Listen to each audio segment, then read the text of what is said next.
is definitely coming in as the favorite team in this matchup. Pretty much, I would say, ranked number 2 behind a team like Anubis. But Japan are stacked across the board, but you can't underestimate what China has shown us lately. And even North America, all eyes are on Orca, especially that very good victory against Empyrean yesterday. And everyone is in good spirits today, especially after the 2-0 victories. They seem very happy to be. Ooh, silence the haters. Oh, okay. The little anime, like, pushes up glasses. My God, those are some athletic eyebrows. They're about to run away. Yeah, lifting weights. Oh, clean.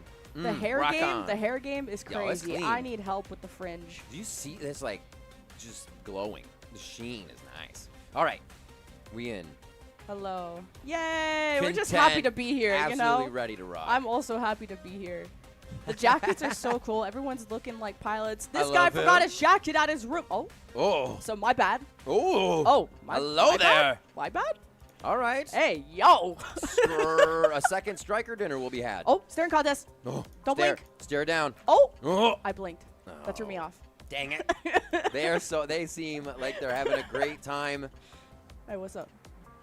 The posture's throwing me off. Oh! Damn. We just got the rocket fist. I was going to say, he's ready to fight. Is he a Panther player? That's going to be a fun time. We're loading into our first map very shortly. And then we'll have the picks and the bans. And it's going to be cool to see how they target each other. Because there's footage out there. Okay, so I actually want to see the Inferno band. This is kind of crazy, but also you have to worry about Karawa. Mostly, Karawa does change the Hurricane on Palm Bay Harbor, so maybe you can avoid it if you're not on that map first, because it is randomized. So it's not like a team gets the good coin flip and pick their favorite. That only comes when you lose the first map, and you want to kind of be winning the first one. We've seen only a few games be reverse sweeps, and they've only been reverse sweeps. Yeah, if you go and ban out Inferno, I think Yui from Luna Break is going to have some choice words with you, showing us the potential of that on Grace and Sky City. But we are going to see those bans пикать начинают, да. Reject and Luna Break, and remember, this affects both teams, so you want to be a good teammate. Stego on your screen, flipping around. Luminate now, hovered over by Reject. So, for any reminder for anyone just checking out this game for the first time, this is a payload-based map, and you're going to want to stack it with as much extra heavies, strikers with a lot of health, a lot of armor. And the Leasness, now not as much of a tanky striker per se, but someone that stalls a lot with being able to be de-armored and then get back in. Many lives. Stego removed. Tricera still in the game, Riv. Tricera's in, Hurricane's in, Inferno's in, and they were all just locked in by the side of Luna Break. Do we have it on the other side, though? Aquila, Inferno, Welkin, Hurricane. There is going to be so much energy damage in this game. We are going to have to focus on how the Welkins are playing to deny that energy damage. That's Macy Fishy and Arun on Welkin. Now, we'll see their boxes. We don't have to completely focus on them, but they need to mitigate a lot of this damage. The fact that Stego is out means the fluid shield regen is gone for these tanks sitting on the payload. And the snipers у них одинаковые пики. So keep an eye on what Lori and Yachty, those were the two big snipers to watch, with Lori being the #1 player statistically. And that's no surprise to me, considering how powerful Luna Break were yesterday and how much of a speed run their match was. They are the team to beat. I'm excited to see if we get the high ground play right away here on Palm Bay Harbor. There are 3 points to cap throughout the map, starting at A, right there in the middle. It will open up in a short amount of time. Every time your team can have more numbers to cap that point, you will push your payload forward even further. But the interesting thing, Lemon, is if a team gets almost every point, but you're riding your payload the whole time, you'll still be close. So it's not just about one thing. You have to be fighting on all fronts here on Palm Bay Harbor.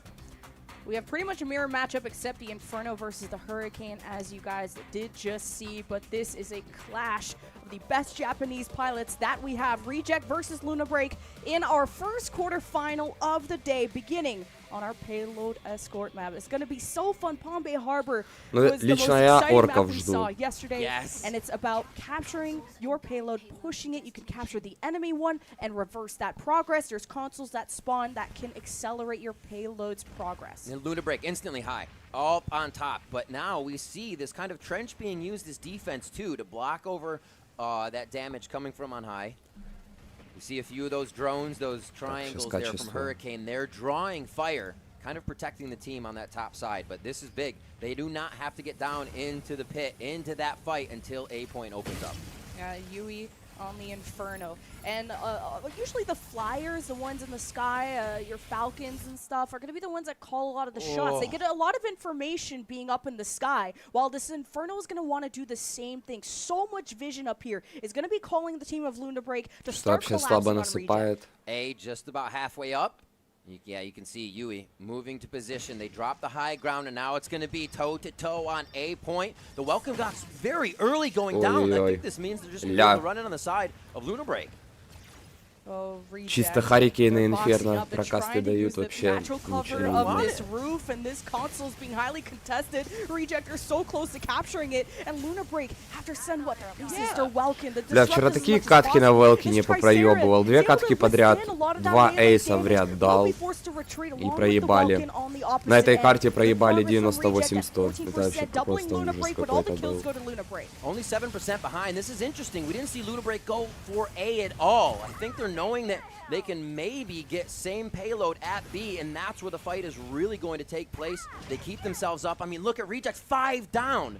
So if Reject went for the point, they were all in one spot, and Luna Break absolutely collapsed on them. We're almost tied still. Patience paying off for Luna Break, and they're right on Reject's tail, who are down 3. So this is a moment for Luna Break to get good progress and to even go after the flyers in the sky. So Yui's sort of assessing where these respawns are coming from, because maybe you're not going to respawn as a team, and it could be a moment for Luna Break to go after isolated targets. Really fascinating how confident Luna Break was with that opening maneuver. Now 5% ahead, so they're going to be trying to now gain position. Reject realized when they came back, they have to just go and set up house on B and stay there as long as possible, Lemon.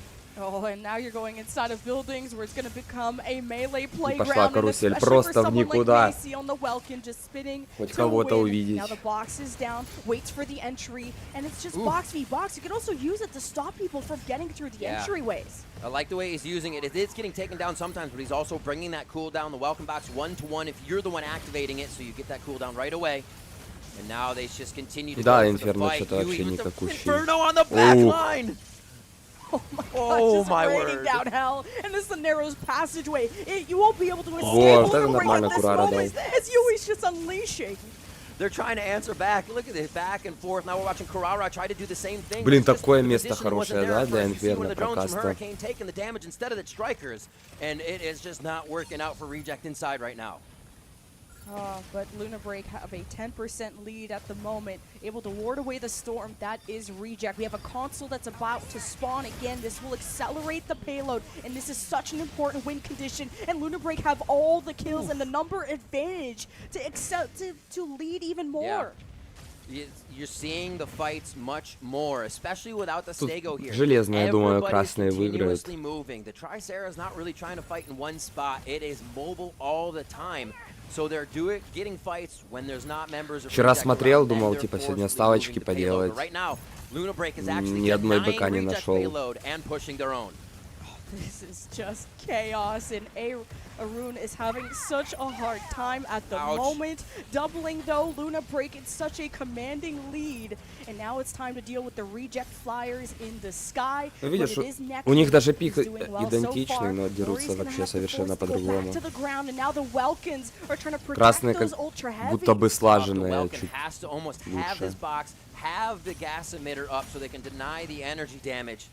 But it's just not happening in time. You kind of split up for each one of these engaged. You already see that like Luna Break's having a breather out here. They know their payload's coming. They can just sit, and they're still on it.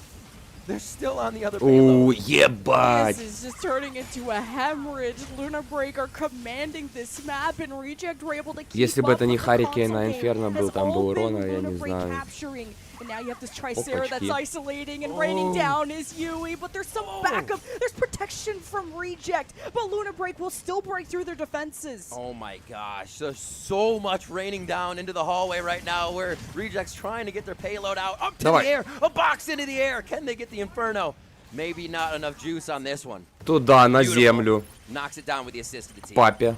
Yeah, it's so important that those jump slashes, they Ебать, Велкин 2.09. And that's what's so difficult, and why Arun is a master on the Welkin. Luna Break, it just seems like inevitable for them to win this, but Reject are trying to group up their forces. They're all on the high ground and they're playing together, and they will go down as a team. There is a C console that's about to be captured, and is there anyone nearby from Reject to contest this? There's not. Is not. Whether they were respawning, as right now as we see Kurara are coming back in, they completely are pushed off of the point. The win condition is so tough to find here with how consistent Luna Break is with their focus, with their fire, and no deaths right now as we see on the Inferno for Yui, but still in the face of every member of Reject. Yeah, Kurara was that star from Reject. We were looking forward to seeing if he could put the cape on his back for the team, and he falls continuously as he's not able to be the hero, at least for this map 1. Luna Break 50% away from map 1. And it's just been so well coordinated, so well executed. The objectives just immediately captured. Reject don't have a second to breathe. Oh, you can hear the warnings going off. Out of energy, need to get back. A Welkin will hear that a lot of the times with the focus they get here on Palm Bay Harbor. And we're back to the side of Luna Break, just absolutely unleashing Inferno damage across the payload. Yeah, Neku has been such a star now on the Hurricane. Да, просто в нулину. Seen on the Falcon yesterday, and Без Luna шансов. Break just brought out all the stops. And really, they're doing exactly that to Reject. They just haven't been able to keep up progress-wise, as it's just a few more seconds left before Luna Break bring the payload home. We're just seeing the Hurricane go down finally. Yeah, riding the payload in is the Tricera. Oh, the resist coming out. This is actually just a cluster of chaos in here right now. A lot of the gas is going out, trying to disrupt a little bit of that energy damage, as well as the focus of targeting, but it's not going to be enough. They're going to walk it in on this one, and Luna Break with 2% left are going to find that win on Palm Bay Harbor. А чем Аквилы вот занимались все это время? Инферно, Hurricane в воздухе летают, Аквила вообще просто бездействует. 51. It was neck and neck until those consoles came online, and just Reject couldn't get organized in those critical moments. And when you pick those high-risk fights is what matters, and there just wasn't enough. О, этот уже себе эти напялил звезды на плечи. Куртку с того потлатого снял со вчерашнего дня. Threw me for a loop. None of Luna Break went, and it was a 5-person capture for Reject. You're like, sweet, they're going to push their payload forward. But who reached B first? Luna Break did. They know it wasn't necessary, and wiping the capturing Reject off the map. Хазард, ты вчера был на этом, на последнем матче? Well, at least Reject will get to pick map 2. They do get to pick map 2. And we haven't seen where they like to go, because they've been sweeping their previous match. So that's going to be the big surprise. And now I guess you're not going to have to worry about, do you want to go to somewhere where there's Hurricane in the picture? After what Luna Break did, maybe avoid a Hurricane map. MVP, so no Yui there? MVP? Inferno, Hurricane on that one? Это пиздец было. Там просто настолько отвратительно играли. Ужас. Ликвиды понабирали, там походу просто пачка стримеров была. 2 тёлки вообще просто беспонтовые. Одна на Люмине там была. От команды ушла, вообще куда попала, и просто дэшами летала туда-сюда. Такой бредер, ты шо? I think that damage was crazy. Yeah, it's between the Inferno and the Hurricane for sure, and just also their role outside of the game. Because yes, laser beam go burr, kills very good. That's true. But how they're communicating, assembling the team. This is not a game. This is a game that's very much about team coordination. Забанили они, короче, Велкина на этой, на карте. Блин, провал крауд, по-моему. Там, где надо 3 точки, типа, захватывать на время.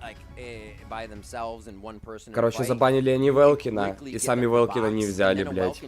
Вот такая логика железная, просто я не понимаю.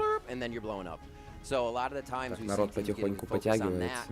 They remember that win condition, because even if you feel like you're winning in a game, sometimes you relax, you let go, and we see that comeback occur. But a team like Luna Break is always on top of the situation. And I like that Elysinus ban that we have because it removes a lot of that stall. Someone, speaking of someone who, that was so smart. A striker that gets naked, you lose that armor, and Elysinus can just keep going and be that fly that buzzes around while the rest of your team kind of reassemble. It's a great point. And it's important that when you only do have that one life, as every other striker does, except Elysinus, that you choose those moments. Even though you're an ultra heavy, you are not immune. Ну, типа, банится пик у вражеской команды.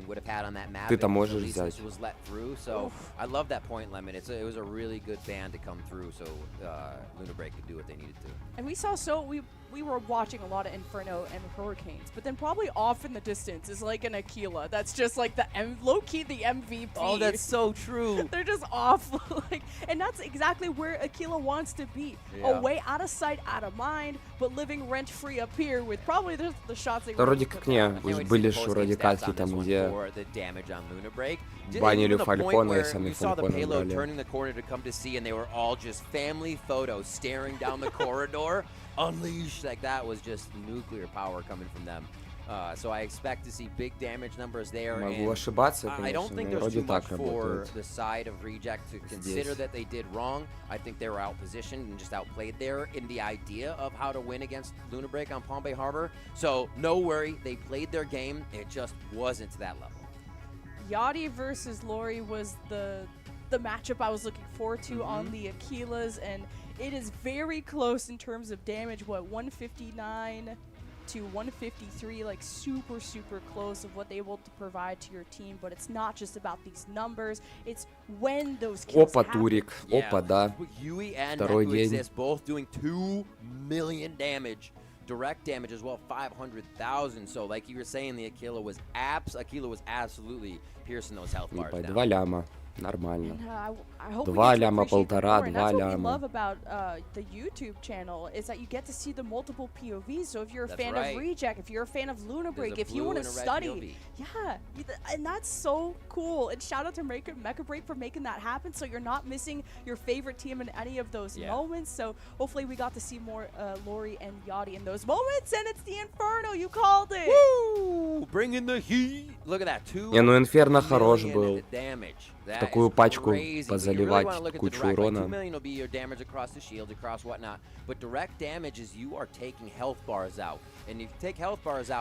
Я не знаю, я вчера катал ранкед, это просто такой бред был на 4 КПТС, на 4300. 2 раза Велкиным взял эйсы подряд. Причем я дал эйс и дальше начал ебашить еще один эйс на тележке. 98-100 первую катку проебали, потом Ока проебали катку. Там тоже 11 киллов дал, 2 смерти и куча ассистов тоже проебали. Короче, пиздец, такой бред.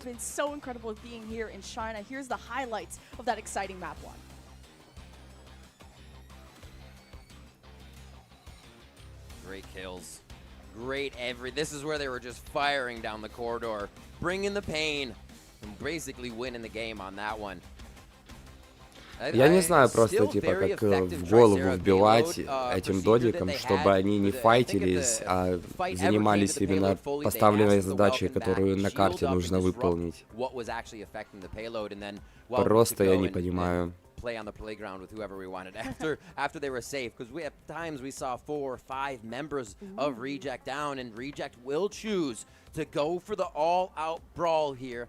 3 О, Небеска. Бля, Небеска тоже у меня вчера была. На Фальконе первую катку в нулину просто 0.6 проебали. Потом вторую реабилитировались, третью забрали.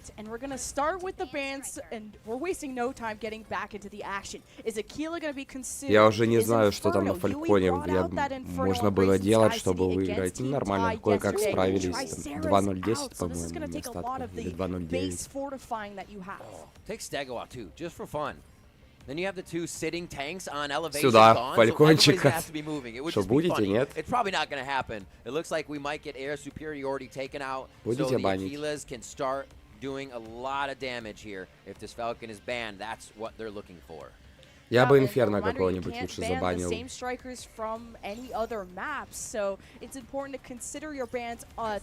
Ну, чекайте, слева Аквила будет или на руками, значит, стопудово. Ну ладно, Аквила первый пик.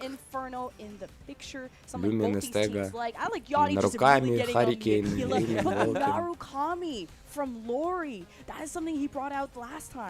Ох, ебать, как вот справа прям класс, хорошо. Some scary stuff. So without the Falcon, they still go for the Naru. That's just going to be on aim and finding targets. But they know that Naru can't be found themselves now. So a little protection in that ban. Aleseness Panther. Carrara, what do you got? A Hurricane for us? There's so much melee too on Luna Break's side. Welkin, Panther, even Aleseness Да, is a походу, very ты solid прав, общий melee. бан. Like Luna Break got the gloves on. They want to tussle. They're ready to absolutely fight. I mean, Stego and Welkin aren't necessarily together in these fights. They may be with the coordination, but yeah, I'd say it's like Aleseness and Welkin fighting around, Panther soloing and trying to get somebody out of position so Aleseness and Welkin can then jump on, and it's Inferno that gets locked in here for Carrara and not the switch to the Hurricane as we saw last time. That Tricera ban makes so much sense now. The Tricera ban for the game plan of Luna Break to go for all melee. You know who hates melees? Tricera, because he's just constantly staggering any melee that gets to him. That is the ultimate anti-melee. And this is the game Сюда одного снайпера, если у вражеской нету ДДХи, типа какого-нибудь там Скайрайдера, Фалкона. Это вообще очень жестко. Вчера на этой карте Аквилы очень хорошо играли. Почти у всех команд. Teams are ready. Teams are poised as they set into their strikers. The pilots. А что, их два состава даже в этой теме, да? Everybody drops in, просто фотка and it is going to be elimination. First to 6 here on Graceland Sky City. Если они будут вот это на этих, на башнях сидеть и файтиться, то Тима с Инферно должна, по идее, затащить. Просто за счет Инферно. Ой-ой-ой. Oh, look at the focus right over here as well. The team tries to approach and get that kill right away. Arun gets out with a sliver of health and starts to recoup there. Насыпай пушками. He was so low on energy, didn't want to take that 1v1, or at least what looked like a 1v1 against the other Welkin. He's got to choose those battles carefully. As Luna Break now have distanced themselves from the rest. Gonna rely on that sniper to go for initial damage and then pounce with those melees. No kills just yet. You'll see him rack up at the top of the screen. Like we said, it's a best of 3. And this first one is one of the most open maps that they'll be fighting in here on Graceland Sky City. And the Inferno damage still from Carrara coming in. Yeah, he's letting it rain, but a run with shots. Azuria too. Да, конечно. A solid lead. Despite Reject having such an early good fight, they had isolations with the Welkin. Видишь, типа слева Инферно пикнули, они решили вообще типа на этих вышках набраться. Oh, sorry, that's double. Triple comes up gold shield. I just thought he was going super ham in this situation. Neku gonna pick up one for the team as well with the Welkin slam down. They are looking great here on Graceland Sky City.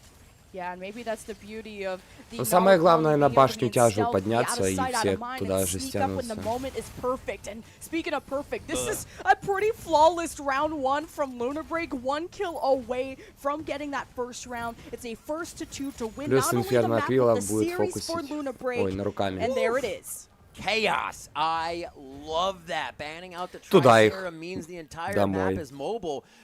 That was weird. We didn't see anybody sitting on the high ground. Loved it. Loved it. And it's going to be the underground fight now, just in the building. This is much easier to get somebody like sectioned off from their team, and that's what Luna Break loves to do.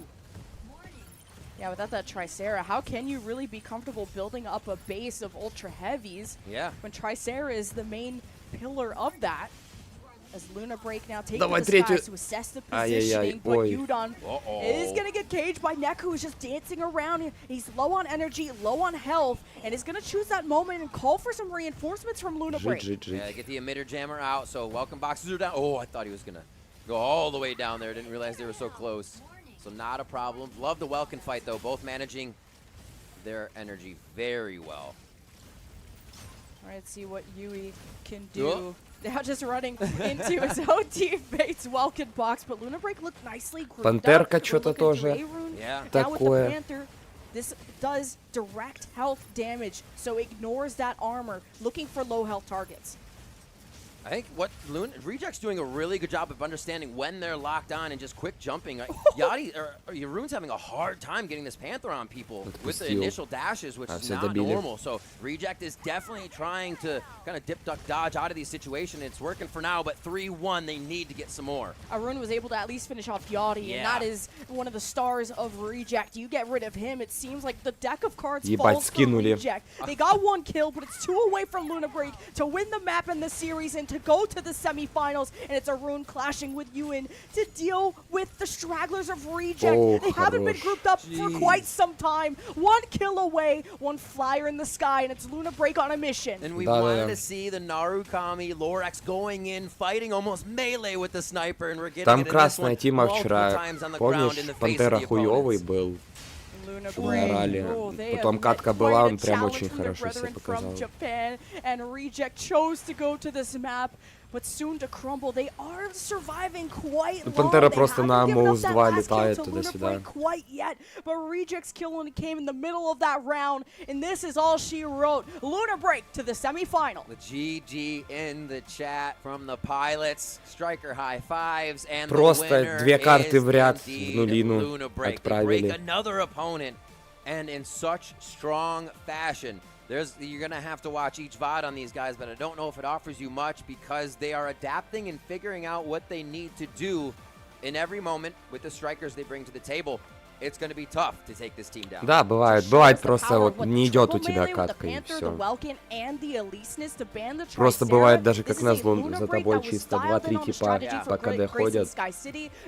Ты вроде как и можешь что-то сделать, а не получается. То кнопки не так жмутся, то просто тебя постоянно в фокусе держат.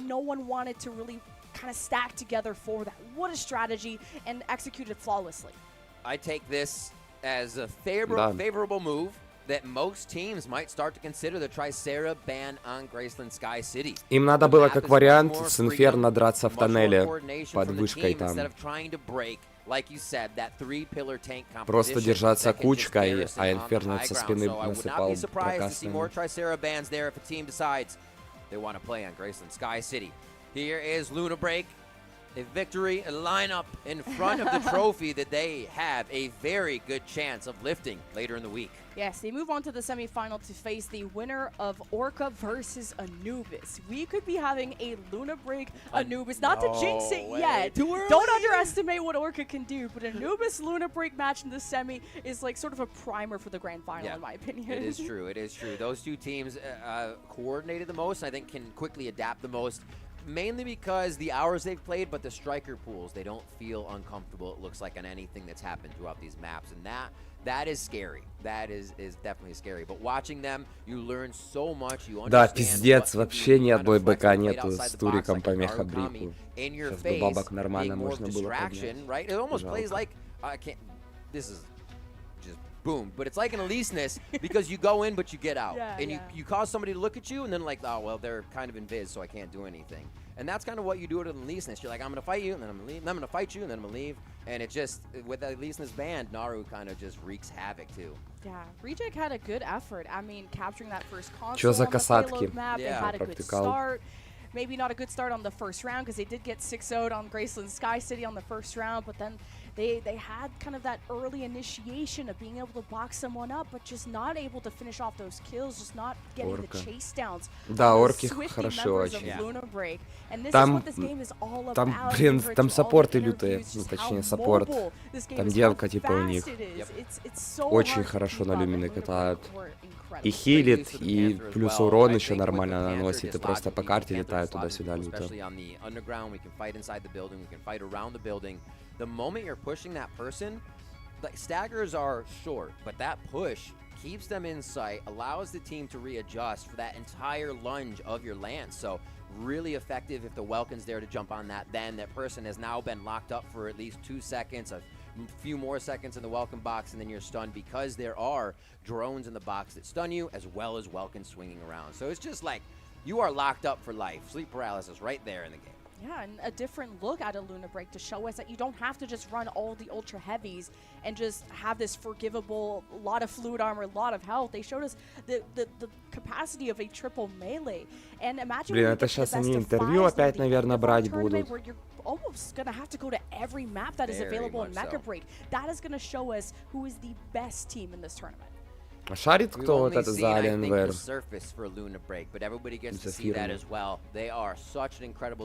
Что-то я слышал, они прям не очень хорошо отзываются люди. Played really well against Celestial, being those are two more that we can see coming through just as hot right now, and we'll see the stats from this game. Arun on that Panther going absolutely Пантера MVP у них. Top for his team, but we'll have to see who does get that MVP. Lorax there, 230 direct, 582,000. Пиздец. Пантера MVP. It's pretty good damage.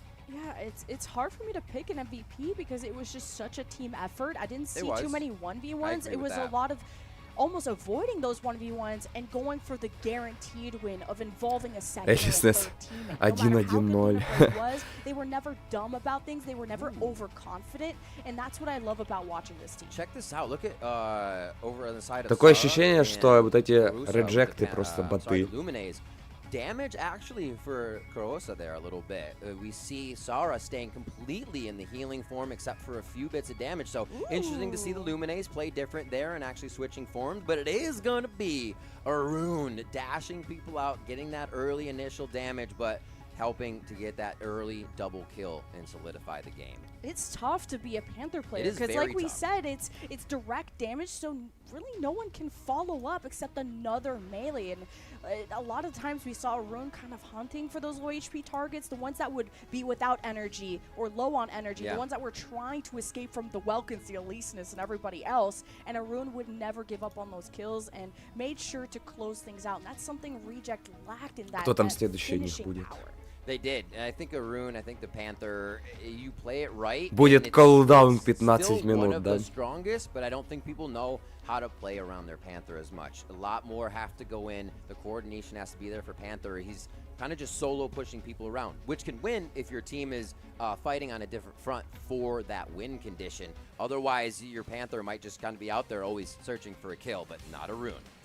We'll have to see. While we watch these highlights, we have one team, our first team in the semifinal being Luna Break from Japan. Of course, we have Orca versus Anubis coming up next. But other Japanese teams that I think that could make it through as well. Extra Turn really showed up yesterday. Один раз попал хуком, сразу MVP дали. So keep an eye on how far Japan is going to go, or if China is going to be #1 at Mecha Break, or if Orca can upset us all.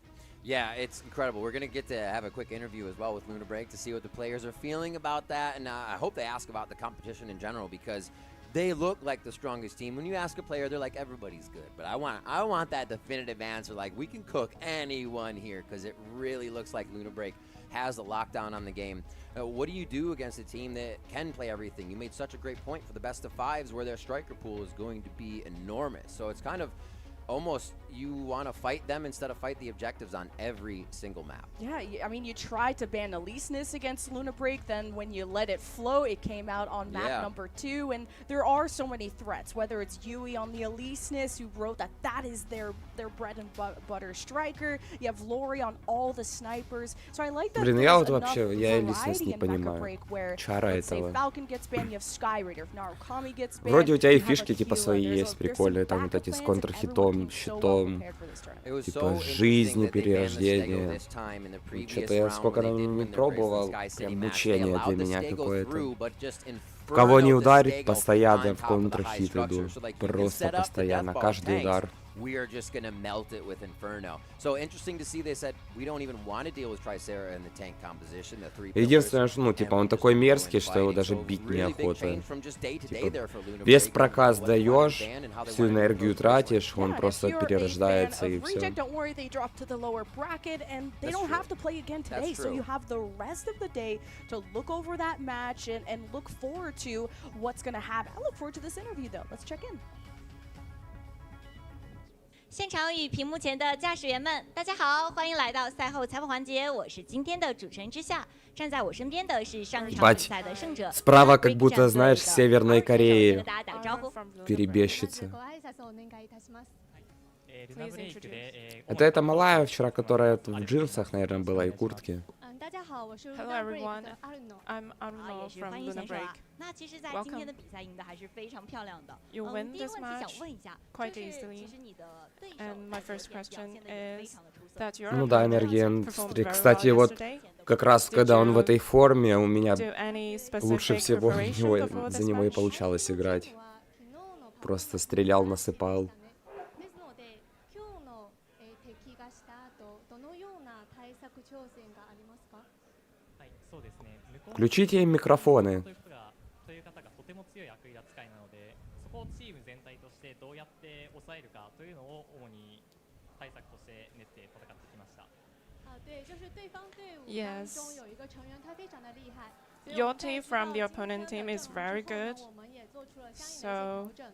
we made our adjustments after knowing this matchup. 就是在比赛中能看出来赢的还是比较 Yeah, we 顺利 could saw 那 that. 还有一个问题想问到 We could see that. 其实 And 也知道 another 之前 question. 是一直玩吃宵玩的会比较多 We know 今 you're 天在最后一 a 局拿出来黑豹 Welcome 了 main, 觉得自己黑 but 豹 today you took out Panther. What do you rate yourself on today's performance? を使っていましたが、でも今日はパンサーを使いました。ですので自分のパフォーマンスをどのように評価していますか？ そうですね。もともと昔はそのパンサーを使っていて、今回ちょっと枠がなかったので使えなかったんですけど、まあそれなりに動くことはできたんじゃないかなというのは。どっちかというと Так и не нашел, кстати, инфу, сколько призовой. パームベイでの動きが自分の中では結構良かったなとは思っています。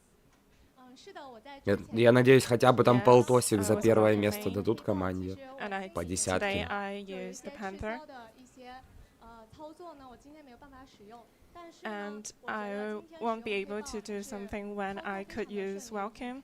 But today the matches goes very well, and I love it. 那也是感谢选手接受我们的 Yes, 采 and you 访 performed very well today. Thank you for the 加 interview. 油下一场比赛是由欧卡虎鲸战队对阵 Anubis 战队，那他们将会有怎样的赛场表现呢？让我们稍事休息，精彩比赛马上回来。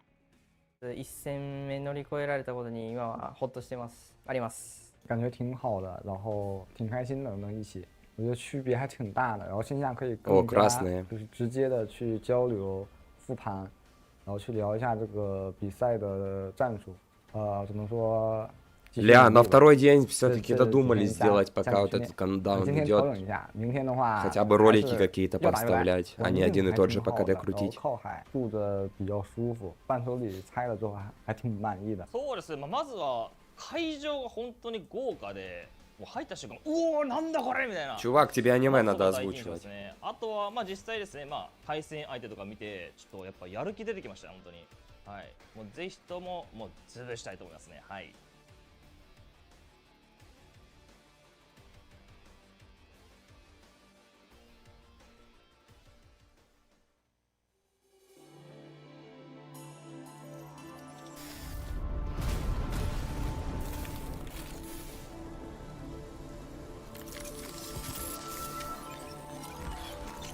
Ай, бать, ликвиды еще не вылетели?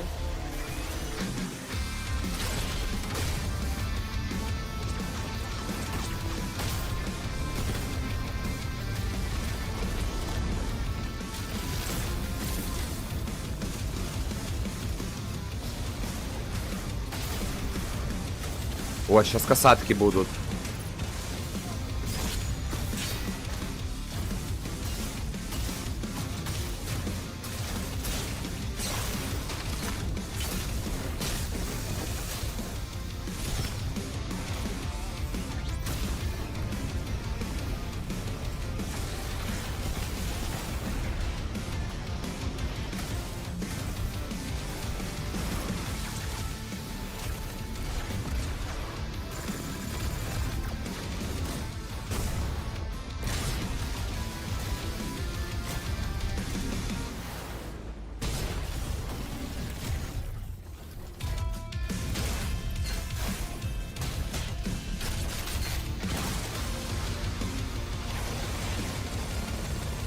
Здорово.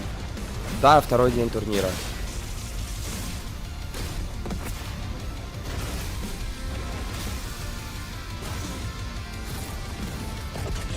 Вчера ж типа первый этап был, сегодня второй. Потом завтра, получается, полуфинал. И послезавтра финал уже.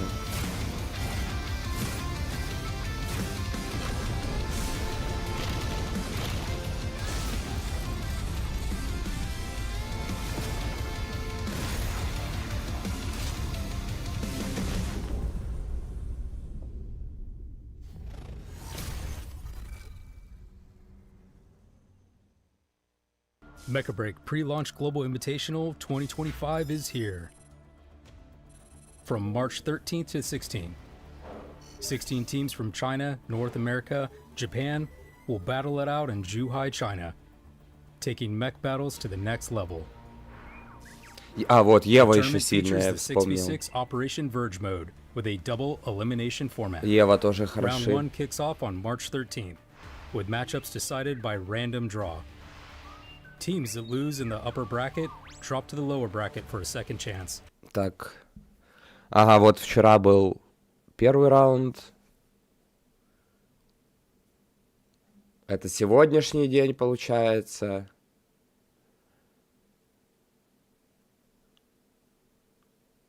Потом... А чё, завтра типа просто они 4 боя покажут или как? Или там типа до 5 побед? Типа best of 5. И тут уже... Финалка. Последний день. Lose one unit of the same. Each striker can only be Elysius, Tricera, Narukami, Lumine, Pinaka, Inferno, Sky Raider, Welkin, Aquila, Stego, and Hurricane. Players are allowed to personalize their strikers with paint jobs, patterns, да, and конечно, other для cosmetic турика customizations, 13 мех пока but маловато. performance-based modifications are strictly prohibited. 5 maps are in play. Graceland Sky City, гайды буду пилить Hive хачаром. Mizora, Prob Sinkhole, Palm Bay Новости Harbor, хз. and the Cape Blanc Observatory. Надо посмотреть, какой The first фидбэк map is будет. picked randomly, and the losing team chooses subsequent maps. No И repeats вообще, allowed какой in the онлайн same у match. игры. Top pilots from 3 regions are ready for Если action. они, ну, хотя бы половину ошибок Roster учли includes the с legendary этой Panther бетки, pilot, то renowned streamer у игры Yuza, есть будущее, я Team считаю. Liquid's Mayumi, and Prize from Taiclan. Popular streamers including Shui Wu Yuan Jin, Jake, and Unicy will also join the Shoutcaster team. More participants will be announced soon. Stay tuned. Locked, loaded, and ready for battle. На одной игре тоже Stay зацикливаться, такое updated by себе. following the official Для Mecha Ютуба. Break website and socials from all the latest news. Сейчас бетку закроют, по фрэгпанку пару роликов дропну. Потом Steel Hunters у нас идет 2 апреля. 3 апреля постараюсь ролик дропнуть. 3 апреля второй сезон в Текине видосик сделаю. Ну а там уже видно будет. Там туда-сюда и релиз Mecha Break. The tension is rising. We're all in.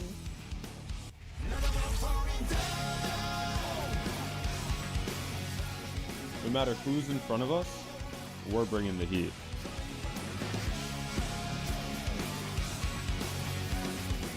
这一次，我会让你们知道什么是最完美的团队协作。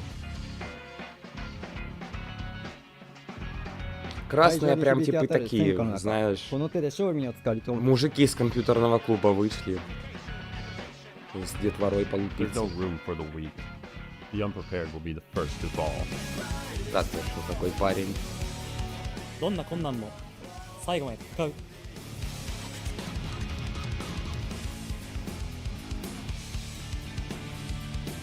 冠军奖杯，我们势在必得。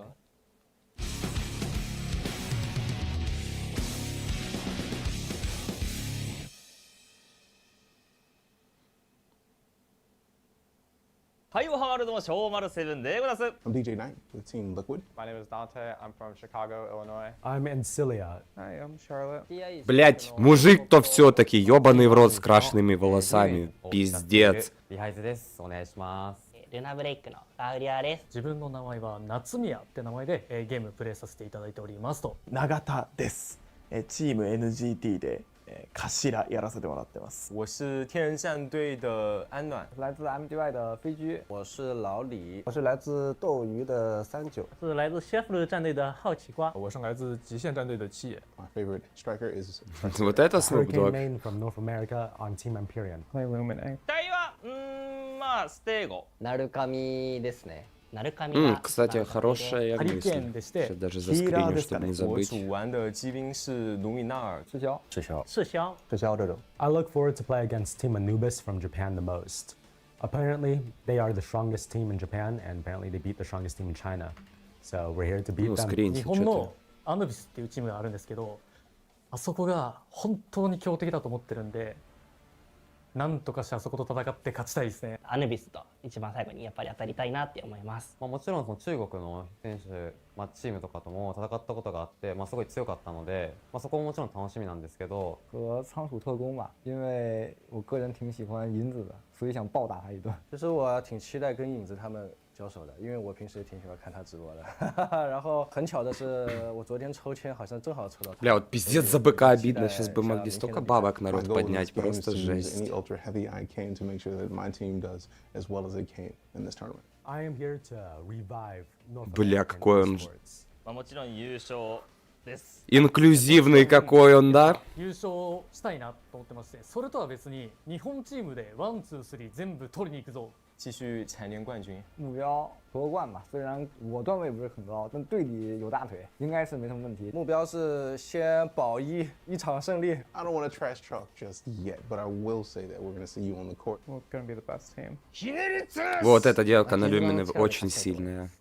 この数日間でめっちゃ強くなってくださいって言いたいですね。勝ちたいと思います。俺たちが勝たせていただきます。我必拿下你。 尽管放马过来吧，天人战队将是伫立在你们面前一座不可逾越的城墙。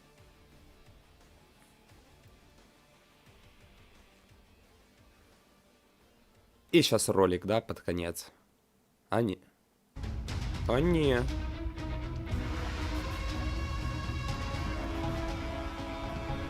Это типа город, где турик проводится, или арена? Pre-launch global invitational for Mecha Break. We have our second quarterfinal ready to go, and it's been exciting. This one is the banger of the day, in my opinion. Number one. Блин, он, кстати, у меня на канале, может, кто про Супервайв смотрел, типа, ролики.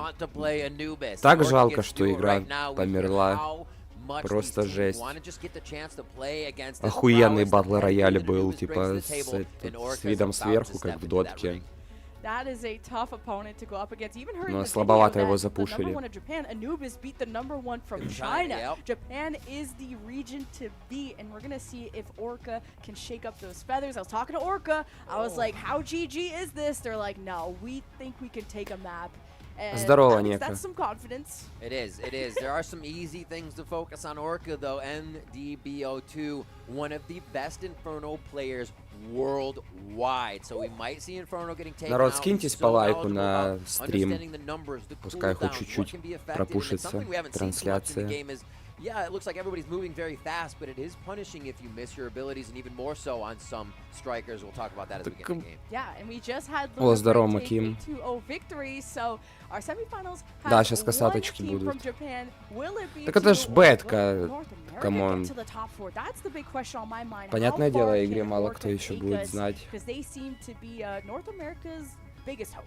They do. Orca's На been Западе playing она, really well. конечно, We saw them стрельнула like прям Sky сильно. City, and we saw them going to Cape Blanc Observatory yesterday with good victories there. Pretty much control Запад over the Китай. entire game. Ой, versus Power, Nigeria, здорово, who's все still тут. a very good team as well from North America, but just having control of their objectives and being able to lock down their winning conditions. Happiness and the rest of the squad here for you on the screen. Yes, looking at Charlotte, the IGL, the leader for Orca on the Lumine. Look at Stylish. Тем более, ну, меха-жанр, он нишевый сам по себе. He is an insane Inferno player, as you pointed out. Of Да course, там танчики какие-то, вартандеры уже нормально себя зарекомендовали. Хотя я не сказал бы, что, ну, типа, дети мехабрик катают. О, ебать, опять этот с тростью.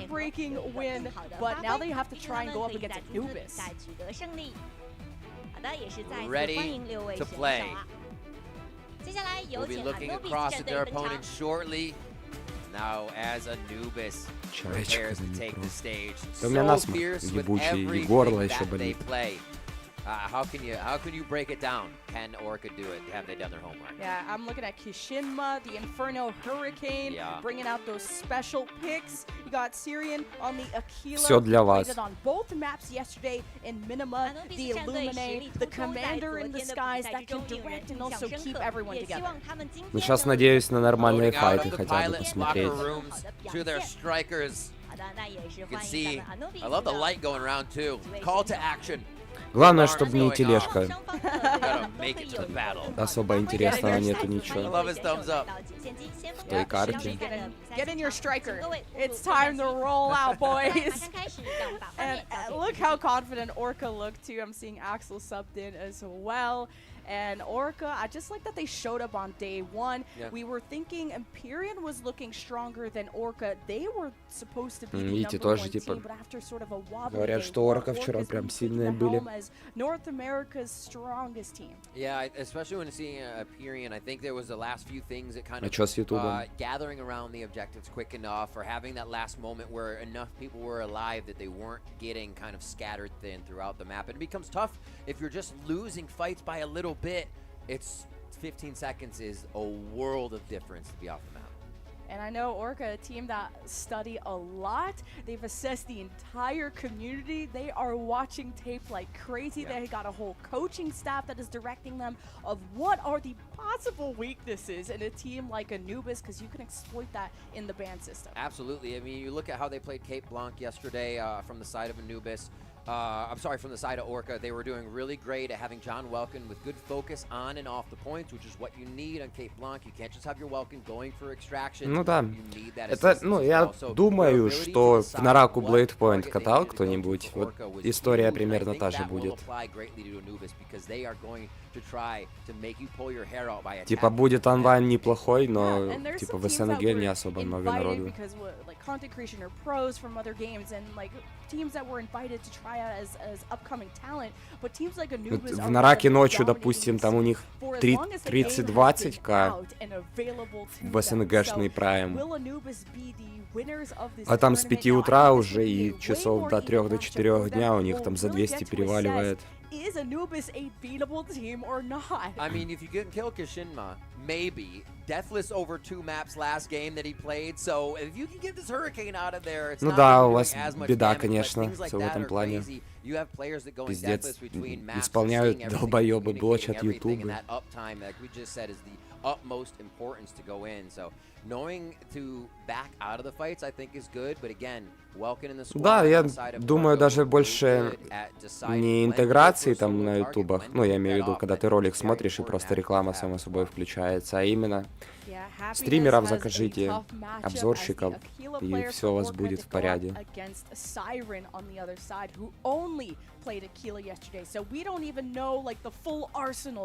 Очень мало игр, которые сарафанным радио поднялись. Там Дедлок поначалу хорошо стрельнул, и все, и потом по пизде пошел. Они Valve сами виноваты, забили просто на него.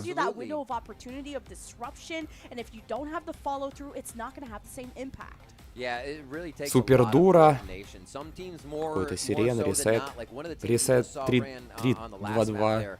By the side of Luna Break on Graceland Sky City at the end required a lot of teamwork because the Tricera was out, and we saw that be the difference in it. So yeah, locking down what you need to do as a squad is super important, especially if we go to a map like Palm Bay Harbor first, or any of the maps where you are forced to be split thin.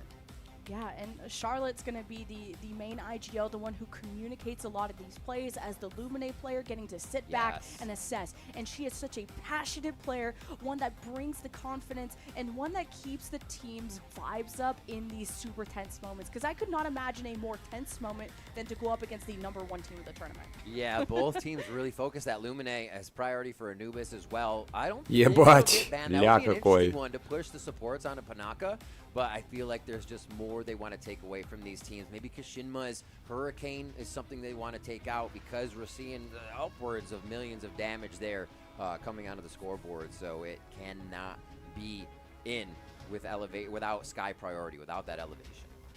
And Elysinus is something to consider for Anubis because we saw rehighs on Eye of Mizra and possibly being a key carrier, I guess, having those multiple lives. Yeah. And here's where Orca went. They took that forward against Empyrean on Observatory and Grace and Sky City. Now, it may be on a better day, this could have gone the distance, maybe even have a completely different result. While Anubis, they went to Palm Bay Harbor, pushed that. Блин, давайте обсерваторию хотя бы, ё-моё.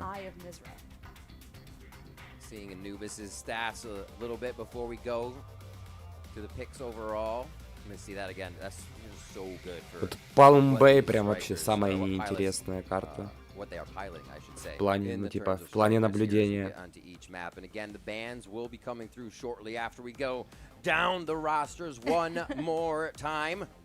Just see how ready these players are. I'm excited to see Anubis. This is going to be such a close match, at least one that is closer to their level. But показывает, что его чикнули. That could shake up the leaves of Anubis because they are forever blooming, they are forever smiling, and they are the most experienced players at Mecha Break. So go check out their channels if you want to learn everything. Здорово. Masters of all of that, and they bring the good vibes. Like they're laughing, and the game hasn't even started. I would be shaking in my boots if I saw my opponent laughing this early. Shaking in your boots, and also everybody wants to play them. Usually when you have a target on your back, you're a little worried. Something's gonna go. Someone's got your number, but they do not. You can't even see me. Oh my god. Holy. Whoa. He's using them all. What a repertoire. Oh my god, I love Anubis already. What a repertoire there. And it looks like Давай, покажи, как на Lumine катать надо. Such an intimidating event to go to, coming all the way from North America. People flying from 20 to 30 hours. Блин, я сам прям загорелся Lumine. It's crazy, but we gotta be stone cold when going up against the best from Japan. На релизе стопудово надо будет помейнить немножко. Yeah. What's that? I thought he was gonna pray, but he was just like, ready, and knows how intense it is. Axel. Great mind in the game, sharing so Любой супертяж берешь.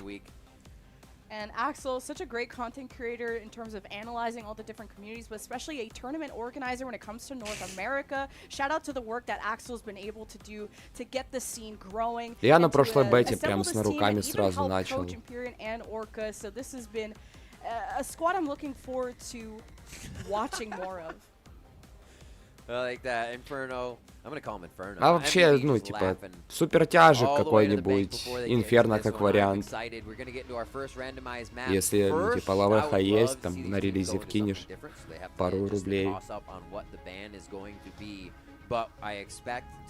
Хотя, может, на релизе все бесплатные будут. Просто этим чудикам надо фан-сервиса нормально подобавлять. Скины, там все дела. И, чтобы донатили именно на скины.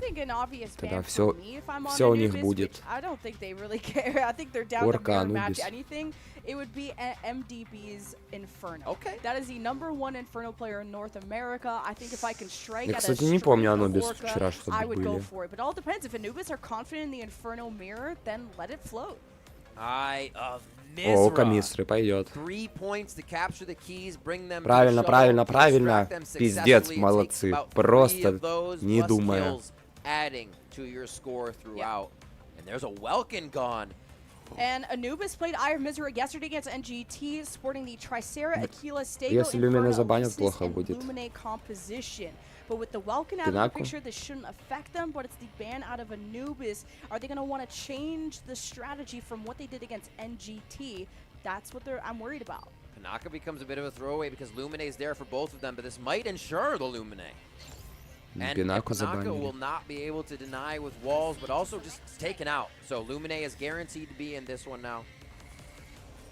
I'm wondering what they think Orca's going to bring out. О, Шарлотка Люмина Good at взяла. supporting snipers, flyers, really squishies. They're going to be more isolated. Pinaka is better at dedicated resources to one person. Lumine best. Я имею в виду at скины не на, So ну, типа не на Anubis пилота, are а на sensing самого something меха. in the air. I love the fact that you think it's Pinaka too. That shield Pinaka has can combine with what a Welkin does or anybody. Не наклейки, не раскраска, а именно сами скины. So Pinaka out is kind of also just a cap-focused ban here. There's going to be a lot of mayhem, and this makes me think we're going to get a kill-focused Eye of Mizra. There will be focus on the keys, but it will be more wiping out your opponent, increasing those death timers, and being able to walk the key home because of it. Yeah, the Elyseness is the one that is Блин, я бы standing вместо out to me, Элиснеса having those Пантерку multiple взял бы. lives and really just being a fly. But remember, once you have the key, you need to fully eliminate the striker, which includes the Ну да. de-armored Ну, если Elyseness. красивые So I'm скины, wondering who's это gonna be the очень key, хорошая копейка. transporter for Я Orca, сам if лично it's вообще gonna be скинодрочер Elyseness лютый. or the Lumine, because Lumine can be squishy at times, and you can lock them down. Just off to the side, you will see the storm coming in. This will basically make Lumine's life very, very difficult. Inside, you can kind of get away from it. So if that tends to happen, a little saving grace for them, a little respite. Let's go. Into the map. Yeah, I'm excited. Orca also have 7 players. Keep in mind, is one of the few teams that actually are incorporating a substitute. So Axel stepping in is not part of the main core roster, and he actually coaches. And they, from what I heard from the scrims, Orca were very happy with his performance. Keep in mind, though, Elyseness, no flyers necessarily from the Orca side, and Anubis running a Falcon. Already fights to the... Oh, what a slam down from the Welkin. Beautiful start here Ебать. on Eye of Mizra as the fights continue. Домой. See, moving forward, Steel is going to be on that Elyseness, just trying to catch Боже, как он over and хорош. over any of that air control. Пиздец, посмотри просто на землю всех. Добрать не доберешь. Вот Пантерка чем хороша, что она в Трицеру может сверху дать щит и типа не законтрхитуется. Добей. Ой-ой-ой. Энергия сейчас закончится, не протекает. And the first key is going to be spawning very shortly. We can always Хорош, rack up a couple добили. of points. Remember, 1 kill equals 1 point. Блин, Шарлотку It's gonna take сняли. some time to get up to that 100. NDB, though, is going to be helped by Да, ну там я и говорил, что Элиснес, он мерзкий сам. Просто, типа, его трогать не хочется. Ты просто прокасты дашь и в никуда, считай. Его только толпой фокусить.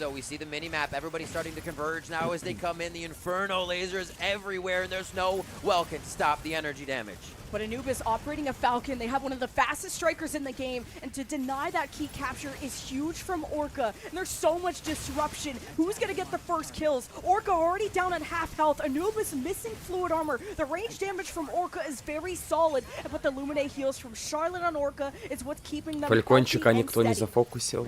Прям такой вкусный. doing just his name. MDB a kill on that Inferno, able to keep the power coming.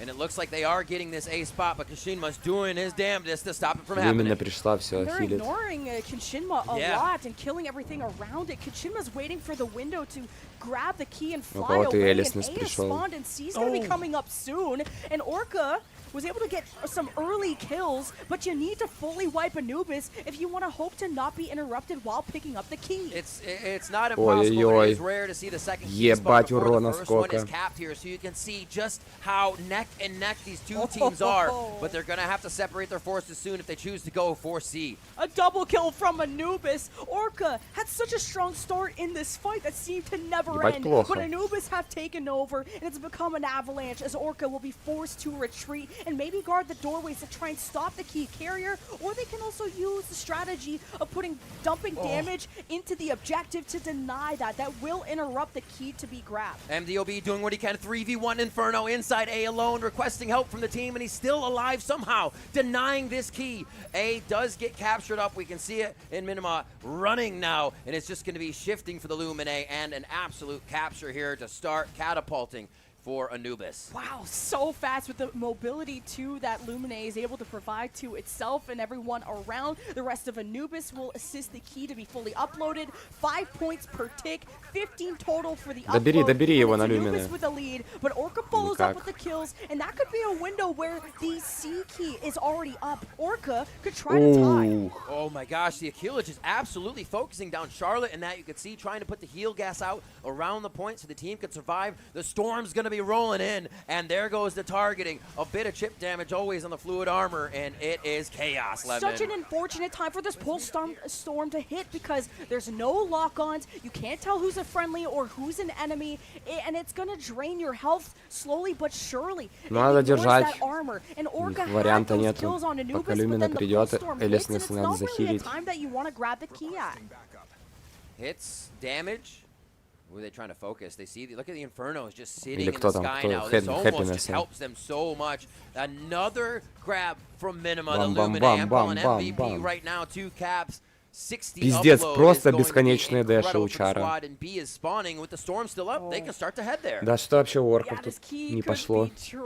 But yeah, Anubis, that Lumine was below half health with no fluid armor, and Orca were trying to deny it, but 64 and climbing for Anubis. And Orca, they had the kills, they had some good denials, some interceptions, but as soon as Anubis give that key to the Lumine, Orca will be in the dust. Все, туман прошел. Is just looking at MDB all the time. Look at, he's trying a 45-degree angle up fight all the time, but continuously knocked back and having to consider what's also on the ground. Looking for the key cap, and at least this form doesn't happen, and it cannot go through for the side of Orca as they're still scrambling. 71-5. Бля, просто их Orca just can't escape once their health gets low, when they're not playing their lives, they're not surviving long enough, and Orca think they could sneak away a key, and maybe you can just outrace Anubis, but they're always on your tail. Orca have got no objective done. Any points they've had have come from kills in the early game alone, and Kishinma has been unleashed. Oh my god. Just absolutely Ёбнешься. sticking to MDB's Они просто одного за in that другим валят. In and out of flight form, keeping the energy and keeping the pressure coming. Amazing play on the Falcon. And now the setup of the Ultra Heavies around the next objective. All Anubis А этот уже нас ждет. deny for the next 6 minutes, but of course they're going to hand this to the Lumine, and of course Anubis are going to bury Orca 6 feet under, and look, Anubis are already set up for A. Just Minima chilling, about to cash in on the A key as B still gets fought for. This is what we talked about, splitting your forces thin and being able to get to the right spot, but they do Ну get тут someone тяжко there на in этой time. карте без ДДшки или снайпера. Прям очень тяжко. Someone has a key or not during all the chaos. Sometimes when multiple keys are spawning, it's hard to keep up, but A has been spawned and Orca's there to disrupt, and the happiness can't live any longer. The key's about to get grabbed from Kishinma, and if Orca don't stop this, this is going to be soon to be the end of the map. Kishinma now going to make it over. Easy stuff. Still needs to be fully uploaded though. A few more seconds left, and Orca need to fully eliminate that striker. But the backup from Anubis is too strong, and the Eye of Mizra. Oh, Правильно, kill не away. пошло просто We're at забей. 99. You gotta finish Следующую your food. стартуй. There's so many keys too from Anubis playing keep away, and the stare down. This is their battlefield. I don't think he looked at the monitor. He was just like that the whole time, from the beginning to the end. That's me on Tricera. Just doing it. I don't That's need true. to look. I don't That's need to true. look at my monitor. Don't even have to look. What a map there. I love the way the Orca started. They had great fight technique, but I think once we saw the respawns come in on that side of Anubis, they sat back and understood exactly what they need to do, and it just seemed like there was always 1, 2, and even 3 people down respawning for the side of Orca. Just the mobility was what's the strongest for me. Looking at Anubis, having the Falcon and the Lumine as key carriers are the two options, especially when there's multiple keys spawning. Anubis were able to play keep away at the B that was in the middle of the map to then picking their moment, and the Lumine was just unreachable. Казалось бы, Велкина забанили. Once they had picked up that key, and Orca decided to go for an Там Oasis Инферно over Фалькон maybe очень another flyer. противный. Even I don't even know if they ran a flyer at all. So it felt like just speed-wise, Orca couldn't keep up. Right, even with the Elysinus versus Lumine, if Minima did get hit by that, by Happy, you're just going to get out of that situation, or Steel rather, you're going to get out of that situation, you're going to get yourself to safety. So I love the fact that they picked that. Оркам тут какого-нибудь Харрикейна are бы. banning out Welkin on one side, Пинака so they can get some забанено caps, было, but точно. you ban out Pinaka on the other side, and you don't have the shields you were thinking about to get the caps in the first place. At least Orca will get to pick our Или ту же next там, map, ту and же they Аквилу, do или know того же their Фалькона, strengths, and it's not going to be Пантеру. about Да going пиздец. after a weak map for Anubis. I don't think there is such a thing as a weak map for Anubis. It's about Orca finishing out strong if they can push it to a map 3. They seem to be confident that they'd be able to go to their best map and push Anubis to the edge. But will that actually happen?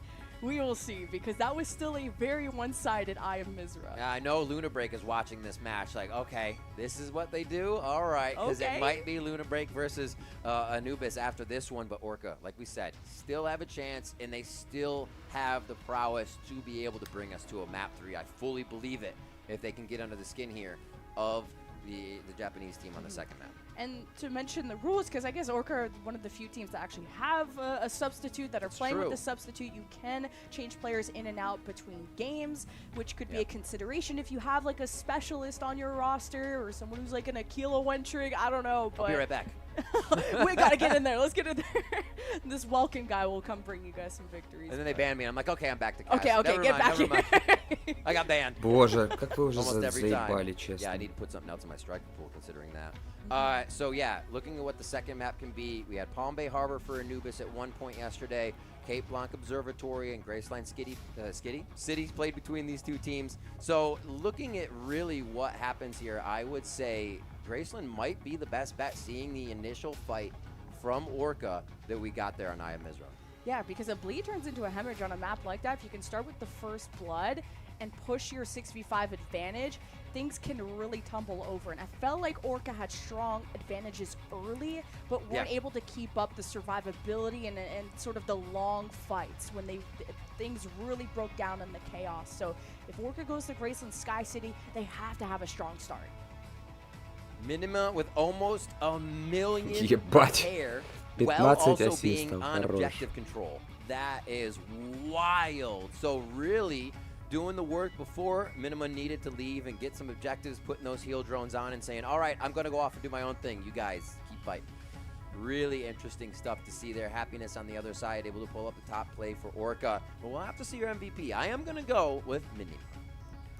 Yeah, I would give it to the. Что там за next карта? Давайте уже показывайте. Just for all the key grabs, it's a thankless job and one that left everybody in the dust. Yeah, you were right. Minima, Lumine, we put our brains together. We came up with this 60 upload. 60 upload, along with 15 assists. So you, like I said, it was kind of turning your team, drone. If you have to gas heal around one of the objectives, you can. And we also saw a very different play between how it was damage and non-damage for our Lumines. So we are seeing a Да, Люмина еще жесткие на загрузке на этой карте. Он же себя бустит по КД и в дэшах вокруг вышки. And what makes the difference between a casual and a professional Mecha Break player is, faces like this, I guess, but also maximizing your abilities. Man, we got some personalities here. They're just moving the sliders on the pilot faces right now as we're watching these guys. So good. He's ready. Let's go. Let's go. Initiate. Fighting. Striker, go. That was like his impression of him flying on Lumine, maybe. Yeah. To go and bring the key over.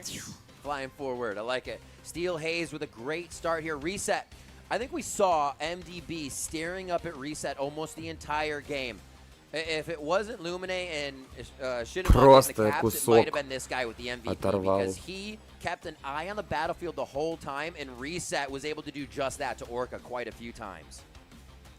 Yeah, I think Orca need to definitely operate around the Falcon if possible. I know it's going to be a tough task to go up against Kashinma, but just an uncontested flyer, one that was as mobile as him, and especially with the Lumine mobility boost. Боже, какой же тяж медленный этот. It was hard to watch because the Luminous were just that fast. Also depends on the game type coming up. We could have Braceland Sky City where flyers are going to be just as important, but we've seen looks from Lunar Break where all melees could just be as viable. Let's do it. Get the Tricera out of there and we go brawl.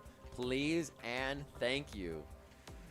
You hear the teams, or we see the teams rather, chatting it up, figuring out what they want to do next. Like Lemon said, they have a period of time before they, when they can submit a sub if they want. It does not look like we will get any changes in here. Just the map pick of what Orca will want to fight on next. Yeah, and that puts, speaking of happiness, who was the guy and maybe also the emotion on the scene, despite being down 0-1, he has to be the one that snipes the Falcon out of the sky and is the one that's going to be chased down by Kashinma. Орки хороши были вчера. Good luck to the snipers, good luck to the flyers. Yeah, we don't get to see it often, more towards the end of the day yesterday, and it is one that requires extreme communication and control over where your team is. We kind of consider if you do have a 3 cap, it's not always necessary. Once you got a few hundred points, 2 cap is strongest. You don't have to divide your forces, and you absolutely garrison those 2 points to save your life. Falcon out. There goes a bit of air priority. Smart ban from Orca. Велкина железно надо пикать. We need to exercise that demon. So, as a retaliation, you got Lumines, you know, pretty standard, but the Panther from Superdopa, we've been seeing a lot of that on Grace and Sky City to displace people on the top of the tower, to skirmish inside of the building on round 1. I love to see that. Aquila's in the air, and actually just for the side of Orca here. Actually, I looked at that twice. I thought that was an Aquila, but it's a Leasness band out here, so we'll see if Orca can keep Happiness healthy and just that, happy in the air. Without the Falcon there, they're very, very likely to do Ля какой деловой скин. Pretty stacked team.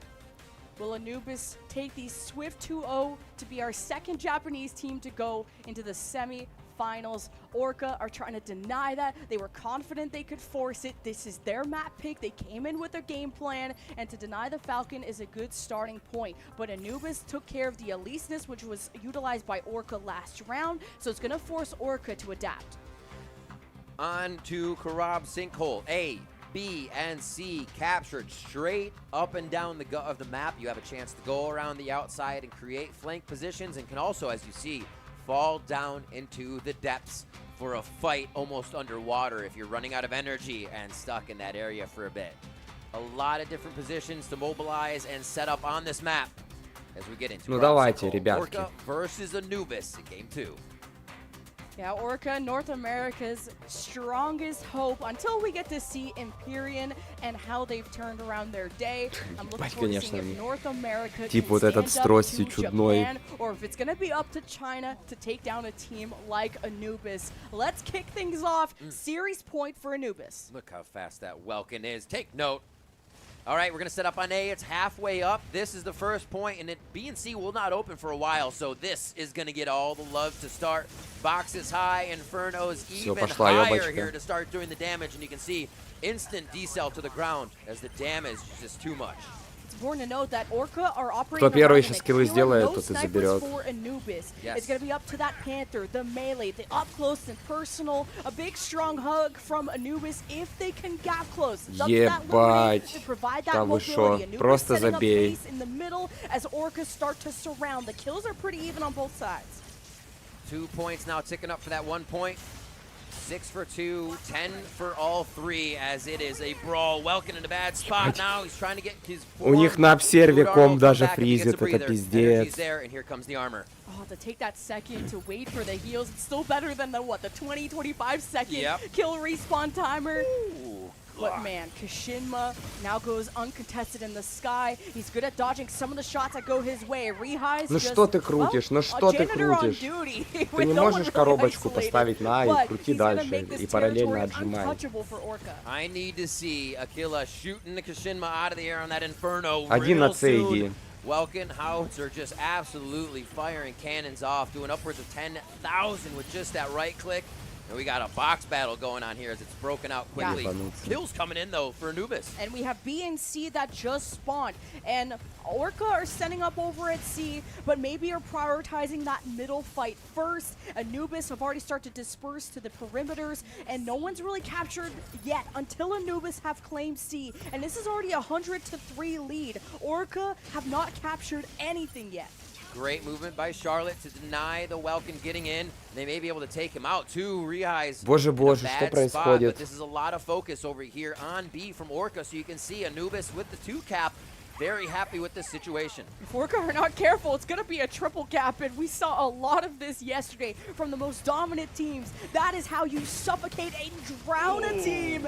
But NDB, huge kills on the Inferno, as Anubis will have to take a step back playing 5v6. It's still a skirmish. Цешку один стоит, чилит там на сигарете, понял? On Anubis from entering in. The Stego is set up. They're going to have to force a Siren to move, and NDB is doing just that. Chasing. Yeah, we haven't seen too much of the Stego throughout the matches, but so much power delivered there as they're just denying the points. Finally, B is captured, but 244, 250 to 10 is going to be where the comeback tries to begin for Orca. Yeah, and I'm wondering how much time this Aquila from Как Happiness все is able to плохо. set up and just Блин, вы в начале poke down килл shots on сделали. Anubis, Просто but with Велкин how летает, just crazy the Anubis ставит flyers коробку, are, крутится. I'm not sure Orca really gonna have a second to Делаете do that. еще там At least Orca were able -1 и to все, и claim lead. It took забираете. some time to do it, but all that time gifted over Anubis 300 points. So Orca have to catch up. Everybody's fighting over the point right now. You can actually see how hard it is for Rehighs Клан to вряд find ли. a focal point of a target. Both Orca and Anubis are splitting this fight very well right now, and it is going to be Anubis that loses one for another 20 seconds. It might be a slight opening for more for Orca. And that was from Happiness. А может и сделаю клан. Я тут вообще кланы можно даже сделать, я не в курсе. It's going to have to come down to that focus fire. Orca, though, are losing health. The Welkin skirmishing up close at quarter HP. Anubis can't get the finishing power as they just dance around the pillars and use the smoke as cover. And now spinning around their Triceratops. Просто еще игрок такой, ну типа, могу гореть часто. And Orca can't get more kills than the one pick that Happiness provided. Oh, they're so close to killing reset right now. Так-то я когда соло катаю, мне спокойно могу найти додиков пиздеть. Untraceable for a moment, and it helps them to live. You see the hits coming through, but nobody's finalized just yet. And Orca actually lose one in this fight. Still, the 2-cap for Anubis, pushing them up 6 points at a time. Orca are not getting wiped, though. They may lose a one, maybe two people, but this is still contested. But it doesn't matter who's alive if you don't have points. This has been a 2-1 capture for Anubis for most of this map. There's 7 minutes left. В телеге, чтобы актив хотя бы был, хоть какой-то для клана. Oh my gosh. Kishinma just heals and seems like they're never touched whenever we're looking at them.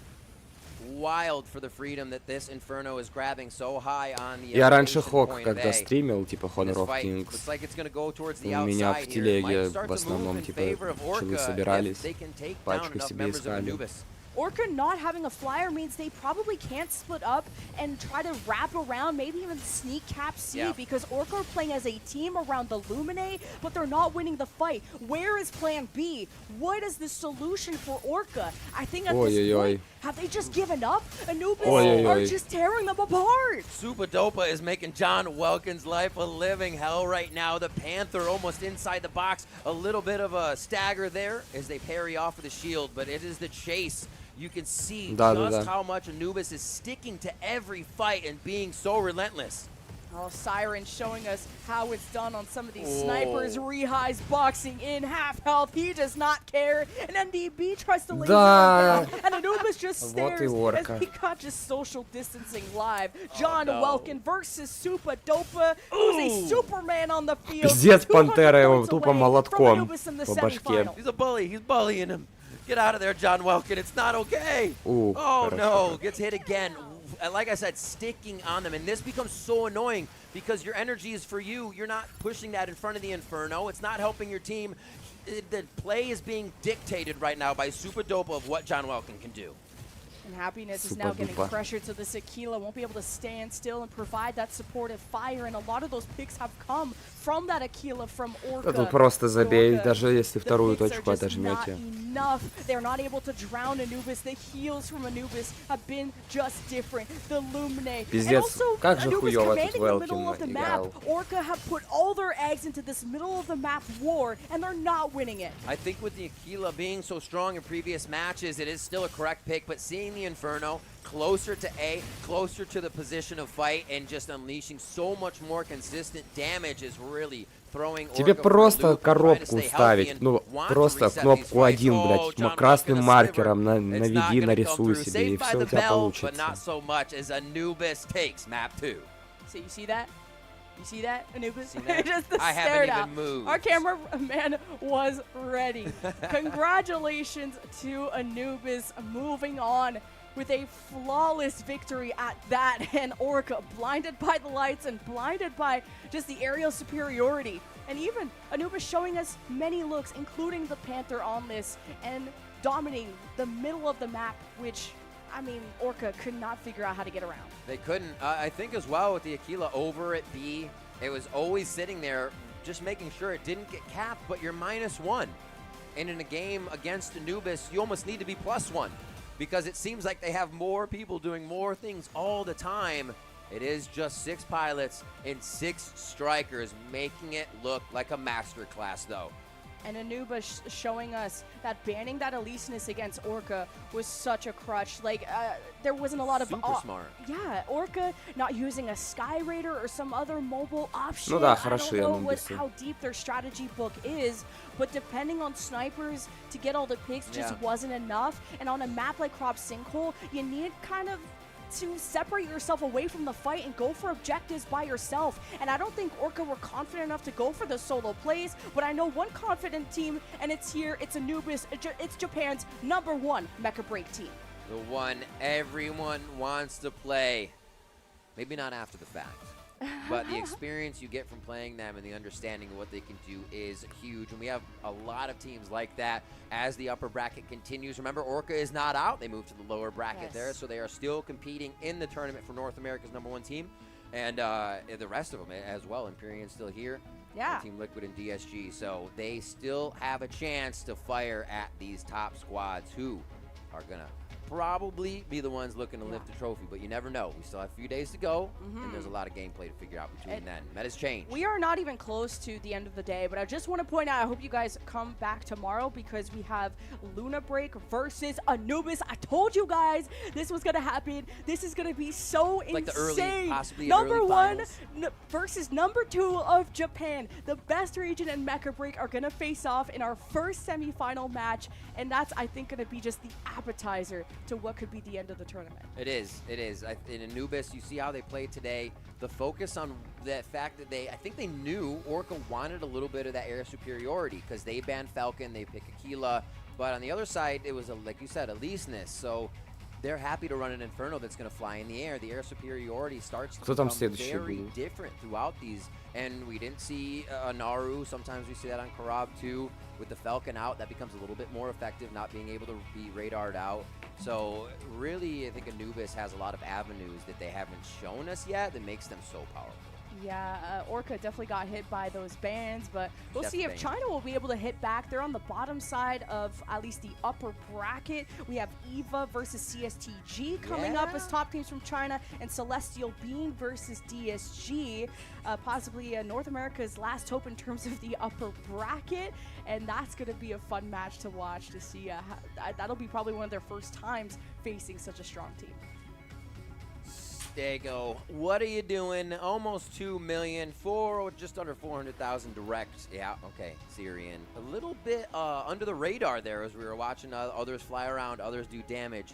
Скорее всего, в лузера. Reset, cooking a bit, but yeah, doing more damage than the Inferno. Usually a Stego firing in all the missiles. It was Syrian. Yeah, you would think in a vacuum that an Aquila versus a Panther, the Aquila would be able to. Я так понял, сейчас параллельно и лузера тоже сегодня будут катать.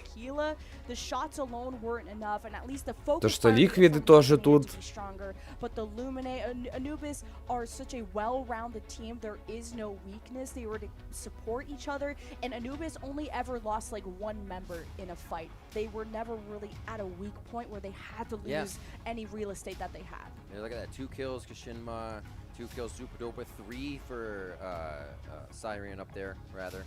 And yeah, it's the way that they're able to organize themselves, I think, is very, what do I want to say? Very collected, right? It doesn't seem like they're making any errors to go through, and it's going to be Syrian with no errors on his play as well. The Stego comes through with that 2 million damage and defending a lot of the points. As a Stego enjoyer myself, that means that man was allowed to not move. He got to sit in his turret form and unleash all of the most powerful missiles. Stego does most of his DPS when he's immobile, when he's able to not be pressured. That also means that Siren had an amazing team around him, whether it's Triceras or just the protection of Welkins, whatever it is. Siren was able to sit there and pump out damage, which made the middle of the map untouchable for Orca. I mean, one of the things that's huge is we saw the Inferno of Reset doing a lot. The Panther was just making John Welkin's life miserable. You want to be in there with the energy shield. You want to be in there helping your team because you can bring that gas cloud all around with you as it's active. So you are combining that shield with your team in an entire area.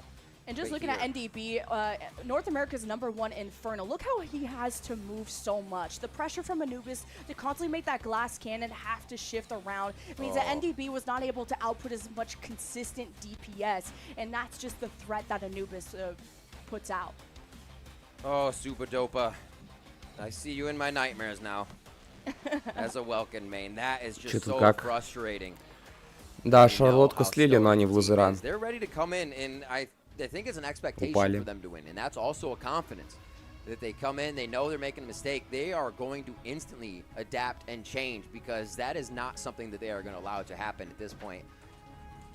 It's going to be an insane semifinal of Japan being stacked at the top side, but who from China will, I mean, we're guaranteed to probably have a Chinese team in the upper bracket final, and who can China send for their best to push Anubis or maybe even Luna Break. I mean, I don't think you can count out Luna Break. Anubis are very head and shoulders above, but let's go and actually check out Anubis.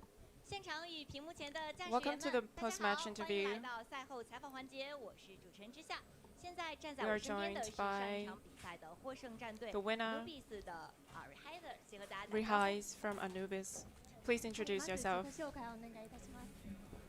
チームアヌビスで主に龍炎を使用しているリハイズです。お願いします。大家好。 Hello everyone. I'm Rihais from Anubis. 好，欢迎咱们的选手啊。那其实聊到在今天比赛整体打得 In today's match, you performed very beautifully. The first question is that coming to China offline, do you have any different impression? 今回は初めて主会に来て、オフラインの試合で何か感想がありましたか？そうですね。僕らオンラインでも VC は結構基本的にふざけてることが多いんですけど、オフラインに来て今回特に主にルビナを使っているミニーマがしょっちゅうカメラにちょっかいをかけているので、それを見ているのが面白いです。Тут менеджера такие хорошенькие девочки, которые сзади ходят. This time I came to China, and I think Minima from my team is very interesting, and he's very energetic, and he has so many interesting face impressions, and that is the most impressive thing for me. Yeah, I think both your teammates and our audiences have great impression of him. So you win very dominantly both Map 1 and Map 2. What do you have? What's the reason of that? Здорово, Глеб.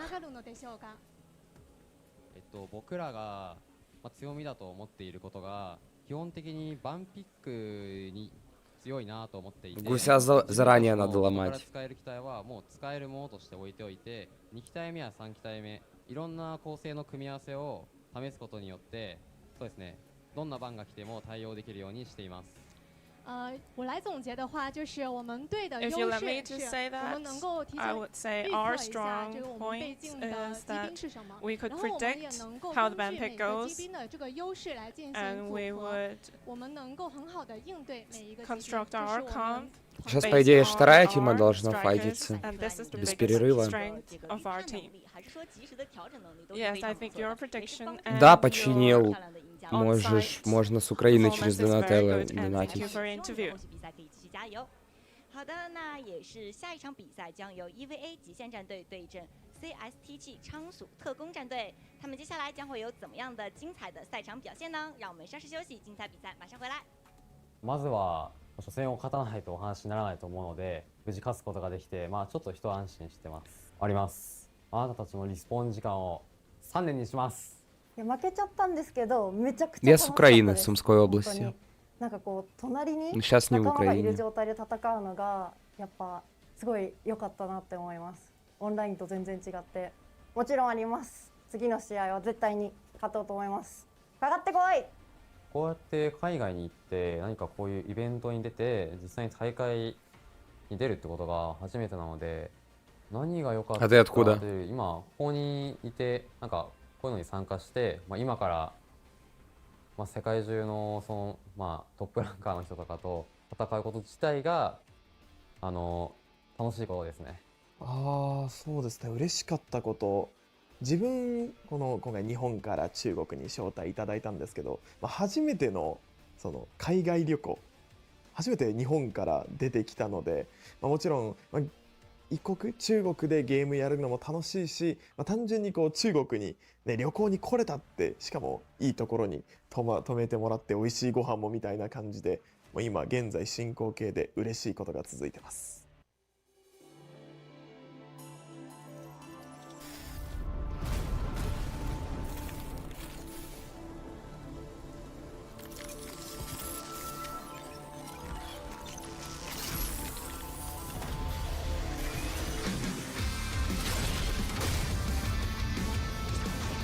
У меня пару подруг оттуда было.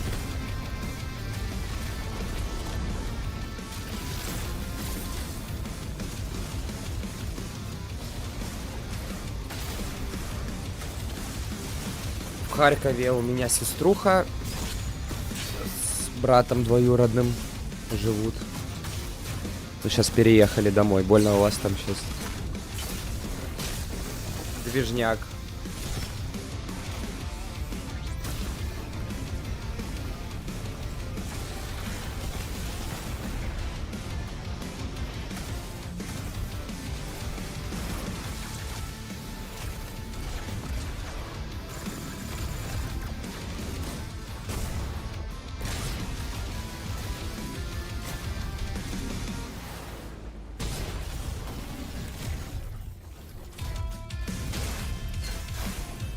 Я в Харькове последний раз, наверное, лет 10, может даже чуть больше был.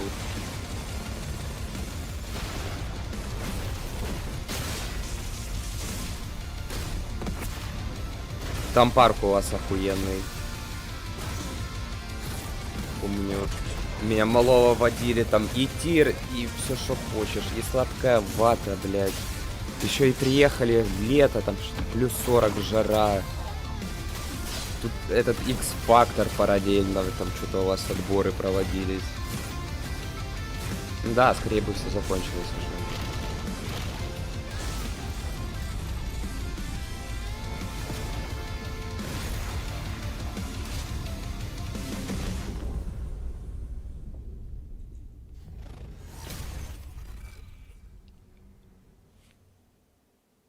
はい、おはまるどうも、小丸セブンでございます。I'm DJ Knight with Team Liquid. My name is Dante. I'm from Chicago, Illinois. I'm Ancilia. Hi, I'm Charlotte. TI 所属の六国と申します。チームアヌビスの、リュウエンを使っているリハイズです。お願いします。ルナブレイクのラウリアです。自分の名前は夏宮って名前で、ゲームプレイさせていただいて Я おり там ますと。 что-то первый раз на сегвеях покатался у вас, там еще на квадриках вот это на детских можно было полетать.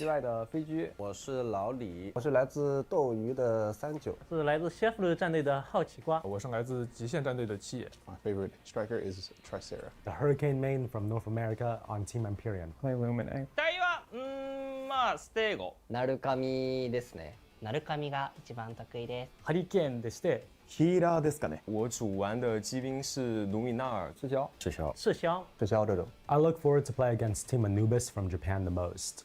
Apparently, they are the strongest team in Japan, and apparently they beat the strongest team in China. So we're here to beat them. 日本のアヌビスっていうチームがあるんですけど、Да, そ да, こが да. 本当に強敵だと思ってるんで、なんとかしてあそこと戦って勝ちたいです。Даня, да? Если игруха достойная, тебе вообще не нужен никакой лор. Просто делайте качественный трейлер. 和仓鼠特工吧，因为我个人挺喜欢银子的，所以想暴打。 Вот мне понравилось из последнего, это, как его, тизер новой батлы, прикольно сделали.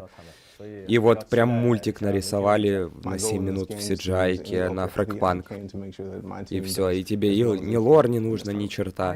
А для лора там просто комиксы сделай максимум. Только качественные.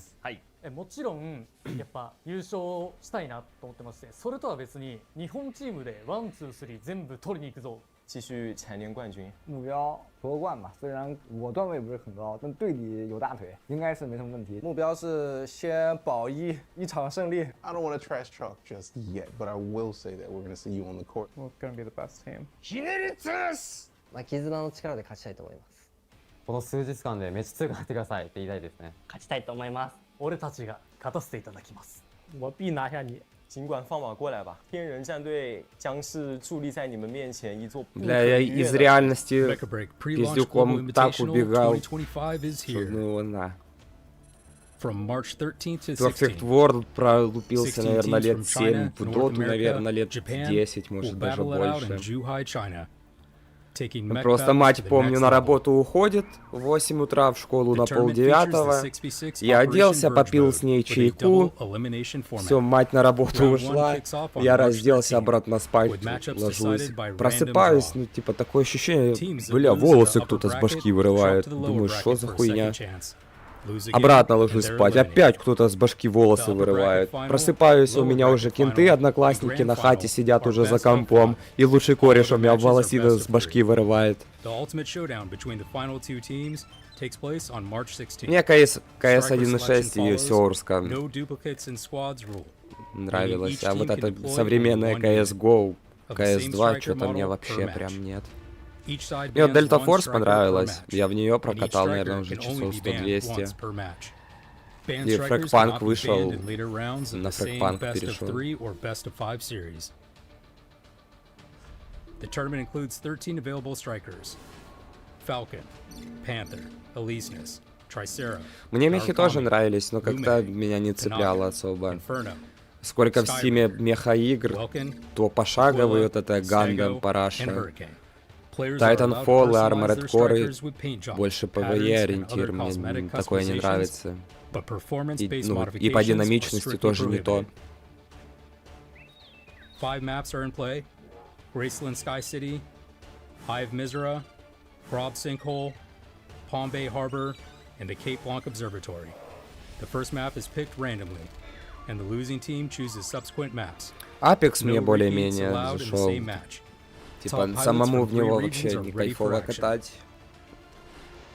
Roster includes the legendary Panther pilot, renowned streamer Yinza, Team Liquid's Mayumi, and Prize from Thai Clan.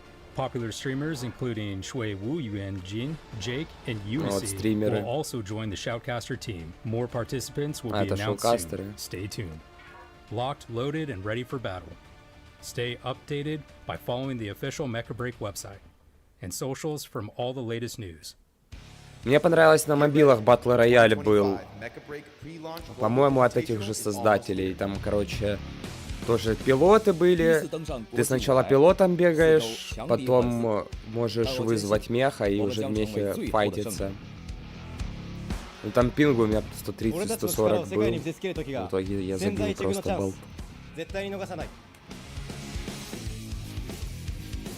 The tension is rising. We're all in.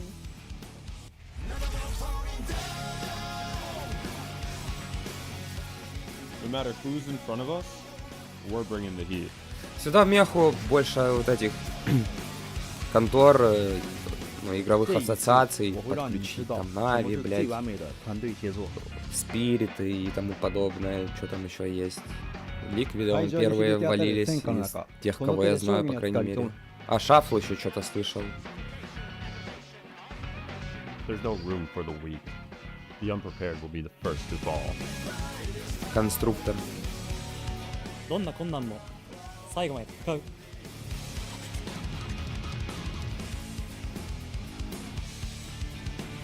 Супер Меха Чемпионс. Да, что-то вроде это. Насколько я знаю, вот разрабы Меха Брика ее как раз опилили.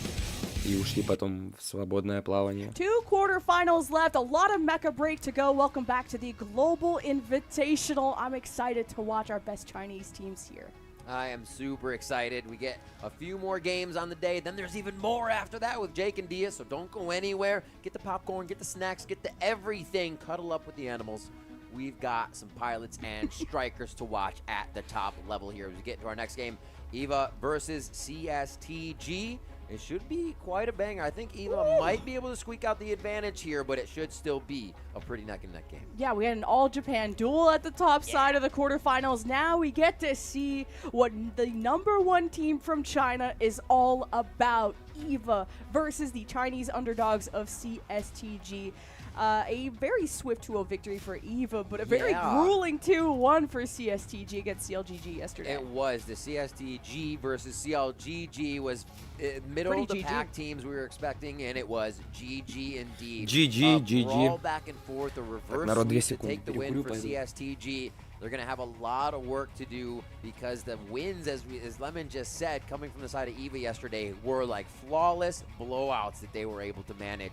They were hungry for the win. Yeah, against Shuffle too. That is a shuffled. Yeah, I mean you gotta respect that team, but you gotta respect EVA. Excited to hype up these players. And CSTG, you said they went the distance. One of our few map threes. They started off strong, and they had kind of a Graceland Sky City where the resilience of CLGG came back, and then we duked it out on Observatory where that went the distance. I can't believe how close that match was. The Graceland Sky City was huge. Huizang on the Aquila. I think that's going to be a focus here for Team EVA be taking out because he was so damaging throughout those maps, especially in Graceland when it's all about you flying off to the side, just being a distraction as that air control. But this is Ken's dream house, not Barbie's dream house, oh, yeah, okay? It's true. I have to make as many Ken references, okay? Here. Because he is Ken-uff. Okay, I love Ken. Aquila the Falcon, you almost fell out of your seat watching one of Ken's shots yesterday. The end of Graceland Sky City, he hits a shot that is so unreal. And beyond that, 2 MVP games, Falcon and Aquila, not even the same striker. This, Ken brings it to the table, and we're going to have to see if he gets any direct bans today because I'd say worth. It's, Aquila or Falcon, like, he's still flexible enough. He's the GOAT, but he's also flexible. Like, one of the best players. Goats are flexible? No, I'm just kidding. I haven't tried bending them, but even in our sort of content piece during the break, a lot of people were like, were fans of Yinzi and that Panther. And he showed us the Panther on all 3 maps yesterday. So I have notes from games, and then I have overall day notes. Yinzi's Panther went in my overall day notes. I was like, this is gross. From expecting to not see Panthers as much to having those sole striker pilots playing Panther come out and show us what top tier looks like was incredible. And everybody on the end of Yinzi's lands was pulling their hair out. Yeah, and Panther's a lot weaker now than it was when the game first came out, and he's still showing us how good it is. But just CSTG overall are a well-rounded roster of players that can literally play anything. Like I'm looking at Sanju, who showed us Hurricane, Welkin, and Aquila. Ahai, who showed us Elisa, Stego, and Welkin.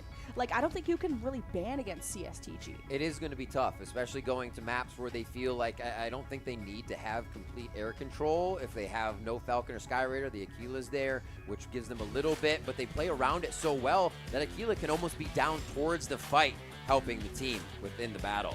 Here's the roster rundown for both squads. Yep, the #1 team from China. Say hello to Eva, who 2-0'd Shuffle yesterday. You got Ken, the obvious multiple MVP haver, but you can't deny what someone like Border does on the Panther, who can go up against Yinzi's Panther. Yeah. But also Border brings out the has the Pinaka by his side with the Panther, so the extra resources give him the edge against Yinzi. The big thing from Eva yesterday, they had the flawless Cape Blanc Observatory map 8 extract. Я помню, я Titanfall хотел купить, потом кореш пришел, у него он был, что-то я покатал, не мое. But now it's time to watch CSTG take the stage. Yeah, CSTG, I think, sit in my top 8 for the power rankings. They're an underdog for China, but this is still a region that has shown up for Mecha Break, that is teaching everyone how it's done. They bring a wealth of experience, and it shows when they're able to pretty much play any striker you throw at them. But there is a sort of Panther one trick amongst their team. Is that going to be a target ban for Yinzi? Yeah, I think so. I want both to get through. Yeah. Let the Panthers through, especially on the first map we might see. Again, I want to reiterate, I'd love to see more of that Tricera ban on Graceland Sky City.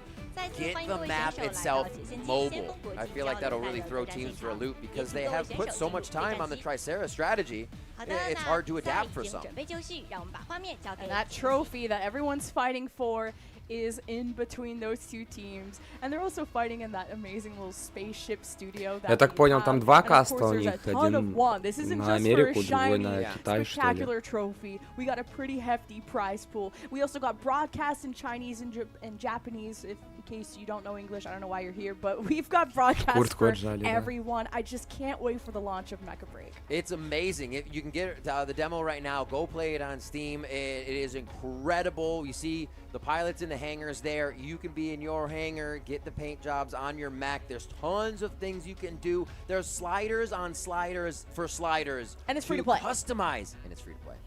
That's kind of the best part for me. Yeah. Yeah. And have you seen how you can customize your pilot? You can. They are gorgeous. You talked about the sliders. There's some cursed ones. I know you have a TV on your head. There's all types of accessories. The duality of pilots, we can call it. Yeah, and then the paint jobs. It doesn't even just end at how cool your pilot is, which you get to watch them over and over as they eject. I eject a lot from my striker because I die a lot, despite being on Eliseness. You're just a fighter, though. You're just a fighter. That's good. That's what you want. You don't want Eliseness to hide. You want Eliseness to battle. The paint so doing it right. Are so cool. Like DSG came out in all the yellow strikers for DSG. Everyone kind of is customizing it for their banner. And we're just doing Operation Verge. There's other game modes. When you're playing the game to get out there and extract PvPvE, to get out there and do some Ace Arena if you're high level enough. But yeah, the modes are amazing. You can also outfit, besides like changing the sliders on your pilot. Ну, с Европы вроде нету команд. Ликвиды это же америкосы вроде. So there is so much to make your striker, your pilot, yours here, and that's what these teams are doing as they get onto the main stage to show us what they want to bring to the table in their pedigree of play and their pilot's appearance and aesthetics. Yeah, what is there, 13, 14 strikers Это right now, прапорщик Mecha Break. And the game hasn't even actually launched yet. They plan on having a huge season, play ranked right now? lots of releases, lots of content. So this is just to give you a taste of what's to come from Mecha Break and to bring you the best pilots from around the world. To also, I'd be writing things down. Like, I'm writing things down of how to play some of these strikers because they're pulling off things that I had no idea were possible. Like Lemon mentioned, this isn't, you might have just heard it now if you're watching, if friends got you into it, but this has been going on. Definitely a labor of love here for the devs. They're switching, they're balancing, they're listening to the community. В этом плане все в порядке Discord там. is always popping off. There's always just community members playing throughout it. So check out that all for Mecha Break. We're here at the Pre-Launch Global Invitational. We're about to get into our next match of the day.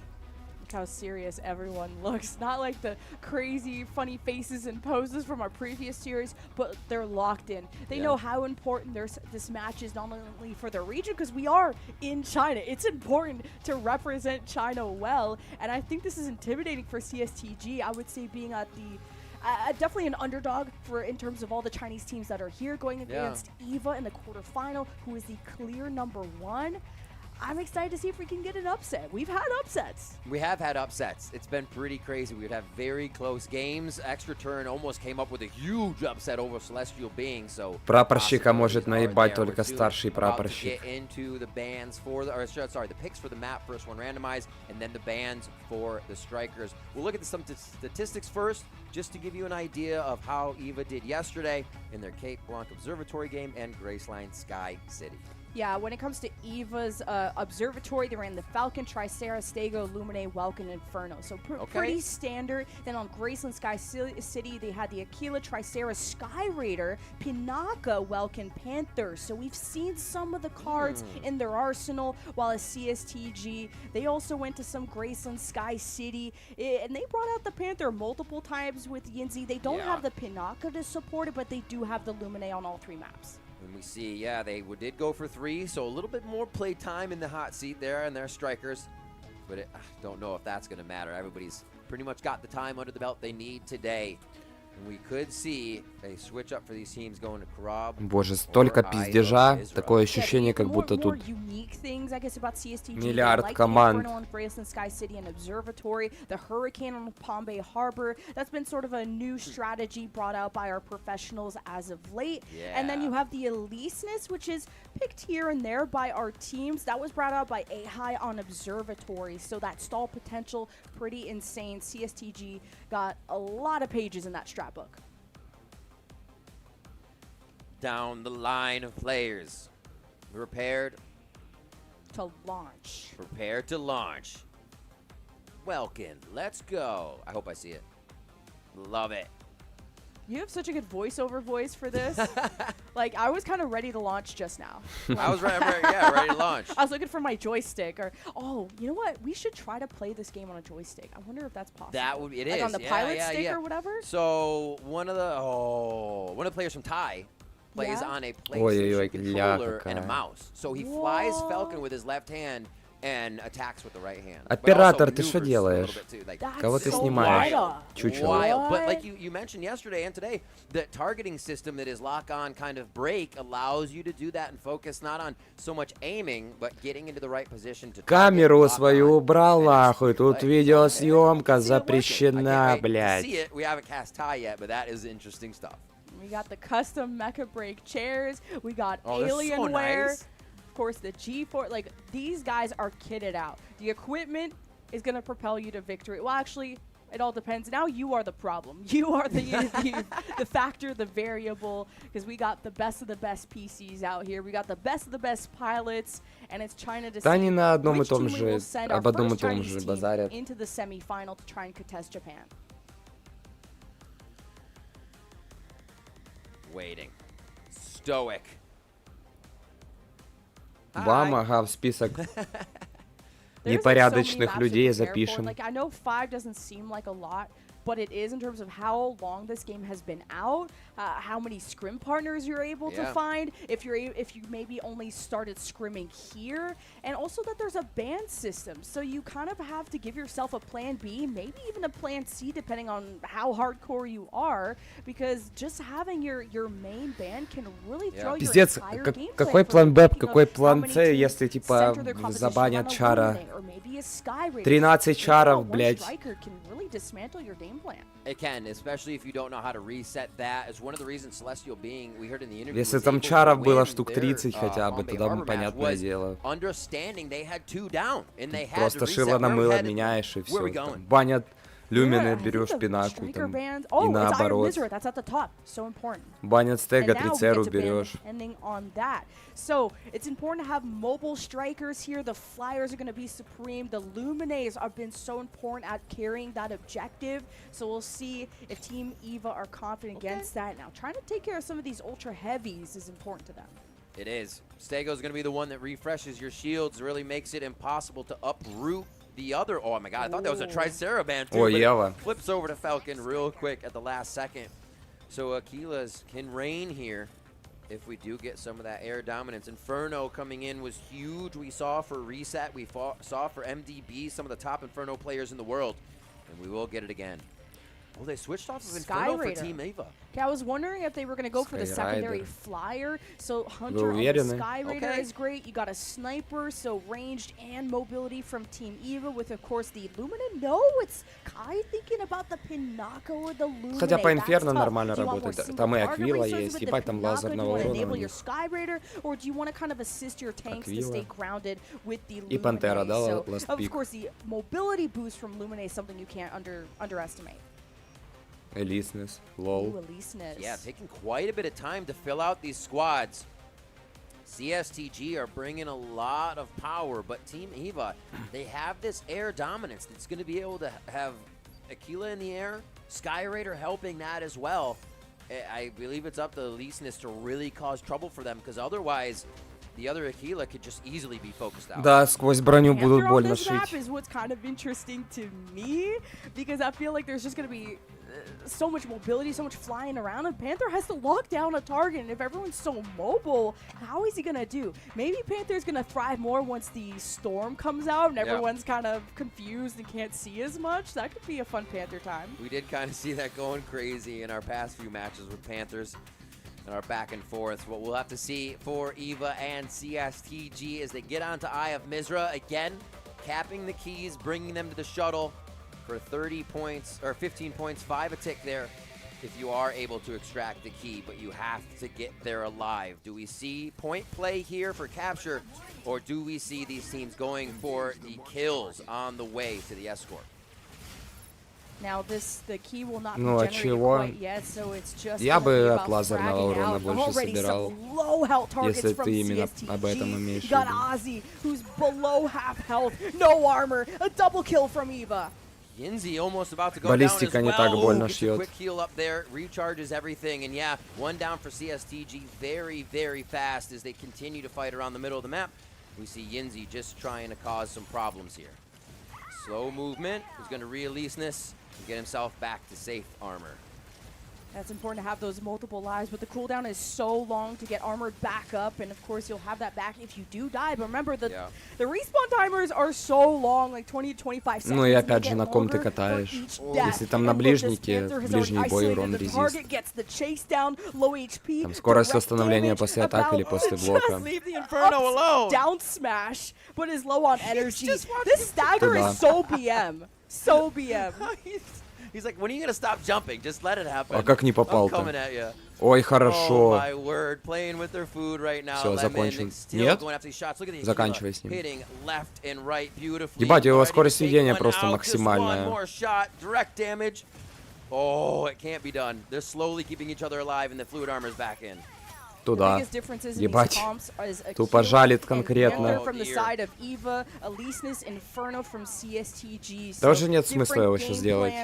As the key still hasn't spawned, and EVA are just kind of setting the tone of this map one. Capping on the Lume now.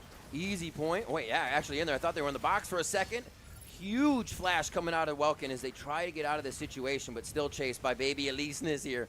moving around trying to get the kills. Сейчас какой-нибудь гайд сделаю на релизе, вообще все перелопатит.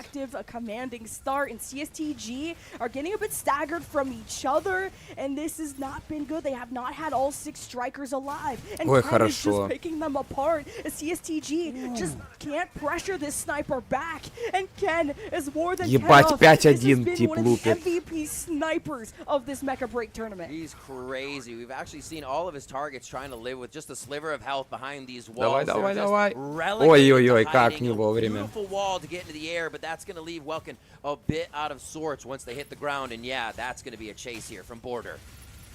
Ooh, it's painful. Пиздец, как же он хорош. Yeah, and now that you banned the Stego, you don't have to worry about displacing these tanks as much. Stego just outputting so much DPS, maybe allowing some of these flyers to run around a lot more. There is a key generated over A, which is inside of a building, and Eva are playing gatekeep while someone has already grabbed the key. Who does have it? It's getting tossed around. Kia's Все, выходите на улицу все. Нехер там делать. Yenzi now we're focusing back on to getting the Elysinus armor back. 2 more lives to use here, but the key is so far in the distance, there's almost no chance.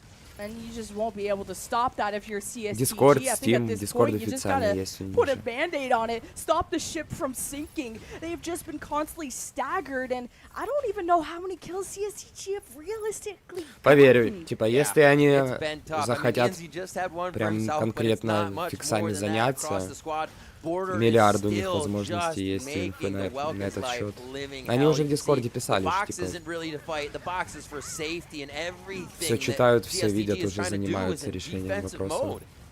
Yeah, and CSTG have their own Aquila, and it has to be the one to disrupt the other side. So Sanju versus Ken. But лично мне самое важное, типа, чтобы донат типа, был нормальный, не лютый, и больше мех, больше мап или режимов. А там баланс подкрутят по-любому.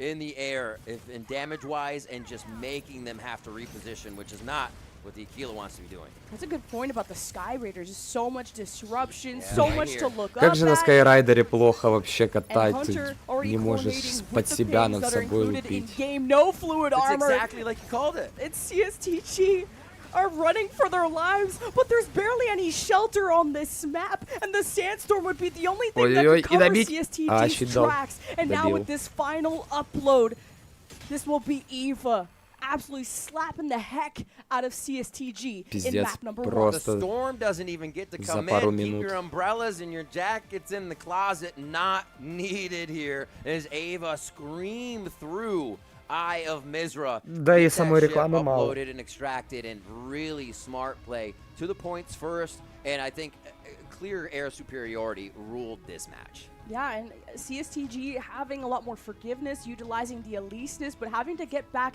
into armor so fast. Yeah. Because you don't have as many bells and whistles in baby Elysinus or unarmored Elysinus, and they were trying to disrupt the key, but were constantly forced to retreat and to group back up. There was never an advantage for CSTG. I mean, they only got 2 kills. That says enough. Yeah, we didn't even get to see these teams play Eye of Mizra today, so now we see how effective Eva can be with the double air superiority and being to the points first. I think we saw big that Ken didn't want the points, but was first there. And you're either going to try to fight that Aquila, or Ken's going to be good enough to just bring you down to half, and you have to leave the point. So it was really a trade-off of if you can get close enough. If you can, you need your whole team there, or Ken is still going to be able to work some magic. Well, CSTG can at least pick our next map. Yes. And Palm Bay Harbor was one that they won against CLGG yesterday. So we'll see if that could be something they're looking forward to. I think so Graceland Sky City and Palm Bay Harbor, I think, will offer the most in diversity between where you're going. One, just on Palm Bay Harbor as you move through sections of the map. Graceland Sky City, obviously from map to map, but which do we think is more effective, right? You need to have really good teamwork, control over the payload if you want to get onto Harbor, but it does kind of deny Aquila's and air superiority a bit of reprieve for some time where they can't fight inside so much. So maybe that favors CSTG here. It's tough to come up with a solution for a team. Yeah, we go down rabbit holes and rabbit holes. That a team that plummeted so fast, and tried to get back on their feet just to fall down again. I would think maybe Palm Bay Harbor would be a fun, like, either Hurricane or Elysis map. CSTG Ничего не буду делать. and that stall potential was really strong. Добавят пару ежедневок, может быть, каких-нибудь и все. Because when you do die, you're not respawning always next to your teammates, so to find each other, to fly each other. Его по большому счету просто сделали, чтобы на меха на своего можно было со стороны посмотреть. Yeah. And looking at even the maps yesterday, they had Cape Blanc. We saw that flawless win into their Graceland Sky City. So that was a Stego Welcome Tricera. They were going for elevation Да, снайпер с Пантеркой and really зарешали only when прям. they fell off elevation did it hurt them. So they did. Пантера, falter when по-моему, they weren't одним on the или high двумя ground. хуками There только is промазал. kind of a scratch to that armor that they have, and they can be beaten. And CSTG tried to target ban a Falcon, but you cut off one head of the dragon and more grow, or whatever the saying is. Like, again, EVA are such a flexible team. They brought out the Sky Raider as a backup plan. They had Aquila. They had a Panther. They had threats. Девочку up ты high, все равно down low, видишь, in your face, когда at она a в меха distance. садится There were перед so many началом threats боя. that I don't blame CSTG did not really know how to address. На прошлой бетке Шангара вообще не было. Ken again. The Ken VP does Ну, в it плане, ever типа, чтоб stop? ходить там можно 1.2 было. million with almost 500,000 direct. And yeah, you got to give props over to Sky Raider Hunter up there doing so much work to help him stay in that position to crush. And there it is, still at 61%. I'm pretty sure that's just like the same number from yesterday. An ace at 7-0-5. Да, или там в мэшмак рейд какого-нибудь здорового добавить, чтобы вся тима, все тимы туда, короче, слетались. And I think a sniper's job is either to focus the other Aquila or to poke down the Там, не знаю, ultra heavies. And I'm sure that Sanju либо типа всем дроп сделать, либо там той тиме, которая больше урона или его убьет, там хотя бы чтобы по 200 карита падала. As Luminate, you're basically just reloading your drones all the time, knowing you don't have enough for the squad. Или игровая валюта. Ну какой-нибудь такой надо. Прям нормальный PvE режим для гринда сделать.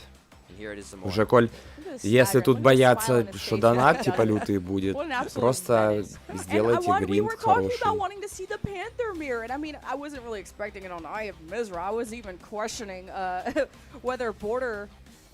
If this was the right plan with such an open map with no cover and no ways to sneak around, and Yinzi understood the objective. I mean, let go of the Panther, the guy who only played Panther yesterday, went to the Elyseness. But maybe CSTG, if they're confident in the Panther mirror, go to something like Graceland Sky City and have Yinzi face off against Border. Yeah, play a little cat and mouse game with those Panthers, try to get him off the outside, because like we said, Graceland Sky City changes each time you're gonna see it, but we're going to Krab Sinkhole, a map requiring a lot of teamwork with those 3 capture points, Lemon.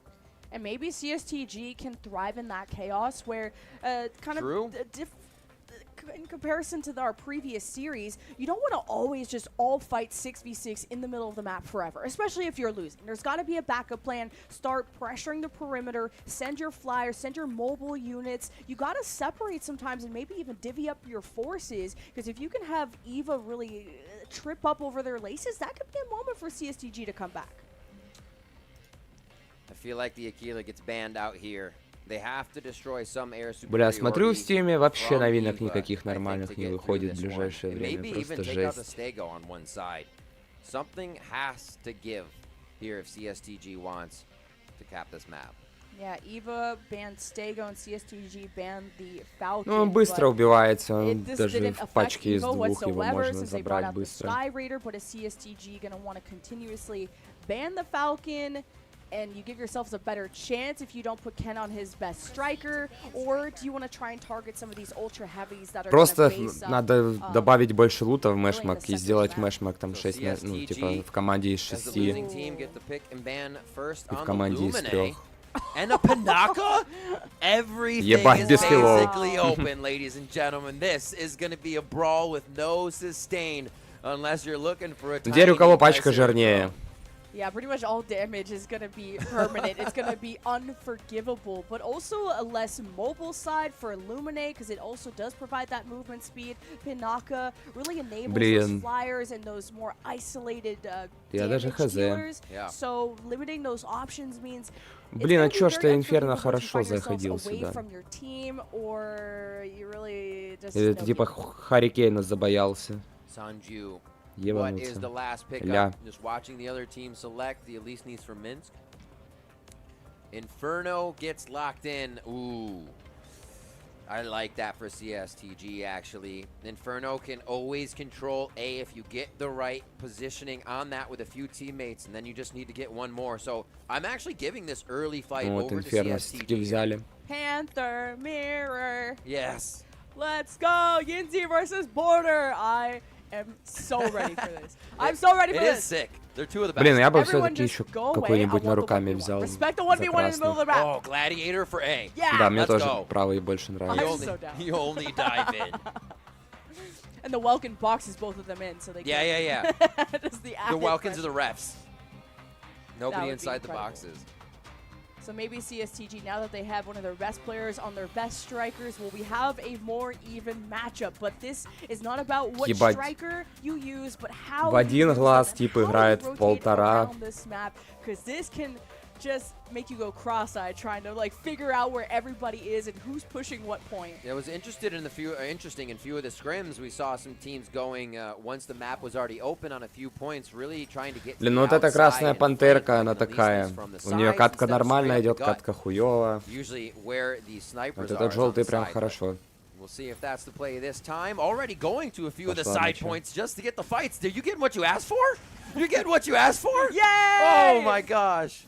And that's maybe the game plan for the Panthers, to be the ones who explore the perimeter and each other are marking each other. Типы просто подуэлиться решили. Where решили. they are on the map. Yinzi versus Border. And it's not even on, the perimeter isn't even on. Ой-ой-ой, и наказать. Tapped early by Eva in the middle. Props to Border so far. He's doing a great job. That initial shield is almost taken down. Yinzi missed one pivotal lance there. Okay, they start to trade a little bit back and forth. And they're not even going for A just yet. It's about the Panther prowess. Kills are pretty even, but the objective is what's going to win the map. And Пиздец, it's still что происходит? still claimed. But B and C have just are going to be unlocked shortly. And CSTG need to gather their Они там, forces может, and в этом, figure out what is the plan. за кадром на друг друга напиздели. Is it just going to be these duels around the map? Yinzi with the cancels Ну да, is so изначально желтый Border with посильнее, the мне canceling on Yinzi is казался. so disgusting right И всё, now. Just заканчивай one с ним. more lance in will do it. He goes down. It's going to be the parry. The Falcon 2 is something to consider from Team Eva. They're running Ken, and he can also fly around and be a nuisance on other objectives, but this won't be what И everyone добивание. Border, the finisher! Our first finisher! Oh, yes, ladies Я and не знаю, gentlemen, что you can do сделают с мехами finishers, в and that будущем. is the first one we've seen in the competition in the Panther 1v1 we were blessed to see. He is Увидим на laughing релизе. while everyone is like hard calming. Border's like, I just finished off the other Panther. Либо игра стрельнет, либо нет. I got my one, said Border. And meanwhile, it's 100 to like 20, by the way. So another day at the office for China's #1 team. That was awesome, and we're not going to stop either. They are going to keep it 1v1 the whole time on the side of the map, and this is something we love. This is going to be CSTG now double capping, though. So they're going to get some points back here. I like that Yinzi waits for the stagger and is playing a Давай! more active style like Panther. Fantastic staggers in the pin down on Border. This is such an even matchup. CSTG are also coming back in the score. Dude, a match to watch for the ages. Honestly, Panther mains for months, years will be coming back to watch this Походу, третий раунд будет. Yinzi is so like stoic in the in his face too. Border's like kicking his feet, having a grand old time. Yinzi, this is like for the world championship in his mind. Like CSTG are about to also take the lead, by the way, while we're watching this Panther off. So Сейчас good. уже онлайн такой себе. Oh, just one. Both miss on that one. Oh, sliver of health. 30 Both как with пике. direct damage to come through right now, and all they need to do Ну, is для hit the бетки lance. нормально. Yinzi's backpedaling just to get in position. Oh, На there's прошлой the бетке strike. вообще в пике 60 был всего Macro-wise, we лишь. can see Eva going through the top of the map to capture C, and this could be what swings the game on its head.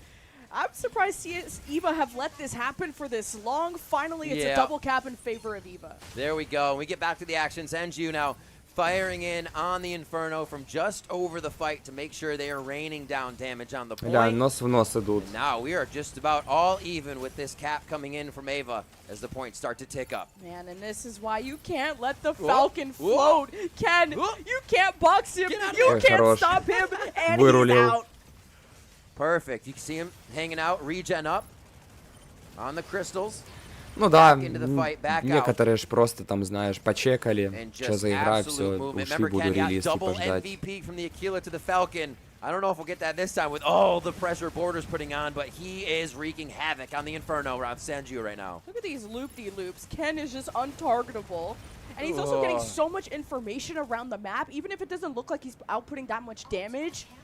This is Eva have a good understanding. Блин, надо будет тоже на релизе перебилдить во все в реген-энергии в воздухе. Что-то прямо недолго в воздухе висят фальконы. Я в скорость все себе закидывал. Ебать, Ля Рожа довольная сидит. Вы за какого болеете? Я за желтого. Oh my gosh, this is too good. Yinzi again, however, getting the short end of the stick, or I should say the long end of the lance at this point, and he is not having fun here. Meanwhile, Eva continue their lead with the double cap, and CSTG are focused on the middle. They're not spreading themselves too thin. Да я за себя сам болею. Таблеток уже въебал. Help elsewhere, but honestly, who cares about what's You are locked into legendary battle. They actually can't leave. They're tethered by lifeblood. They have to finish. Mings actually takes down Hunter there, so one down for CSTG. They're not able to stay on the map with two, but two down for Ava as well, so it is actually a scatter out there over the other points. Yeah, CSTG were trying to push C as well, but by the blue circles on the minimap, you could tell that CSTG are taking L's on multiple fronts. Yinzi about to take one as well in this Panther 1v1. Ой, хорошо, блядь! Border! Border getting the BM in there, straight to the chest as he grinds down and not piercing the heavens, but piercing the A high, beautiful job on the Welkin, spinning a finisher from the Welkin too. You love to see it. Got his revenge. Slamming him down. Отомстил за братика. But, guys, the objective, I don't want to be that guy, but does this really matter if you're losing the game? Eva are about to double the score. CSTG gotta push A or gotta push C. Eva need one more. All of them look at CSTG. They're all on the bottom left, getting to respawn. Really, also the fight we've been seeing between Border and the Yinzi in that. As we have Ken now chasing down and being disruptive over these points to make sure that CSTG on entry is already having trouble.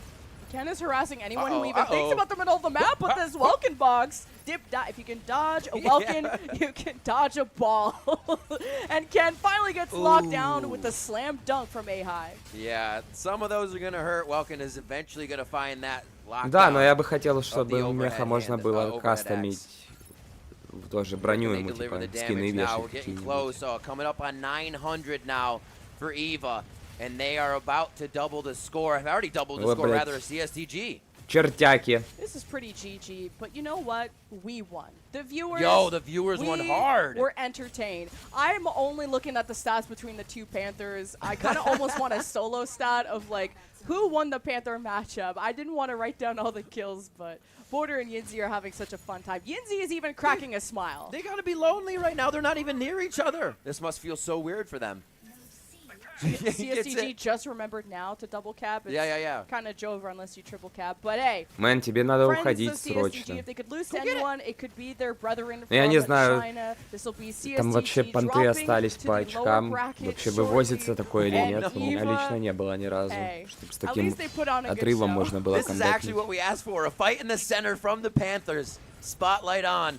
As the last points tick up here. And Yinzi had all the chance in the world to cap that A and triple it for a second before seeing Border just on the other side of the fight path. Oh, there's a Stego interrupting this one. No! Border, ban him. You didn't actually take an L. They disrespected you, my king. Добивание. You see how much fun they're having right now. Awesome. Look at that finisher coming in. Boosh. Have not seen that one just yet. Very, very cool stuff. And it's just about to be over. 2 more points to tick in here, and that's all they need from one cap on the A. That was an extremely fun match to watch. Like Lemon said, Ava wins, but we win as the viewers. We win. We win as the viewers.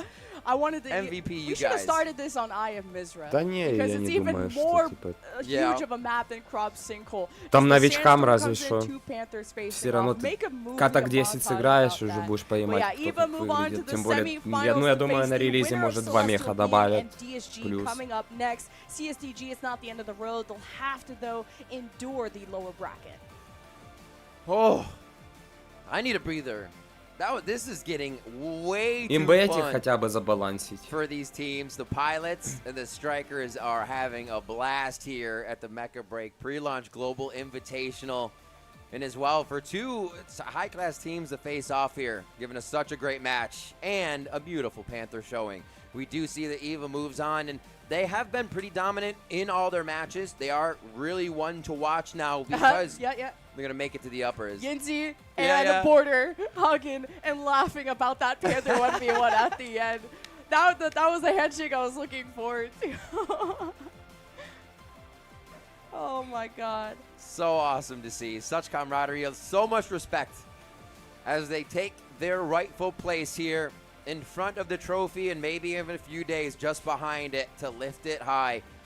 It is going to be Eva with your win.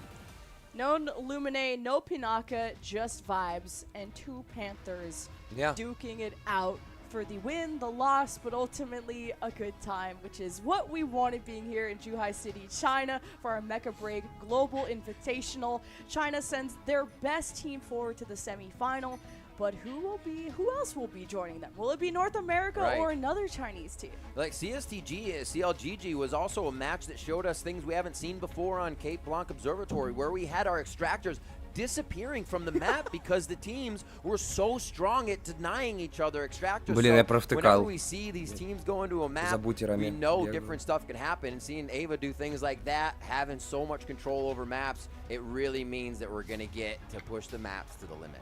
And just, I like how resilient CSTG are. I mean, they went all the way to map 3 against CLGG yesterday. Yeah. They're just kind of accepting what was going to happen in this series and at least having fun in these 1v1s. Because I think winning my 1v1 in a Panther mirror, whatever mirror, А так у них 2-2 получается. Like, I'm not the problem, says Yinzi on the other side, but there's going to be some problems to address if they want to stay alive in this tournament because, yeah, no more lives in the lower bracket. No more lives. I'm excited. I hope we get the Panther interview. By the way, I also got to see who do you got on MVP. Who's your MVP? Border.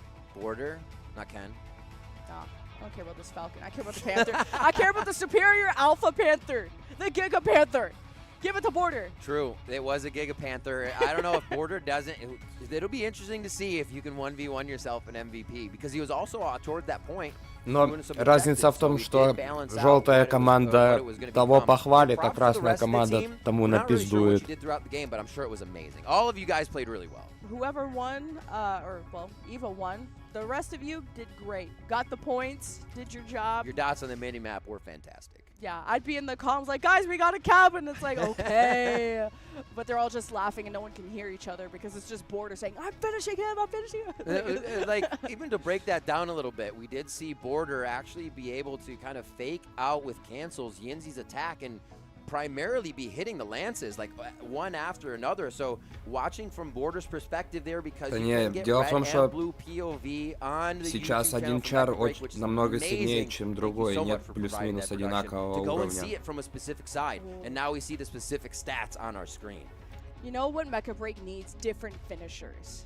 Can you imagine fatality? And you just pull out, like, I don't know, the battery. И с добавлением новых мехов все сложнее и сложнее Falcons будет is the most egregious. балансить. You have this skinny guy who basically sticks his gun in your chest, and then your head comes off. Oh my and he God. throws it. He's just like, yeah, bye. What does Welkin do? Behead you or something? Welkin has like a spin to Hulk smash you into the ground because you stuck to the front of his axe. You can't see Very Riv, but I'm brutal. sure you could visualize exactly Oh, what I he did the just full did. move without the spin. My chair spins though, but I don't want to fall off.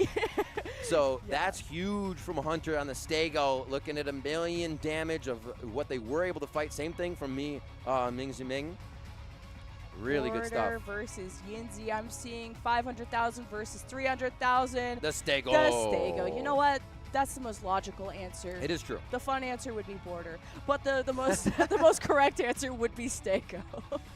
Stego. Hunter bringing that in at 3-2-8 on the KDA, so looks like he was involved in just about every fight the team was having, as well as defensive plotting on those points. Objectives really help to bring up your MVP status. Welkins will know that because all we do is cap stuff and run away. Yeah. Блин, у них даже пик же пизже было все равно. How much fun was being had to versus how much were they trying to dial things was back? Your team calling you back and you were both denying it? I mean, at one point we saw, again, Border in the spawn of CSTG, which just, to me, is the funniest thing. Yeah, meet me in the He's back like, room. I'm not going to wait for you. I'm coming over, bro. I'm coming to your house. I think Yinzi probably invite him up there. He's like, no, there's going to be 2 people at the objectives. Meet me in the back alley. Just such good parries, too, out of Yinzi. I feel like Border was always on the offensive and eventually broke through those defenses. Look at that. Does the finisher on camera, too. Now from the side of Yinzi here, getting the few and in-between times that he was really able to get Border low. Yinzi seems like one of those people that are having a grand old time but won't smile or show it on their face. Yeah. Like, this is the best day in Yinzi's life, and you just won't be able to see it. He does crack a smile near the end of the match, and maybe the factor could be that CSTG were losing that map, so, you know, he was probably going to hear it later. Я уже уверен, это, наверное, лучший бой был за сегодняшний за сегодняшний день турика. Вряд ли что-то красивее увидим. Of Border, i.e. Crow on that one, because Border didn't dash, but it was happening. This time, Yinzi gets the catch. You see that finisher from the front side where he just jams the lance down into the pilot area of the striker. Oh, Border. There's definitely a moment where CSTG double capped and maybe even took a lead. They did. So I was like, guys, are we capping? Literally and metaphorically? What is going on? I thought maybe Да хуй знает. Я в технаре, когда учился, я вообще на парах даже не появлялся практически. Тут все от школы зависит. У меня училка по русскому и по украинскому ёбнутые были просто. That's why he got MVP, I guess. That's true. That extra bit of damage. Most unhonorable MVP, but still was the one who was anchoring the middle of the map and forced everyone to the outskirts. So respect to the Stego, respect to Hunter on that MVP. Really awesome stuff from them and a very fun match. You can see just what the mood, the electricity is like here in the venue, on the main stage. The people around as well, because they're still practicing just outside here. You hear the cheers, the screams as they're watching the games between scrims too. So it is all Mecha break all the time. По дуэлям поровну, а катку желтую затащили. As much as there's thousands of won on the line, we also have an interview, so let's tune into that first. Welcome to the post-match interview. We are joined by the winner, Yoar from Eva. Please introduce yourself. Hi, everyone. I'm Yoar. So this match Вы учитывайте еще тот факт, что они в 1,5 глаза ебашат. Прикиньте, там если кругозор расширится, скажем так. Yeah, this is very fun. I hope I can have another opportunity to play with them. Of course, we want to see it one more time. The second question, compared to yesterday, we have roster change. Xiaomai was on. Did you have any differences between today and yesterday? Well, he is Hurricane main, and if he's on, we will be playing more defensively. Yeah. And coming to your Welkin, I've seen your videos, you've played very well. Do you have any tips for Welkin? I think playing Welkin, you have to collaborate with your teammates. You don't want to play too aggressively because you want to keep yourself alive. Yeah. Профдеформация редактора. So we can see map 2. coming to the ban pick, you ban all the supporters. What do you А think? чё за сайт? Yeah, Или we think контора we у want to тебя? fight with each other, so we just ban the supporter strikers. The last question is that I heard you guys talked very happily. Yeah, because we're looking for Falcon. So, what do you think, your Falcon? We know each other for a very long time. He's History. very good at Falcon and Сейчас other чекну, что это things. вообще такое. Also Aquila. And I'll be looking forward to your following matchups. А, в комиксах? Thank you for your interview. 那我们的下一场比赛是由 CP 战队对阵 DSG 战队，他们又会有怎样的赛场表现呢？让我们稍事休息，精彩比赛马上回来。 Это комиксы History? Или чё?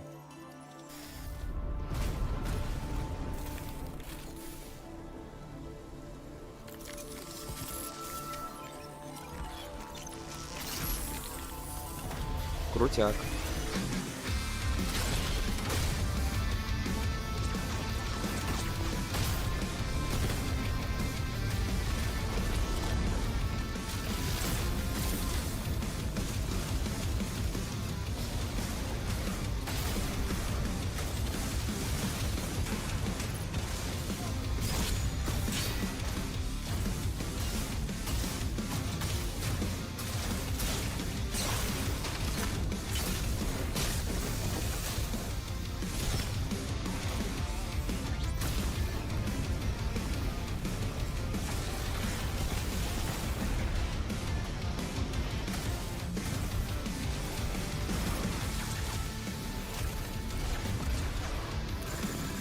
Бля, как меня вот эти комменты уже харят под видосами, под последним, что типа донат ее убьет, блядь, да никто еще не знает вообще, какой донат будет, ёбаный. Все такие умные, что пиздец.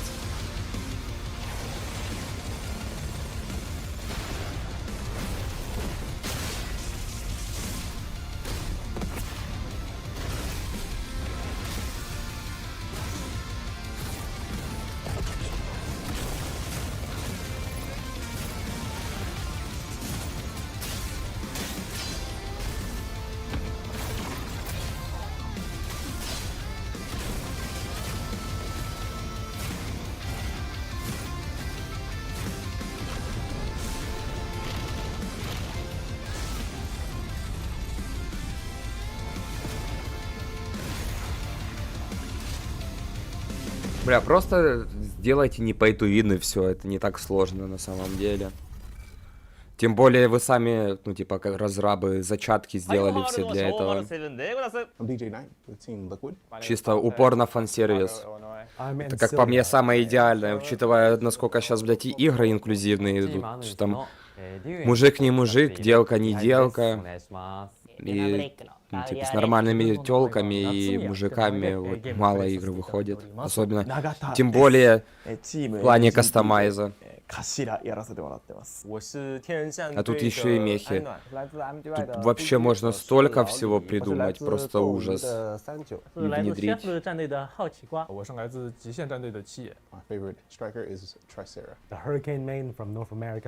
Ну понятно, что шоколадный за Трицеру там видно прям. ナルカミですね。ナルカミが一番得意です。ハリケーンでして。 Хираですかね. Ладно, на руками, как по мне, я согласен, самый симпотный чар. I look forward to play against Team Anubis from Japan the most. Apparently, they are the strongest team in Japan, and apparently they beat the strongest team in China. So we're here to beat them. 日本のアヌビスっていうチームがあるんですけど、あそこが本当に強敵だと思ってるんで、なんとかしてあそこと戦って勝ちたいですね。アヌビスと一番最後にやっぱり当たりたいなって思います。もちろんその中国の選手、チームとかとも戦ったことがあって、すごい強かったので、そこももちろん楽しみなんですけど。和仓鼠特工吧，因为ну да. 个人挺喜欢银子的，所以想暴打他一顿。其实我挺期待跟 Есть игры живут, там онлайны, можно сказать, 50-100 тысяч, и игрушки вывозят там благодаря какому-нибудь костяку там в 1000 человек или в 500, которые прям люто бабки просто вливают. I am here to revive North American esports. もちろん優勝 Ты про платный Battle Pass, так это классика уже. Другое дело вообще, что в Battle Pass будет. То, что в бесплатном Battle Pass будет очередная шляпа, это железно, а платный прям интересно будет посмотреть.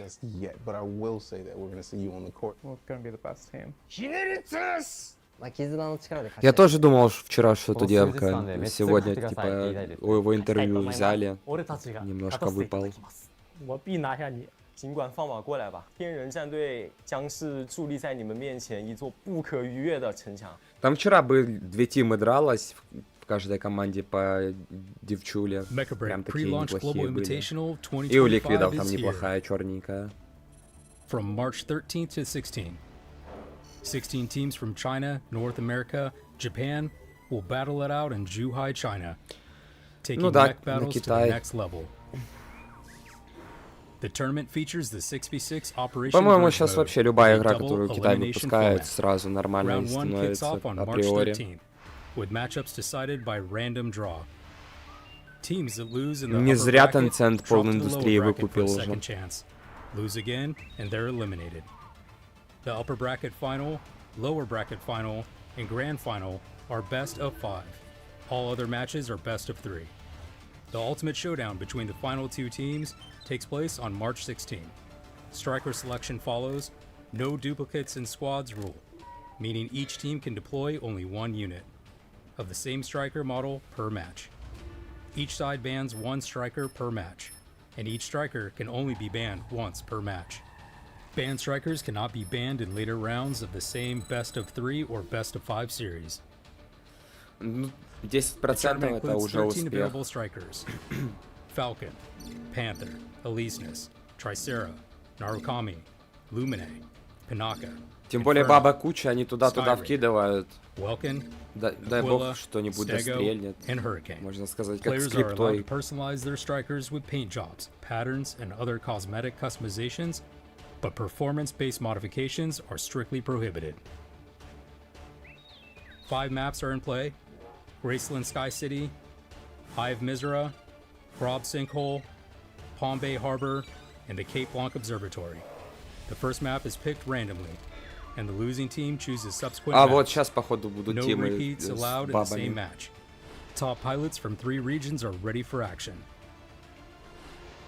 Roster includes the legendary Panther pilot, renowned streamer Yinza, Team Liquid's Mayumi, and prize Ну from да, Thailand. так и есть Popular же. streamers Только including что ж тебе Shui Wu Yuan Jin, показано Jake, было. and Unicy will also join the Типа они на Shoutcaster первой team. Фалькона More забанили, на второй participants will Фалькон be уже announced был. soon. Stay tuned. Locked, loaded, and ready for battle. Stay updated by following the official Mecha Break website and socials from all the latest news. И с Велкиным также. Get ready, the 2025 Mecha Break pre-launch global invitational. Get ready for the next battle. 第一次登上国际舞台，4周强敌环伺，但我坚信，我们将成为最后的胜者。俺たちの力を世界に見せつける時が千載一遇のチャンス、絶対に逃さない。 Ну да, ну да, это бы несправедливо было.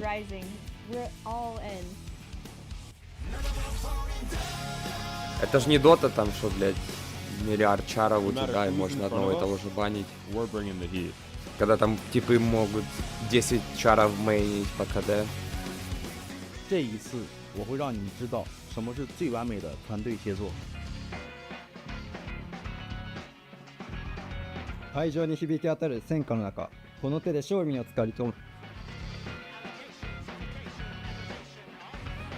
There's no room for the weak. The unprepared will be the first to fall. どんな困難も最後まで戦う。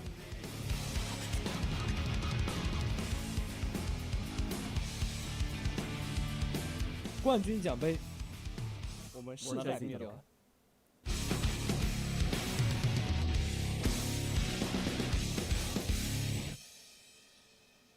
Блин, вот надеюсь, там следующий турик уже, когда релизный будет, прям нормальное шоу сделают. Хотя бы какой-нибудь приближенное к мажору, что ли. うちのチームメンバー結構連携がうまいことできてたんで、それは良かったんですけど、ちょっと自分の実力不足で、はい、最後はちょっと負けちゃったんで、けど熱い試合ができたんで良かったと思います。はい、回戦の環境があるので、よりフェアな戦いができたのかなと思いますね。お互いの実力差がはっきり分かった気がして良かったと思います。一度負けてしまったんで、敗者復活戦は絶対に勝ちたいと思ってます。はい。ここでもう負けるわけにはいかないので、次は。Народ в тележку залетайте, кого еще やっ нет. ぱ一番良かったことは、こうやって万全の状態で戦える場所を Хоть по 提供して QR, くださっ хоть た по ссылке внизу. まあ食事だったりとか、そのホテルだったりとか。 Ссылка есть хоть? それ含めて、もうメカブレイクっていうゲームに本当に集中できる環境を作ってくれた。それがもう俺にとってはもう一番嬉しい。 My bad. 场地包括于我们所住的公寓很不错的。目前我们在那边吃了有4顿吧，餐餐不一样，每餐都有新感觉，每餐都有新体验。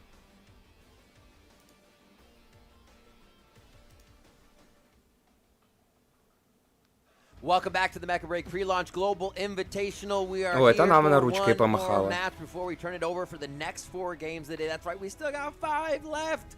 Absolute action coming at you, just like a Panther v Panther matchup. But this one's going to be huge. Celestial Being versus Disguised.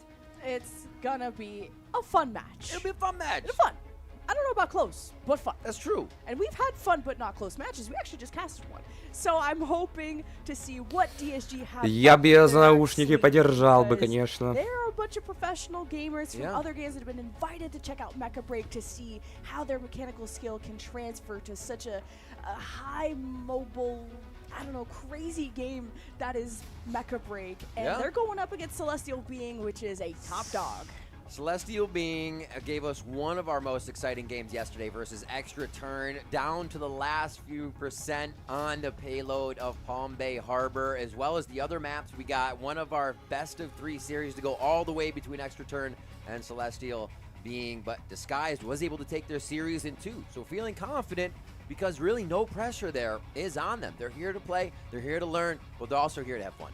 And I'm wondering, are we going to see North America or yet another Chinese team in our second semifinal? I would rank Celestial probably number 2 behind EVA. Okay. And they're going to be showing up here to maybe surprise us. And we'll see if DSG can take any, I don't know, punches to their armor. Will we see any cracks in that fluid armor of Celestial Being? Beta on не, that сейчас, походу, Inferno, and a делать lot не of будет. things being so good for them. And the rest of the team as well. You see Tuobi flying around on that Welkin sometimes. Here they are as they enter the hangar to get ready to pilot their strikers.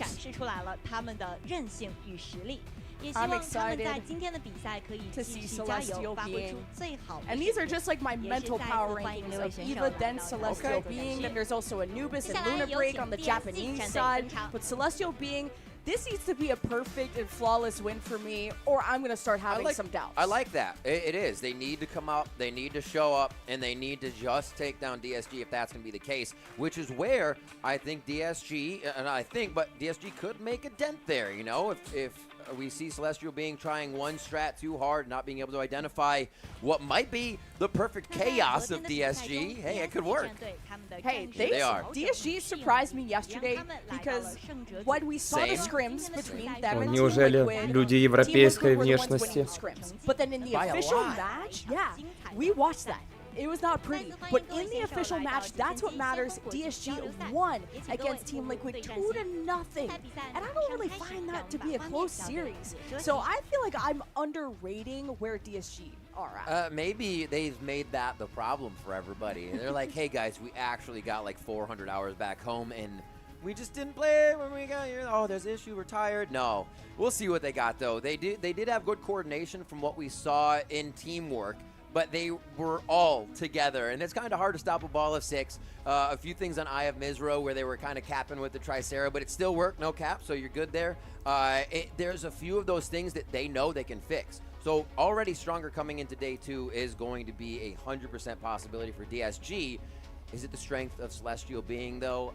Maybe they haven't reached Celestial just yet. For sure, and for a lot of the players at this tournament, this is their first esport. But after just casting the players from DSG for over a decade, they have such a wealth of experience. This is not their first rodeo when it comes to international lands, it comes to tense matches, and in terms of going up against an opponent that is just head and shoulders above you. So this is a team that is going in with really nothing to lose. They're still in the upper bracket, Absolutely. so there's a lot to learn from this match. We'll see the rosters as well, a bit of their stats from yesterday here before we get into the game. Zero Zenin having a pretty great game yesterday as well. I believe Ann picking up one of our MVPs, if I remember correctly. Let me see your DSG squad. Sam was actually popping off yesterday. Not like actually, like surprisingly, like Sam's coming up on the kill feed over and over and over. So they have an idea of how to put down the pain and get their opponents to be looking at those death timers. Same thing with Hydron. He was on the Aquila through most of that time. That was effective. And he is a sniper in other Сколько games кастерам too, so платят, to find a интересно, striker that они? just kind of suits his play style, I think is awesome. And just these are also players that have competed together either on the same team or amongst different teams. They've known each other for such a long time, so chemistry in a game like Mecha Break that requires so much coordination, I think DSG have a lot of potential in their future with more hours under their belt. But you're still going up against Celestial being Блин, number 2 team хочу from на China, небесном one of the most посмотреть. stacked regions that we have Или here. обсерватория. I'm looking forward to just a lot of the kind of powerhouses. We have Vita on the Sky Raider, Zero on the Hurricane on Palm Bay if we go there, IHD on the Falcon. I don't think you can really ban against Celestial Being. No, I don't think you can either. Their pools are going to be way too big. Plus, I think they can just trade off strikers if they don't feel comfortable on something. I think it's going to be up to DSG as we see their stats to be able to play without some of the fundamentals. If a Welkin is taken out, are they going to be okay, right? These base strikers you almost need and tank strategies. And that might be something that is a crux for DSG. As we go down the squad, see the boys ready Так, ну to шо get in там? action. That was just false earlier. My Canadian GOAT, Sam, Ooh. who's been on the rise in his Покажите esports хоть что-то career, похожее на young and предыдущую still катку. full of talent, and someone who's already ready to take a nap, I guess. But these are players that do the heavy lifting in and out of game. Hydron, good vibes across the board, and you just need to go into this like you're ready to learn no matter what the result is. Getting the comm set. And that's Juby earlier, who is playing a lot of the supportive strikers, Lumine, and he's also designating the strikers that he thinks would match his other teammates best. And Dante, who's been a leader in tank roles in other games, is probably the most flexible player on this roster. He's learning Elyseness, he's learning Inferno. So DSG, I think, have made a lot of improvements in such a short amount of time. And they're picking the right ones to go for, too. As we said, Inferno coming into this tournament wasn't really thought of too much now in the mix, but Hurricane also pushing Inferno aside in some of these maps that we're seeing, and even more so on some more that we've heard from today. It'd be interesting to see if Hurricane does make an appearance.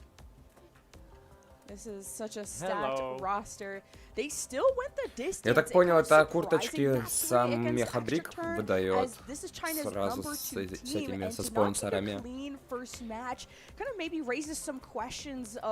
Если у тебя своего сетапа нет на одежде. Right? Just from patch to patch, you may have not seen these teams in quite a while, and now as we meet and the meta somewhat changes, we saw Graceland Sky City, Tricera being locked out, throwing teams for a loop already on this first few matches today. So still, I think we have a lot to see within the depth of striker pools and how they are banned out, because we had a Lumine and a Panaka the other time, which leaves just about everything to be able to fight. Кстати, вот, типа, они там же какую-то группу наняли, да, для саундтреков для себя. Чего вы не можете внедрить эти треки прям в сам бой? So I'm genuinely worried how this match is going to go, because DSG faced another North American team with pretty much the same experience in this game, maybe minus a few players from DSG or from Team Liquid. Типа, может, из-за авторки или Alpha. But now this is a playing field that is very heavily tilted in favor of Celestial Being, but we'll see what kind of DSG have learned from maybe the footage that CB have put out. Ну давай. Inferno. Yeah, I would expect that from CB. Do we get a Stego over here? Starting out on Eye of Mizra, so... Велки на банте. Ебать. Dante was the one who played Inferno yesterday. Сейчас сразу Велкины пойдут. DSG did not touch this at all. Раз Велкин, два Велкин. Was brought out too much from CB yesterday. They very much prefer the Aquila, if not just straight up Skyrider and Фалькон будет у Falcons. кого-то? Нет. Yeah, Manbu played the Aquila on Crab Sinkhole for Team CB. Right. So Yeah, that's what I was thinking. kind of a throwaway ban there for DSG. Ooh. Hydron is on the Aquila, but what? That's going to be a Посмотрите на вторую right справа. away. If Manbu and Hydron are doing battle, we're going to have to see who has the upper hand there. The rest of the battle's on the ground. The Elusiveness there, it is going to be on the other side for У одного Vega, меня Dante такое as чувство, well, so it что looks like we've got a pretty как equal будто бы matchup в going реале into this такую one. где-то видел. You know what's funny about DSG? They played I Am Mizro yesterday, and you criticized them quite fairly. Okay. But maybe some kind of meta reinvention here can't wait. of the Tricera carrying the key. Yes, okay.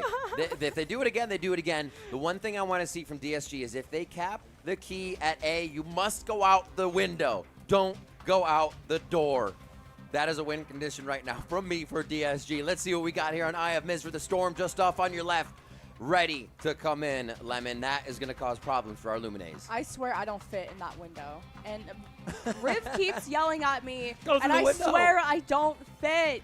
And I also get lost through the tunnels. So just finding yourself on this map through, even without the sandstorm, it is so open, limited on cover. So look out for like snipers like Hydron, snipers like Manbu to really challenge each other at a distance. The last shot of your squads before they get in the game. Remember, you can see POVs from each team on the Mecha Break YouTube if you want to watch from CB or Disguised particularly. This is what it'll look like. But we're going to go ahead and break into some solo views and some pips as we show you the entire map of Eye of Mizra right now, focusing on the Aquilas as they take Sky priority. And this is a full mirror matchup as a reminder. Stego, Aquila, Yeah. Lumine, Welkin, Elysius, Велкину броню уже Tricera. все So those посбивали. ultra heavies wanting to stack up, but keep in mind, those Aquilas need some space to operate. And that's Hydron Ебать, making some попал. fantastic shots against his mirror Aquila matchup of Manbu. Very quick, actually, on the aim there from Hydron. Nicely hitting some damage. A beautiful engage here by the Elusiveness coming in from DSG. Or Veda, rather. Пиздец, sorry, что from у CB. них на обсервере за комп? Just Я вообще не collapsing on понимаю. DSG's forces, removing false early, and there's quite some time to set the tone, but every reminder, every kill extends your расстрелял. respawn, so this is CB setting themselves up for success in the long term. 4 down for DSG. The ace is imminent as Блин, they're слишком trying to рано find они Никиму safety, вырезали. find solace somewhere in Eye of Mizra. And Они right сейчас now it's just успеют going to порезаться. be inside a bit of the Stego. Oh, man. Just the full disrespect, the triple kill from Manbu and the А, не. immediate key grab. Celestial О, being one вообще of на Велкине имба type of в этой speed карте. run Коробку that we saw даешь, yesterday. свой We need a забирает, stat или of, like, хоть сам maybe how quick забирай. the match can go, but DSG still have a chance on respawn to try and kill this key carrier. It all depends if they can reach him, though. Tuobi MVP, early call, already on the caps. And look, it's DSG. They spawn, and they're going towards the key when they really need to be setting up between the key and the next point for the transition of CB. You don't want to be Ебать, chasing, and да ты already шо. Veda is making it a double kill problem. Yeah, just the down smash, something that Dante could not parry against, and those little mechanics, still things that DSG are learning about, and DSG haven't claimed a single kill. It's Speedily is trying to keep up with this spin. Veda is just a Tricera hat right now, staying on top of it the whole time, shooting down above the shields. It still damages Tricera, and he cannot aim that high. So you see that fizzle out a little bit, but CB is already grouped and moving for the next point. Насыпает. Alright, one key down, more to go. Be about to spawn, and it's pretty much in the middle of the map. And you can see by the blue dots in your mini map, it's all real estate for Celestial. Так а что, они все равно ему DSG have some good focus fire броню собьют into всего лишь. Vita, who's trying to escape, but will be unarmored as that Elusiveness, and is going to play that life. You can wait for the alarms to go off before trying to re-armor Ой-ой-ой. as Elusiveness. What a find. Instantly goes for Ля, the как attack and says полетел. goodbye. I'm going to go cap Что, the он key. заберет Thank you Б? very much. They're going to have that shield Да, to bring back забрал. up too. And they give it again to Tuobi. Remember, Welkin with at least a second fast boost speed to get out of here. And Lume is actually going to have that. Lumine You see the стиля ring around раздает. Lumine, saying that Ann does have the key, but still in the fight with the team. They're going into aggro mode. And I like the welcome box from Celestial Being to make sure no melees from DSG could come and disrupt the key capture. And Vita gets after false Dante skirmishes against Vita, gets him actually low, and Dia armors the Elysinus. Now that cooldown is so long, and Dante is trying to escape, can't hit the shot, and there's a lot of teamwork from Celestial Being to try and team wipe DSG. There it is, Manbu, the first one. DSG gets their first kill of the match. We're 70-1.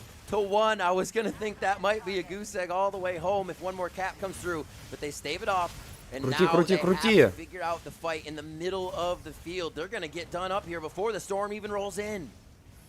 Celestial Being, oh, they're already set up at C.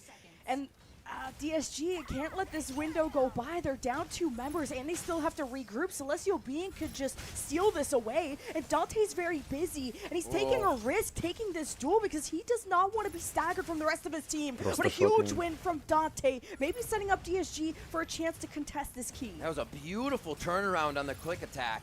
Now Hydron, the Aquila, is going for one. Hydron tries to descend, but he actually just floats down and makes an easy shot. He could have ascended or descended with the ult. And that is just prime shooting coming in from Mambu. Wow, Hydron just steady his shot. He never even fired back at Mambu, and this is relentless. The commander in disguise, just the man. Celestial Being 1 key away from pretty much securing this map, and DSG can't even set up their ultra heavies. They're getting poked at a distance from all angles. Just getting Juby back. 4 are down right now. 3 as Juby comes up. It's going to be tough for them to be on the key. The shield goes in. You can see Twobi once again. And capping it just from the side. And they should be able to run this. Yeah, Dante. Oh, he thought he could just try to get stealth through the storm, and this is just going to cause even more chaos because it takes a lot of experience to fight through this storm, to know who's an ally, to know who's a friend. О чем я и говорил, она себя бустит и просто в дэшах постоянно находится вокруг башни, ну, вокруг самолета или ракета, что это такое. At 100-2 will end map number 1 in favor of Celestial Being. GG. All right, who died on CB? What incredible teamwork, incredible play.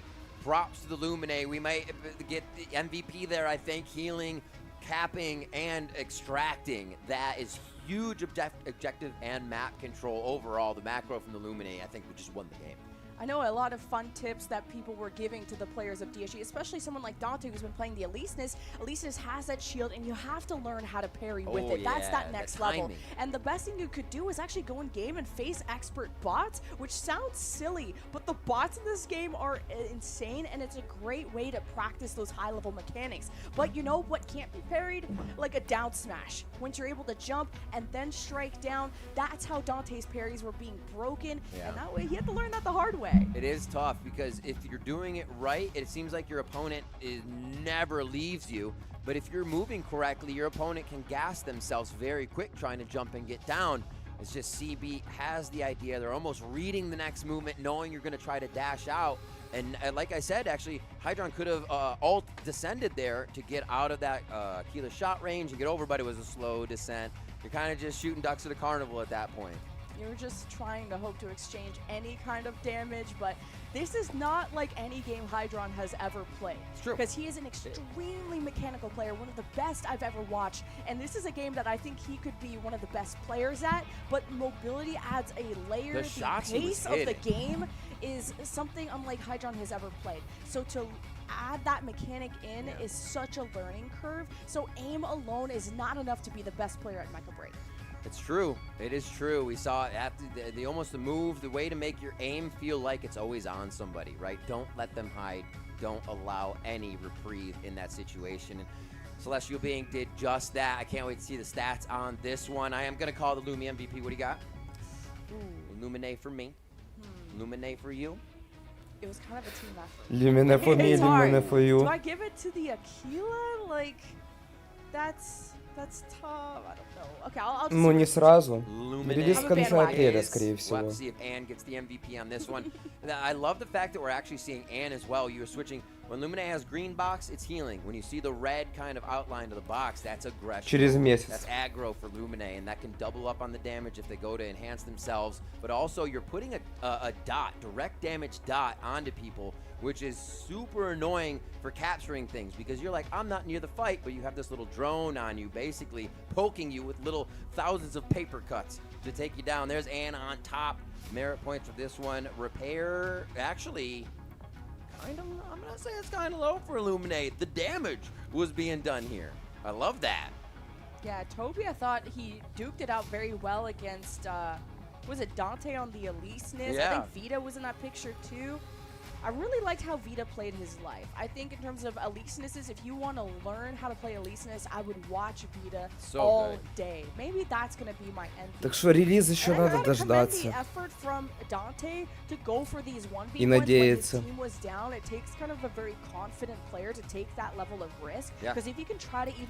А так много кто катает, точнее сделал. Типа, ну, пощупали игрушку, зашла, не зашла, решили, типа, смысл сейчас в бетку катать, если вайп будет. Я до 5-го вкачал. And Elise-ness, the Veda, evades every one of our MVP selections, and it's gonna be the Elise-ness. Wow. And he gets MVP for gifting a kill.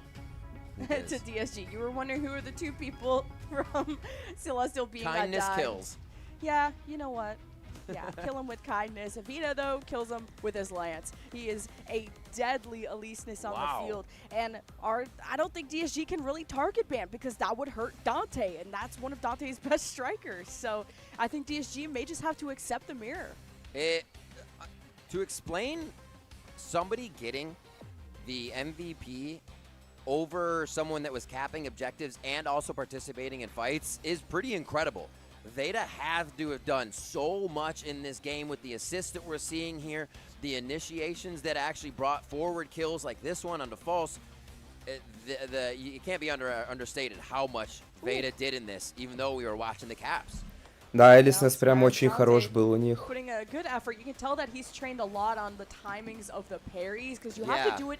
Да, я тоже так думаю, надо вообще больше видов самих модулей. Там модуль на ускорение перезарядки, допустим, да, там еще что-то придумать. Модуль, который откат скиллов ускоряет. Банальщина, но почему-то ее нет. Shots from Manbu just being absolutely relentless, and I think we're going to see that coming into the second map as well. Celestial Being is not a team to let up. We saw that in their extra turn match where they almost lost Palm Bay Harbor, but it was not to be. They brought it back with just a few % left. So they, no matter what the moment, no matter what the time, Celestial Being is always gunning for that win. They are hungry. Yeah, DSG's playstyle yesterday, the plan A that worked was to walk as a human death ball. And will they be peeled? О, небесный, пойдет. Sky City. This could be where the first domino falls, the whole structure comes down. This could be such an unforgiving map. Try Sarah ban. Блин, я вот это за их пиздежом уже засыпаю. Something else. Not giving giving the elevation play to the team. It was so cool earlier to see. All right. Thinking we might see that Aquila, maybe a Tricera. Ooh, quickly Elise-ness from Disguise. They instantly say, Veda, that was too insane. Dante does have an Inferno in his back pocket, so after respecting the Vita 1v1, tried to deny that from him. I understand it. There it is. All right, no Stego. I'm so happy. I am so Stego happy. was Sam's pick last game, and Stego from Zero. So what's going to be the alternative? Zero's going to go to the Hurricane. Забанили Велкина, мы Пантеру возьмем.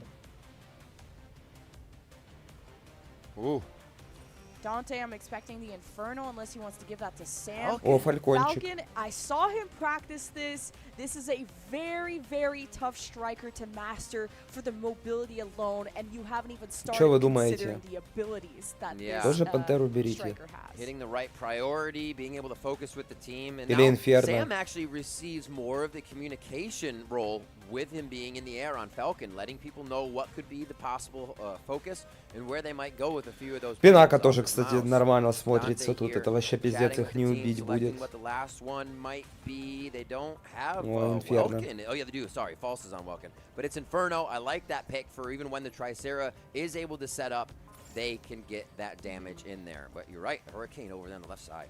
Yeah, these are all strikers that DSG have played in their previous series, but this will be a first-time Falcon for Sam. Yep. So I'm concerned, but sometimes it can just be about distracting, so someone like Dante or Hydron can get all the kills. Maybe you don't have to be the perfect Falcon, but you have to be an annoying one. So we have not yet seen Celestial Being here in fight form on Graceland Sky City. Your elimination map, 6 eliminations could go to all 3 maps on this one as you change. Each time you win a round, you go to a different formation of Graceland Sky City that changes the terrain. Yeah, and the winner of this goes up against Eva in the semifinal. Celestial Being could be the second. Ой, вообще Аквила очень криво все сделал, видели? Unless DSG want to attempt to come back, but that first kill, this first blood, who is what could dictate this first round. Looks like we're getting down to the floor. DSG said, yeah, they have elevation, but let's make them come down. There's too much cover down here. They have the umbrella of the entire map. So Сам себя же CB has закрыл. to follow suit. Yeah, there was a Welkin box, and it almost hurt DSG. It was there on Welkin box, and Sam is the first to fall, so that Falcon can be quite squished. You need to maximize that mobility to try and evade that, and when it rains, it pours. Celestial Being now take out False. Whoa. Tricera all the way to the side of the map. Quite split now as Hydron trying to get away. The shots are coming in. 3, 4 connecting. Look at the damage is repetitive right now from Mambu. And Speedily is so tunneled on dealing with Vita that I don't know if you noticed there's a sniper just gunning you down, but this is a team effort from Celestial Being to rain down on DSG's parade. Me, my guy, Mambu just feels invisible up there. Nobody can see him. Invisible and invincible. He is feeling real powerful right now. And Vita really just looking to put some pressure on somewhere after they get the shields out, protecting the Hurricane real fast. And you do respawn in this game mode now, so DSG managed to find some breathing room to survive, but CB are 2 kills away from taking round 1 in this best of 3 map. Vita, oh, he's circling, and False is getting collapsed on, and CB are tearing him apart. 1 kill away for Celestial Being. I saw False's health bar, and it just seems like they know. Oh, he does go for the Welkin finisher, the spin and slam. Vita now going for the next target, looking to set it up as Welkin going to get out of that feature, and then right back into the cinema. Вообще от финишера тут пользы нет. Один. Seen that before, so they're like, "Wow, that's Один cool." этот. Hey, DSG got a kill though. Let's go. Wait, Как это слово, блин, правильно сказать? That was a Hydron snipe. Either way, that is all she wrote for round number 1, 6-1. 6-1, very fast. Короче, только время тратишь на это, на добивание, и все, и еще тебя могут отпиздить неплохо. And now it is going to be a little bit of elevation, but do they go right back to the ground game? No, we fight on the pillar. Второй раунд на No вышке. Stego, so less fortification for Celestial Being. But hey, DSG did their homework. They know this is a power position, and False is all up in their business with Speedily, with the Welkin boxes, but CB are just poking and prodding. The Triceras are stacked on top of each other. I repeat, the Triceras are piggybacking. What is going on up here? A few kills going over to DSG. 2 kills, 3 kills now. A slam to the ground. На землю. На землю. На землю, блядь. Хорошо. From above, technically. Was not expecting to see a Tricera hat in our tournament, but okay. 3 down for DSG, looking for a respawn now in Speedily. Another one falls. They are just dropping off. Так дело в том, что в Aoda.éxé нокнутого можно поднять, а тут нельзя этого сделать. Тут если нокнутый, то ты уже труп. Оно просто для красоты здесь как будто бы. И надо с этим что-то сделать. And they move on to the semi-final to face Eva. So number 1 and number 2 from China. And this is going to be so insane of a day tomorrow. Don't worry, we still have a whole lower bracket. If you thought this was exciting, Well, hold on to your horses, because we're going to be sending some teams home very shortly. But don't worry about DSG. They got a whole lower bracket to wait for. Feeling good. It's all right. Now they actually have gone up against a team that will fully show them what gaps might be able to be helped there. We did see, and you kind of predicted it, that there's a striker pool there, albeit small for DSG, but we saw them on that Graceland Sky City really pondering what to pick after they got banned out on Sam Stego. Yeah, and to figure out how to maximize the value of some of these strikers, like Sam finding out the hard way how weak Falcon can be if you even take a moment to stand still and look. You constantly have to be in 360, loop-de-loops. I don't know, I'd be throwing up all the time. I cannot play Falcon. Mad respect to Sam and anyone who could do that. You gotta move. Like electricity is going through your body the whole time when you're playing Falcon. Beautifully done by Celestial, being one of your top teams at the tournament, and they don't falter. They show us why that's happening. And you said, we better see that kind of gameplay from them here. Even though DSG could have thrown a wrench in the works, it's just not strong enough to get Celestial being away from their fundamental gameplay and overall understanding of each of the fights. I'd like to see like maybe a 1v1 between Hydron and Manbu with maybe a few more hours in. Yeah. Ooh, that'd be so cool to have a 1v1 tournament. I don't know. We're just throwing out ideas out to Mecha Break to get this done. Let's go. Shout out to DSG, shout out to Team Liquid for putting banners on these teams, content creators, professional players from other games to check out and to really be humbled by how difficult this game is. Like, holy cow. It is true. It is true. I think the content creators are doing a great job of figuring out kind of their own personal preferences in their plays and still showing us some amazing things when you have 5 players on another team that know the min-max of everything. It's kind of overwhelming to be able to put that work even into position. And you can see how much growth there can be in Mecha Break between teams, between the way these strategies run and what fans do to the meta, because that affects 5 минут файта, полчаса бреда какого-то. What are you going to be playing? I know my MVP is going to be the man, the myth, the legend, Manbu. Manbu? On the Aquila. I do like Manbu. It felt like pretty easy to lay back horizontally and just put pot shots on everyone because, you know, DSG were trying to deal with the ground game, try to walk before they run. But that Aquila went so uncontested. I'm looking forward to seeing those numbers. And we had a different playstyle from the Stego being banned. It's like, cool, we're not going to get that elevation play. No, we did. We got more elevation play, I would say. And the Triceras sitting on each other, but also they really weren't getting pushed off as much either. The Stego keeps everybody there, but the Triceras would stay. Everybody's trying to fly around, and it's actually harder to get up on the top. So while it was a little diffused, not having the Stego, you still got a bit of the same gameplay, which was very interesting. Well, bad respect to Hydron's damage, though, at the 500,000 mark. But Manbu does diff him around 140 more than Hydron. So relatively close if you consider Manbu probably has triple-digit, maybe even 4-digit hours into this game.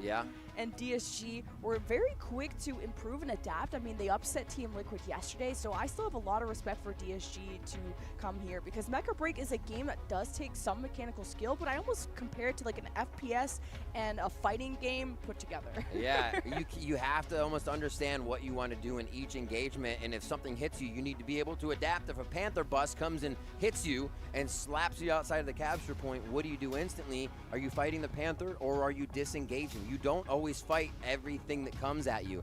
It's a decision you have to make, and the right one being made at every turn. Celestial Being makes these games look so efficient and so easy as they capitalize on all of those advantages. I was actually quite surprised that Hydron was our #1 statistical player, and yeah. I guess we're gonna track that because we have 4 days of this tournament, and this is only day 2. Welkin MVP Toby knows how to throw it down. Welkin ain't nothing to mess with. That's the voice line, I'm sorry. 2 double kills, by the way? Wow. MVP for Welkin. 2 double kills is huge. That means I think air superiority was being taken. We saw a lot of diving in as well as Tuobi would box. You'd have somebody right there with them to finish the kills. So that is huge in being able to get both melees in there. And it was just the axe that was solidifying the W. So I'm looking at the direct damage, and it's nothing to write home about because it's more about finishing off the kills, as you said, of his team. That's like 2 Stegos if you add it up. Yeah, because DSG were so focused on the ground game. Yeah. Because then once they won that, then they could address the snipers, but they could never get through Toby. and that was the problem. Here are the highlights of the quickest Graceland Sky City, but one that was not flawless. Like, DSG did get some kills. Yeah. They definitely scratched the armor on the side of Celestial Being. Slam down. Oh, Vita, Manbu. Просто хотят попиздеть. Это их работа. Вау, вот этот момент классный. Onto the top side as much damage as they wanted to. Aquila is just saying thank you, pot shot. And we saw Manbu doing that almost the entire game. A great game from Celestial Being as they move on through the upper bracket. I didn't even consider that because DSG went for an Elise in his band that it forced 0 to the Hurricane, but there was just so much frag power from CB. We didn't get to kind of see really the strategy develop, and because kind of another layer that I didn't think about is GSG having kind of these throwaway bans didn't really force CB to reveal too many of their cards going into the semifinal. That's true. We did that one game felt like it left everything up, but we'll see what is left up to the interview as we hear from the players. Welcome to the post-match interview. We are joined by the winner, Anne from CB. Hello everyone, I'm the supporter of CB Annuan. You guys performed very well today, and what do you rate your performances? I think we rate 10 out of 10, except Manbu. Why? Why is that? Manbu died secretly. We wanted to win flawlessly, but we wanted to perform better than yesterday, but Manbu was dying. And what do you think? Who's the best player of today's matchup? I won't say particularly who performed the best, but I think is our teamwork lead us to the victory. Yeah, you won smoothly. But in today's game, in map 1 Eye of Mizra, you win this very smoothly. How do you win this? О, я не знаю, переживу я третий день и четвертый турика. In the first half, просто нудятина. We need very good teamwork to win the first half. So our 6 people was gathering together and push forward, so we can win that smoothly. Yeah, so it's very good teamwork from your team. Да, еще завтра и послезавтра. We have many pilots in this game, and they will start to play supporters, strikers. And what do you think? How can they improve their performances? Concerning to Luminate, supporters, in every game, supporters is always the first target of the opponent team, so you have to make sure yourself to survive, and you have to pay attention to the skills. Ну, 16 команд. And your mobility. Просто эти додики как будто, знаешь, искусственно время тянут. Performances, and I think this is the standard for Luminate players, and I think you need to pay more attention on your teammates, on their performances, their health bars and their positions. As a supporter, you need to pay more attention to your whole team. Yeah. Yes, we need to look after our teams and pay attention to our combo. And thank you for your interview.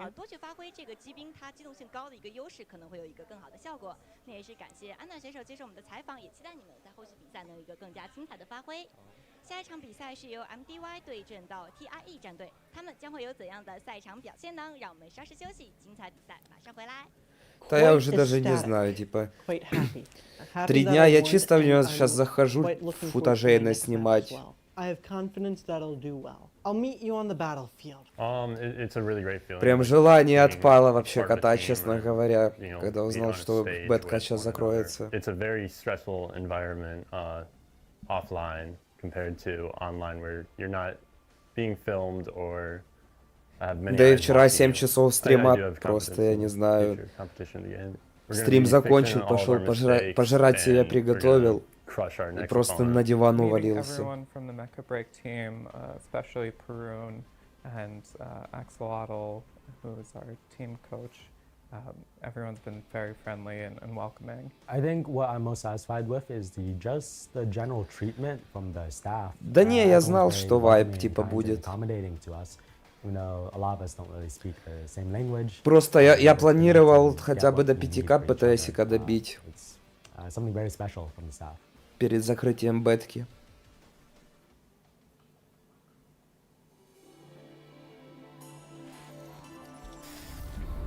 Так, опять 8 минут ждать.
はい、おはまるども、小丸7でございます。I'm DJ Knight with Team Liquid. My name is Dante. I'm from Chicago, Illinois. I'm Ancilia. Hi, I'm Charlotte. TI 所属の六国と申します。チームアヌビスのリュウエンを使っているリハイズです。お願いします。ルナブレイクのラウリアです。自分の名前は夏宮って名前でゲームプレイさせていただいておりますと。永田です。チーム NGT でДа, я вчера, я вообще на прошлой бетке за 3 или за 4 дня только влетел. 我是来自斗鱼的39。是来自 Sheffield 战队的好奇瓜。我是来自极限战队的7。Я там только на руками распробовал, блин, и все. И полгода перерыва. ナルカミですね。ナルカミが一番得意です。ハリケーンです。Да, будет. ヒーラーですかね。Пантера, Люминен нормально откатаются. 赤霄这种。Тебе просто в объем энергии, в реген энергии модуль модуль поставить, чтобы летать подольше можно было. 日本のアヌビスっていうチームがあるんですけど、あそこが本当に強敵だと思ってるんで。なんとかしてあそこと戦って勝ちたいですね。アヌビスと一番最後にやっぱり当たりたいなって思います。もちろんその中国の選手、チームとかとも戦ったことがあって、すごい強かったので、そこももちろん楽しみなんですけど。和仓鼠特工吧，因为我个人挺喜欢银子的，所以想暴打他一顿。其实我挺期待跟影子他们交手的，因为我平时也挺喜欢看他直播的。然后很巧的是，我昨天抽签好像正好抽到他们，所以比较期待一下明天的比赛。My goal in this game is to use any ultra heavy I can to make sure that my team does as well as they can in this tournament. I am here to revive North American esports. もちろん優勝です。はい。もちろんやっぱ優勝したいなと思ってまして、それとは別に日本チームで1、2、3全部取りに行くぞ。继续蝉联冠军。目标夺冠嘛，虽然 Да не, отрицательный стат никак не 有 берут. 大腿，应该是没什么问题。目标是先保一。 Я бы просто модулей больше добавил. Just yet, but I will say that we're going to see you on the court. We're going to be the best team. まあ絆の力で勝ちたいと思います。この数日間でめっちゃ強くなってくださいって言いたいですね。勝ちたいと思います。俺たちが勝たせていただきます。我必拿下你。尽管放马过来吧，天人战队将是伫立在你们面前一座不可逾越的城墙。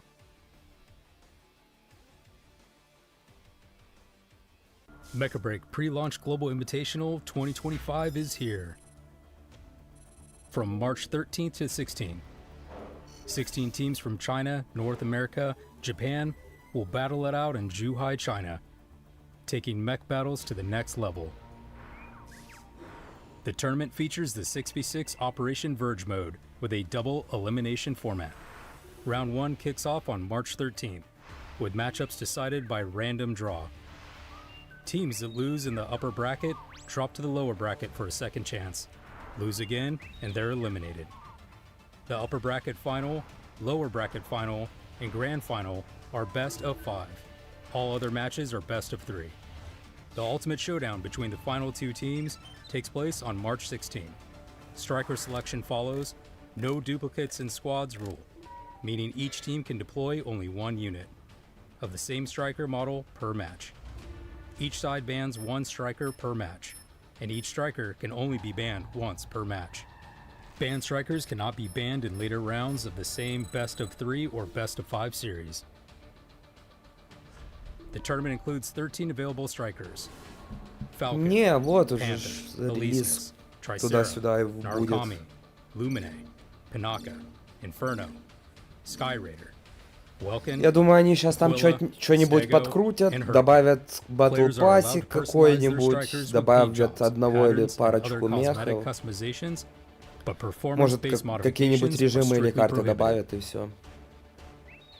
5 maps are in play: Graceland Sky City, Hive Mizra, Prob Sinkhole, Просто Bombay допилят Harbor, то, что and the Cape Blanc сейчас Observatory. есть, скажем The так. first map is picked randomly, and the losing team chooses subsequent maps.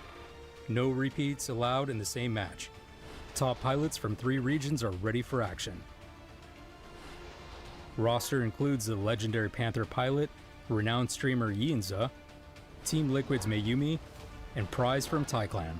Popular streamers including Shui Wu Yuan Jin, Jake, and Unicy will also join the Shoutcaster team. More participants will be announced soon. Stay tuned. Locked, loaded, and ready for battle. Stay updated by following the official Mecha Break website and socials from all the latest news. Get ready, the 2025 Mecha Break Pre-Launch Global Invitational is almost here. 第一次登上国际舞台，4周强敌环伺，但我坚信，我们将成为最后的胜者。俺たちの力を世界に見せつける時が千載一遇のチャンス、絶対に逃さない。The tension is rising. We're all in.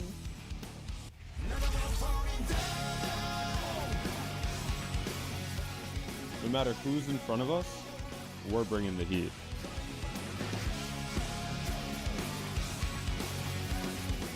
这一次，我会让你们知道什么是最完美的团队协作。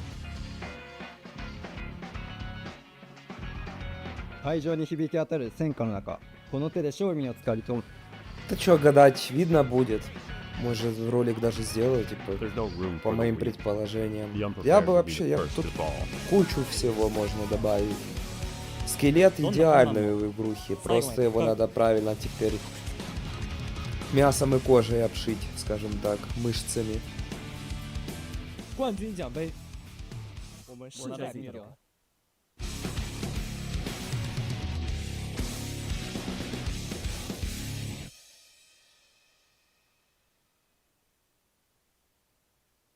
Welcome back, everybody, to the Mecha Break Global Pre-Launch Invitational. If you're just joining us, I'm Jake. I'm here with Dia. And we're about to jump into some lower bracket elimination matches.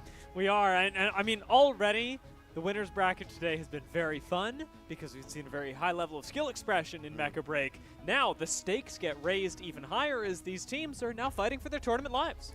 There's a lot of pressure, О, эти right? типы вернулись вчерашние. The upper bracket of a double elimination tournament, you can take a loss, you still have another chance. This is that chance. This is that last chance. And so into these next 4 matches, all teams will be fighting for their lives. We're going to be sending 4 teams home today, starting to thin the herd. I mean, that's what it takes to crown an eventual champion here in Mecha Break. I know, it's funny because we've had so many people here supporting each other. MDY been among the teams that have been extending invitations to others to scrim, and yet now they're on the verge of maybe being eliminated by one of those same teams, going up against a tie for our first match. MDY, strong team out of China. See what they can deliver here with their pressure on. Players entering the stage. Wondering how they're feeling right now, just like gauging the player reactions. I'm not seeing that much tension on their faces. This seems like an MDY that, despite their loss against Да я тебе так скажу, как мне Wukong вообще не зашел. Very strong Japanese opponent, expected to go further in the tournament. And right now, MDY have the chance. Там какой-нибудь, я не знаю, соло-левелинг практически то же самое. Только без гринда. Ой, точнее, с гриндом.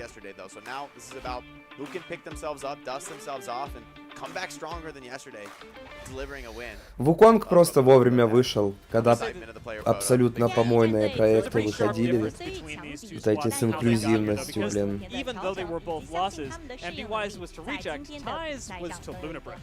And those were very different stories in terms of how they played out, and I would argue that this is probably Ty's first chance to really play the game. Эти бои посмотрим, и еще следующую команду, и буду оффаться. Я прям не выдерживаю, слишком уж долго они тут перерывы эти делают. А завтра, послезавтра уже так и быть надо фулл постримить. Ну, финалку точно буду стрим фулловый вести. Than we saw yesterday. Like, very little was played, and then now it's starting to creep back up in popularity, I think, especially with the Bandpig teams starting to reach deeper. Да, я в курсе. And it's just like we were talking about with how Panther can be an answer as a pick striker against the death ball compositions that we're seeing really often. Another striker that we've seen enter the meta that we might not have expected coming into yesterday is Hurricane. Yeah. Hurricane's been very strong, specifically when we're going to the harbor and trying to push out the payloads. This is where we saw Hurricane become popularized, and now I'm even seeing teams out there start scrimming with it around Karib Sinkhole. Yeah, starting to learn, especially with, people targeting these heavy tank strikers, the ultra heavies, with some bans. We've seen Stego banned a few times, which really shakes the game up, right? I think it takes away some of that clumped up, really defensive playstyle that might otherwise work on some maps. Well, if you ban out Stego, you're missing that crucial smoke that heals everybody's armor, makes it so powerful to group up and stack together. So, by attacking those strategies with the ban pick format, you can force your opponent off their footing and, showing that you're going to need that depth of strategy to go far in this tournament. You can't just be a one-trick pony here. Yeah, and we've seen people really be pressured, especially Falcon players, in how they're going to switch things up. Some do choose to go to Sky Raider. I've seen others swap onto things like Alisnes that's a totally different play style, and it's been a mixed bag of results. The other thing that was really curious to me, we actually saw this just a couple of games ago, double support bans we've seen come out, and even single on some games has really pushed people out of their comfort zone in terms of whether you're going Panaka, Lumine, or just freeballing it. Yeah, I mean, Lumine's been an extremely dominant choice throughout the tournament, just really super effective, pumping the repair, can kind of just be a little bit more flexible in terms of positioning, continuing to deliver heals from range, where Panaka, I think, is a little bit more limited in that regard. So when you ban one of those crucial core heroes, as much as it's not the flashiest, it does force everyone else to adapt and to change their strategy, which is difficult when this is a high pressure scenario, right? These teams playing on stage. We heard it in one of the player interviews talking about, playing with cameras on you. It changes the dynamic for a lot of these. It really does. And now it is your second day. I hesitate to say that that's enough time for you to fully adapt, but at least you've gotten some time. And like you said, maybe gotten a little bit of VOD review in, hopefully become a little bit more adapted as a player to the circumstances under which you're going to be performing. Yeah, we're jumping in here to the bracket overview. Take a look at how far we've come and, how far we have to go. A lot of matches have already been played. So today we're getting into those lower bracket matches. Так, это получается завтра будет 4 боя. А нет, или как? Или чё? This is, I mean, the easy matches are kind of behind you. There's a lot of fierce competitors in this tournament. Staying in that upper bracket, pretty valuable right now. The teams that have been able to secure those 2 back-to-back wins are certainly going to be feeling good. And man, that upper bracket final is shaping up to be something special, right? With basically the top team from China, the top team from Japan, нет. going to be clashing. Или да, блядь, вообще ничего, ни черта не понятно. In the tournament. But right now, we're looking in that bottom left corner, thinking about who's going to survive, who's going to make it into those TBD slots. Team MDY. Типа завтра сетка лузеров, получается, играет в основном. И полуфинал. Are they scatterbrained? Are they just kind of like out of Вообще не понял. That's what we're going to have to see into the match, you know, like, can they bring it together here on the stage? Yeah, their team play certainly wasn't able to match up to Rejects yesterday, and I will say, given the caliber of teams that we saw, I don't even think that I'd put Reject necessarily at the top of their region, since Luna Break has really come out. Anubis also in the conversation for best Japanese team at the tournament, and we'll get to find out who actually is tomorrow when those two teams go up against each other. But MDY are really going to be put to the test, and that, to say the very least. Thai, I'm very excited to see what they can bring to the table, because again, putting them up against Luna Break at the very start of the tournament also was a pretty rough showing for them, and I think they'd like to show a different side of themselves to the fans at home. Yeah, you know, for both these teams, nobody wants to go home first. Nobody wants to be in that first crop to be eliminated, but unfortunately, there's going to have to be 4 teams that fall there, so we'll have to see. We're going to be able to get into the MDY's map statistics. I mean, not so hot for either of these teams, frankly. No. Let's be honest. I think they both got 2-0. They both got, you know, kind of blown out of the water yesterday.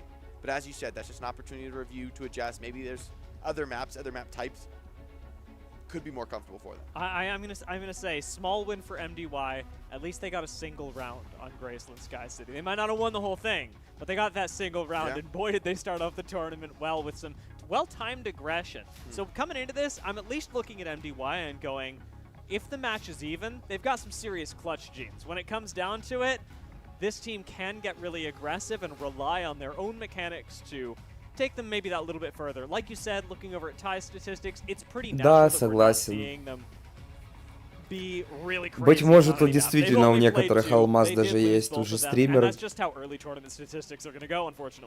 Просто, может, какие-то популярные типы в Азии их позвали и все. Ну тут прям видно, вот некоторые команды на голову выше, чем остальные. Прям вообще заметно. They're looking good for the camera. Very handsome. Oh yeah. Very handsome. Very impressed. Nice skin. I'm impressed. I'm impressed. I got to get a skincare routine. A lot of the Japanese players have been having a lot of fun with their intros as well. Saw the silly faces earlier. I appreciate that though. You know, like we're all here to check out Mecha Break, to see what the game's all about, to have some fun. You know, got to give a thanks to the developer, Amazing Seasun Games, for bringing us out here to Zhuhai, China to compete. And this is what I love to see. I love to see the guys up on stage, having a good time, making the most of it. And honestly, that makes me feel good for them, their chances in this match. Yeah, I mean, a lot of ways to express personality in this game. And while we do see some players be more reserved in their presence on stage, in-game, you can see that narrative completely reversed. Somebody who maybe appears a little bit more locked Да, сыгранного стака вообще априори не может быть сейчас. A la MDY, perhaps, you know? They're really dialed Даже in. за месяц ты не сыграешься с командой хорошо. Там плюс-минус основы там какие-нибудь, да, можете вы вытянуть. И по инфе работать нормально, по ассистам. Там команды месяцами пытаются, типа, нормально застакаться. That's the challenge. So, team with a little bit more tension, maybe, just from the faces of MDY, the body language. They're focused. Will they be able to deliver under pressure in this match? I mean, it's the truth across so many esports that communication is key, and one of the big factors in teams that are able to succeed under pressure and not is the kind of player that's able to go through that pressure and still speak through it, because there are a lot of players, especially high mechanic players, that choose to grind the ranked ladder, that are used to, in moments of high pressure, focusing in on themselves and not giving as much attention to their teammates, when really, you've said it multiple times throughout the day, this is a team game more than anything else. Yeah, and I think, you know, it's funny to look at those two teams in particular, because it feels like there's really a clash of mental approaches there, where Thai Clan looks like they're relaxed, they're loose, they're having fun with it. MDY, it felt pretty serious, right? Yeah. Like everyone was very, serious. They want to compete. They want to show what they can do here. But it's hard to say. I think a lot of people would look at that and think, okay, you want to be super serious and focused, but there's something to be said for people just giving their best performance when they're enjoying themselves, when they're having a good time. They have that mutual trust and belief in one another, even when maybe the game doesn't go so well. So I'm kind of excited for this game. I think it's hard to call from a statistical perspective. We haven't seen enough from either of these teams to really know who's the favorite here. But I'm curious as we get towards that map selection. The random map can be kind of punishing, or you could take a high roll. You could get something you like. Both teams, I think, played the same maps in that first round. Yeah, we are coming up on, because these were both so early, like you said, limited maps. They've really only played 2 the same, and they were also playing before we saw the big shakeups, the introductions of Panther, the introductions of Hurricane.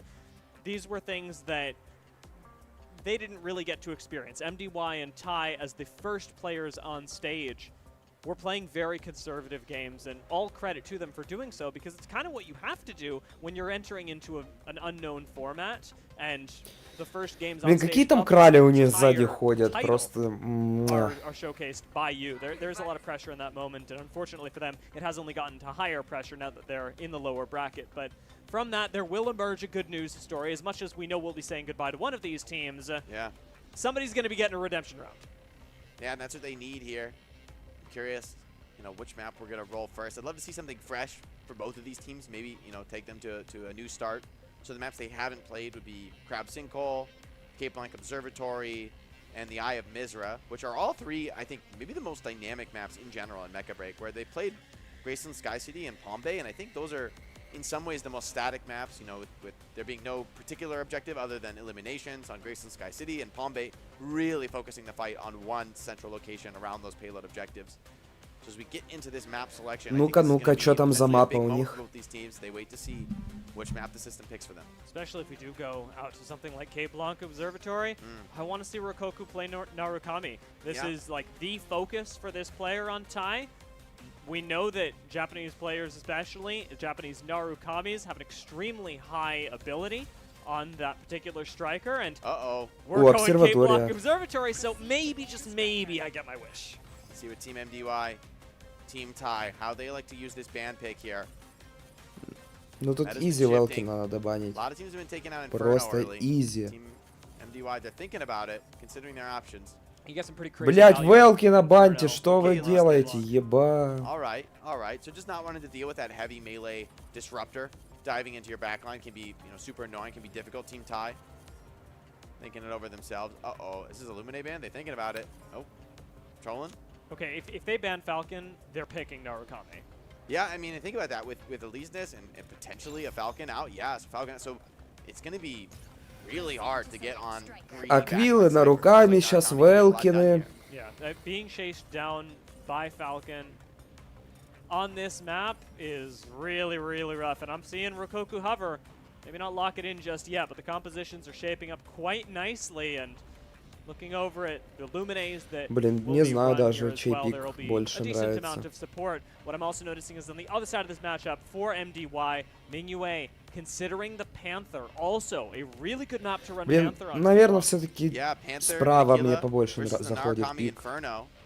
So interesting to see. I think this will be a lot of pressure on Mingyue and Cuckoo to be able to deliver those early pickoffs, right? Panther could pull somebody out of position. Aquila could finish them off with that snipe damage from range. However, the question is, will they be able to do Вейден, все верно. Stealth being such a big factor. Could be hard to actually get on top of that sniper to слева, вот, если Пантера хороша, то в принципе, как бы поровну. Но если вот чисто так на сухой стат смотреть по пику, мне как-то справа больше нравится. A big deal because there's not a lot of peel for Inferno given that Narukami's been selected, and it really will be our Inferno and Narukami together too much for somebody like Aquila to deal with. Cuckoo's going to have a lot of pressure on them to be putting на новую хату переехал. Так, место, короче, неудобное, подком поставил, но у меня рядом с кроватью так кайфово. Я себе микрофончик вытянул у кровати, мониторы повернул, пододвинул. Чисто чилишь. Спина уже затекла за вчера.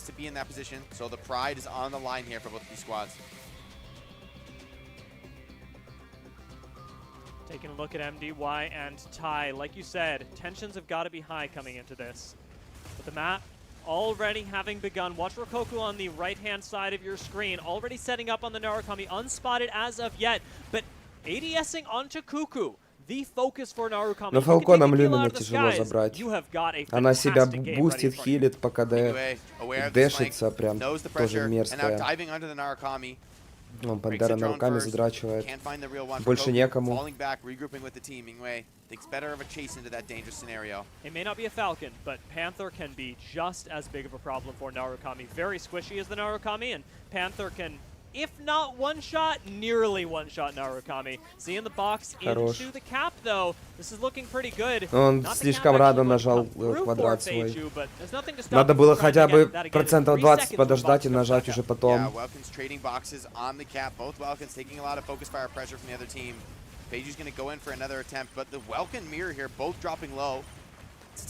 Да может она все сделать. Она на дэшах нормально живет.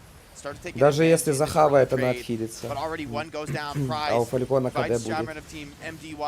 Крути, крути, крути, хорошо. Realistically, we are waiting until the second core extractor spawns. About spawning 10 seconds, and that's where we'll get to see teams split their attention. Maybe a little sneaky capture by Narukami. Feiju gonna try and dismantle this now. Inferno should cause problems, but no! Успел, прикинь. That's the first capture by MDY, and in the middle of everyone. Yeah, and I mean, Team MDY, they found 3 pickoffs on Team Ty, so it's just too little too late. Now Panther chasing one more, would love to get a stagger onto Lumine. Lumine, though, seems to have dodged away for the moment. Opportunity for a quick cap. Welkins trading boxes, trading the gas here. No one able to capture this objective for now, but that early cap is pretty significant strategically. Team Ty still feels like reeling from that team wipe. А чем вражеский Welkin занимается? Another pickoff. They're continuing to put the pressure on. Welkin, high armor, could really pour on the advantage. Kuku actually getting the first pick is really good for Это он там MDY, в таверне сейчас? Still Или нет? no cap coming through, likely to be interrupted. Here I thought I was going to say that again and just watch Feiju do it in their faces. And when he gets the box up, though, I think this is very possible. They're keeping the damage pressure on and denying that cap from long range. Боже, просто +1. Станьте за Велкиным. Велкин даст свой щит и поставит куб на половине процента. Ебать, как будто это так сложно. Там хоть стреляйте, не стреляйте, он щитом все задефает. Вот как сейчас.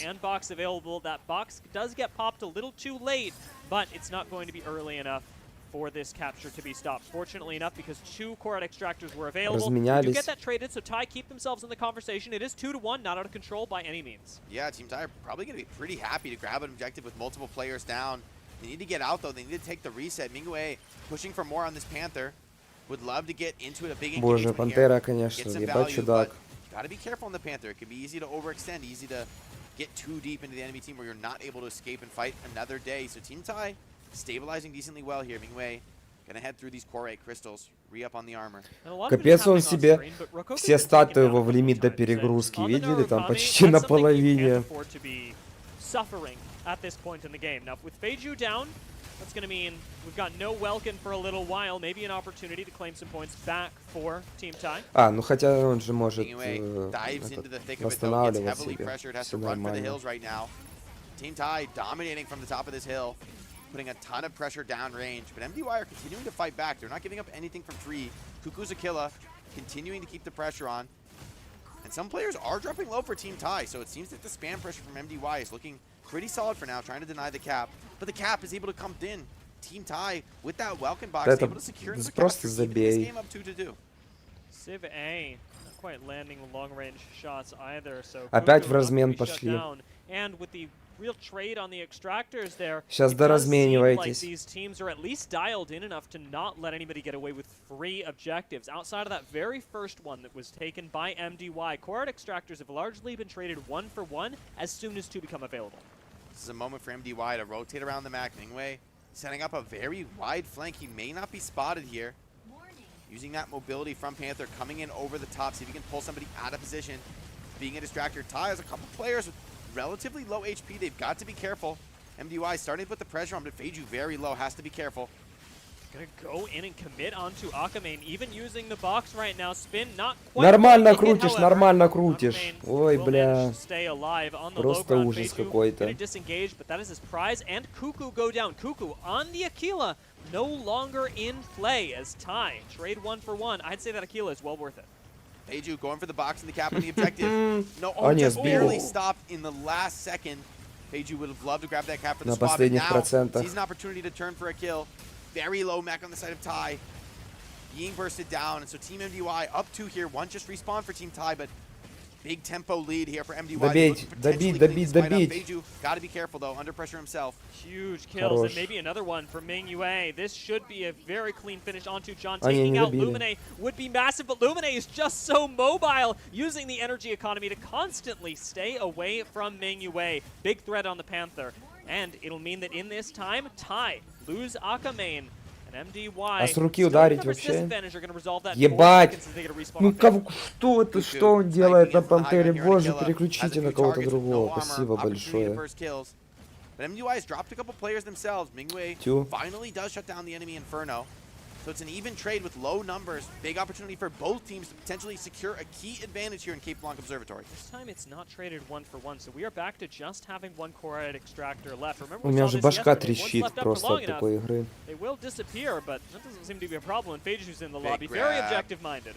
Yeah, he's been very focused attempting these objectives all game long, and it's really starting to pay off. The Stego fighting in the gas, but quite low, definitely vulnerable, and is going to get picked off with the help of Jamran. Now MDY. Бля, что слева хуёвые, справа еще хуже, ну просто жесть. Narukami sniping from range though, a real thorn in the side of MDY right now. But Feiju is just charging in here onto the enemy Tricera, and there's no Stego to help defend this Tricera. Opportunity here for MDY. They want to keep the pressure on. They want to keep staggering these respawns to take a decisive lead here in the map. Some objectives coming up very, very soon, so a kill at this moment would be devastating. We may not be able to hear the comms, but just watching how Feiju is playing, I can imagine how they sound. This is a Welkin that is calming, and staying in control of the map and of his teammates as well.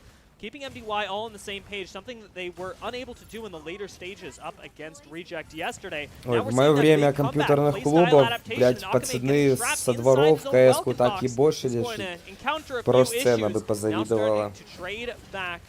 Это просто позеров каких-то понабирали.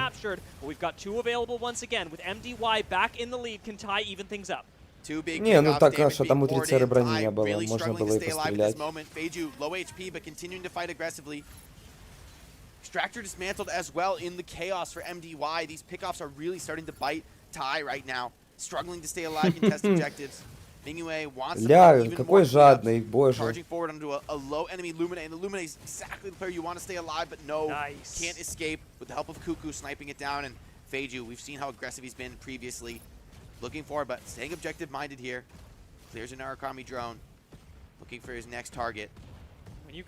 Надо было после того, как иллюзию убил, просто коробку поставить ему. Kiting back along with Rokoku, very low and with no source of healing in the area. GG. Plenty of room over to MDY with Welkin fully disengaging and now going down as Китайцы, америкосы и японцы. 6-3, and MDY have taken a significant lead in this game. Yeah, Team Thai Clan are getting routed at this moment. I mean, so many low players, the last 2 alive. Просто, блядь, 2 помойных команды сейчас дерутся, ужас. And MDY are just bloodthirsty right now. They know they have a huge player advantage. They can. Ну он же не в соло его бил, там еще кто-то его пинал. Lumine dashing out of trouble. Very hard to pick Бля, off. посмотрите Lumine, но это просто жесть. Objectives are essentially free right now for MDY as they're headed over to attempt this cap with Jamran. And that's worth 2 points. This is completely uncontested. That's going to be the first round win for MDY. Taking control in the mid game of Cape Blanc. This looked really close between they and Ty, but ну да, синие менее помойные. Once we got Cuckoo and Mingyue on the same page, these picks were very forthcoming. Но Велкин, блядь, это у синих, конечно, просто додик отмороженный. Which I think bodes well for them. That's kind of like the key factor in a lot of these games is who can win those main group fights more dominantly, who can, you know, secure the kills that allow you to transition to the objective. So Thai Clan, back to the drawing board now. It's their opportunity to pick a map. Curious to see where they take us, where they feel most confident here with. This is their tournament life on the line, right? This is your last chance to fight back and to secure a map win. here at the Mecha Break Global Pre-Launch Invitational. I'm curious, because I know that Thai have a Falcon player, whether knowing that that's not going to be a ban in the next map, whether they choose to go to something maybe a little bit more wide open, like Eye of Mizra, that could be good. Prob Sinkle as well, I keep alternating between those, is going to be another good option, especially if you're somebody who feels like, or a team that feels like you can spread out and actually take a win up against MDY. This is the point, right, in the tournament where you gotta stick to your guns, I think, and go with players Какая you альфа? feel most confident on. With your tournament life on the line, you gotta just take us to what you're most confident showing on, where you can bring it out. And Team ThaiClan, I mean, they were having a lot of fun. They were laughing, enjoying themselves in the pregame, but it was MDY with the focus, the intensity, that so far have a pretty clear advantage here in the series, up 1-0. And this is a best of 3, so not many chances to bring it back here for ThaiClan. In fact, just one. And you know, I'm going to throw this out there while we're thinking about what Thai will end up doing in the next round. No matter what map they pick, I think you're banning Panther, because I watched a Lumine get 0 value for about 60 seconds because Panther just doesn't let you rest, doesn't let you heal your teammates. Yeah, and all that pressure from the Panther, the rest of the team is capitalizing. They're continuing to pour the damage on. They need those heals, but maybe you can't quite get that done under pressure. So Panther, you know, has been a striker that was really, I think, unpopular. We talked about going into the tournament. You know, some of these strikers, people think, oh, maybe that doesn't work. There's no way to make that strategy viable. But, you know, I think thanks to some of the top teams really showing, oh, there's another way to play. There's another way to approach the game. And they've been looking pretty solid on it. So I'm curious to see if that Panther ban does come out. I think that's a good call out. It could be something that ThaiClan can use to just stabilize the game, right? The pressure that Panther puts on you can be overwhelming. Yeah, and Panther is deceptively, despite how squishy the actual striker is, got a lot of survivability. Even inside of a Welkin box, if you do manage to land that, you're trying to peel for your Lumine, you're not necessarily going to take Panther out every time. It can feel almost like taking out a Tricera, but a Tricera that somehow moves at light speed. Yeah, the mobility for Panther, I think it really is the key for those top pilots. They're able to get the most out of that kit, you know, hitting you from the flanks, from being annoying, but you can't quite turn and catch them and punish them. And that's a challenge playing against the top Panther. And I mean, UA looked great on it in this map. I wonder if that's going to be something they're going to be able to continue to leverage. I think it's also quite map specific. Some maps I feel Panther not as effective. Others. Вейден, да ты популярный. Yeah, so I'm curious to see where we're going to go next. ThaiClan is there. Ball's in their court. Where would you take us map wise if it were you? I think I'd probably go Eye of Mizra, just because assuming that the Panther ban is going to come through or the Aquila ban is going to come through, both of which are pretty good possibilities, you can get good value with the other on that map and not worry too much. That's at least what I'm thinking. How about you? Yeah, I mean, it's a tough call. Maybe take us to like something like, could go for like a Palm Bay and just simplify the game a lot and make it really focused on just like one main group. What I'm worried about though is actually the Aquila. I mean, it was essentially Team ThaiClan. They were like, you know what, you can have the Aquila. We're gonna have the Narukami. Yeah. We just believe we can win that matchup. But it really went against them on maybe one of the better sniper maps in the game. Yeah. Right? On Cape Blanc Observatory, where it's just very wide open. There's all those big hilltops where the snipers can really start to poke away at you. And I feel Aquila was decisively stronger in that last match. And so I wonder, will Narukami continue to be the pick for ThaiClan, or will that end up being a liability for them? You know, I was talking to some of the players about this earlier as well, because I feel that there is a large difference between Aquila and Narukami in the sense of how they're meant to be played. I think Narukami has to be a little bit more flexible and does have to group in with the team quite a bit more than Aquila does, where you always want to be quite far away. And some of the players were speaking about that very same, I guess, emotion feeling about the striker, and yet also acknowledging that Aquila is simply much more consistent. So Rikoku picking this, while I do love that we saw it because I want to see some Narukami one-tricks out here, I think has to go back to the drawing board and go, well, this may have been my pick. It may have even worked kind of well, but it's just not as good as an Aquila right now. Feiju, big performance in that last map, but wow, look at that damage stat from DJ Catlink. 3 million damage on the Stego, and the counterpart Yan is only over 1 million. That's a ridiculous damage cap for the Stego, and I think that is potentially a real strong sign here for MDY that they're dominating in those main group tank trades so effectively. I think you got to give a lot of credit to DJ Catlink's Stego. I mean, a damage difference like that is really challenging to overcome no matter what map we go to. Yeah, and Посмотрим, что будет дальше. Yeah. We've all played with Riv. We know what happens when a Welkin boxes and caps the objective. That Welkin walks away with MVP. Yeah, and Даже сейчас уже она свой костяк потихонечку набирает. А зачем покупать, если бетка только? doing his job in the team. Там мелочуха, что в карманах валялась, выделили. 3 показа на ютубе рекламы. И может там какому-нибудь стримеру занести. Я знаю пару типов, ну и я в том числе, там же у них есть этот, поддержка контент-мейкеров, там мы с пацанами заявки кидали, вообще никому не поотвечали. Даже там 50 тысяч подписчиков у типа в Америке было, тоже ни хера ему на почту не пришло.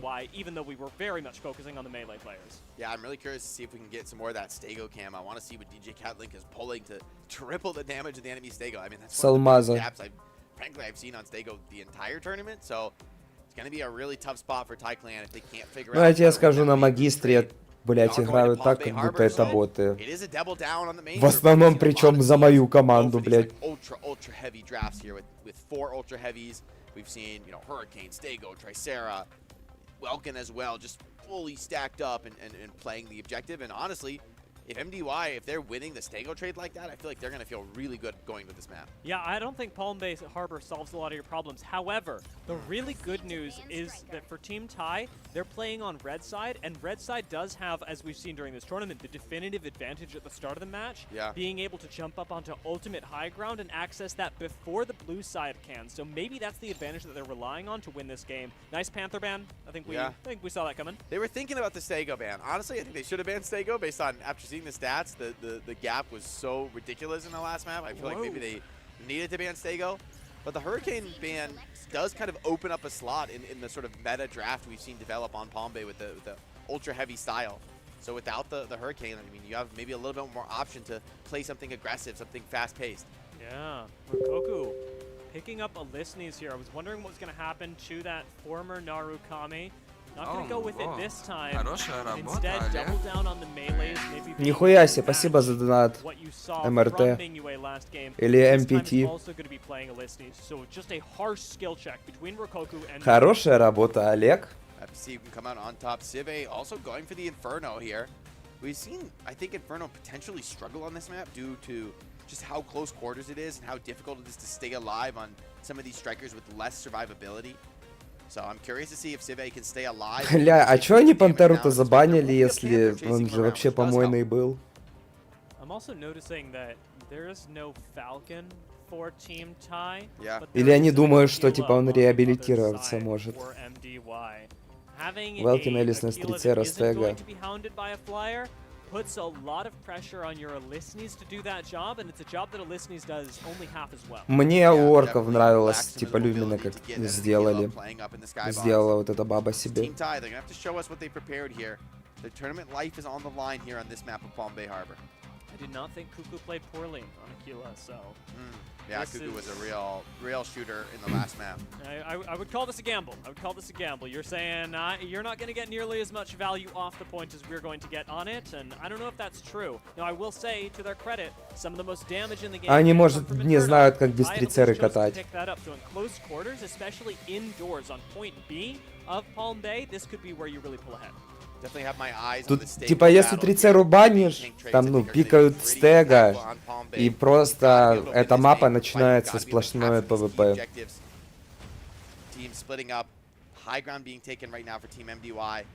Team Thai electing in the red here, electing to play the low ground, play near the point, but that gives a lot of space for Team MDY to work with. So they start to flank, take the different angles, and Feiju, oh, he's just pumping damage in from the high ground. I dare say, given what we've seen so far, this play from Team Thai is a mistake. Moving down into the low ground like this, we've seen how it can be outplayed, outmaneuvered. And Feiju already putting a lot of pressure in, does get boxed in, maybe taken down for a little bit of over-aggression, but gets some heals in time, and continues to dip and dive around the rest of Thai.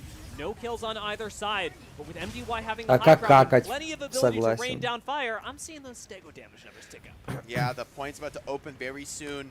MDY has dropped to the low ground. They've continued to pour on the pressure.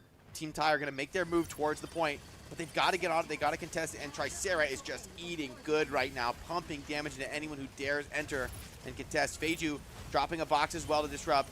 Mingyue in on the Ulysses. Diving in, disrupting, making it very, very difficult for Team Thai to walk up. The point's still under pressure, though. Team Thai, they have no opportunity to back up. They've got to stay in this engagement. Stego's pumping damage on one another. Thai Clan players dropping very, very low.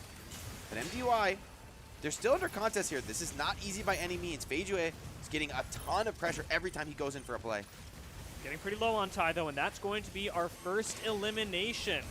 Блин, вот мне на этой карте что не нравится, типа, если вот со стороны смотреть, вот обсервер, ну, сейчас показывает чары, вы просто вообще ни черта не понятно.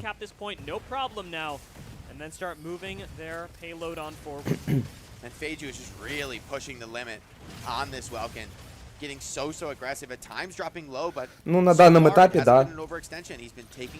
Там уже более-менее командная начинается, когда тележка типа выше поднимается.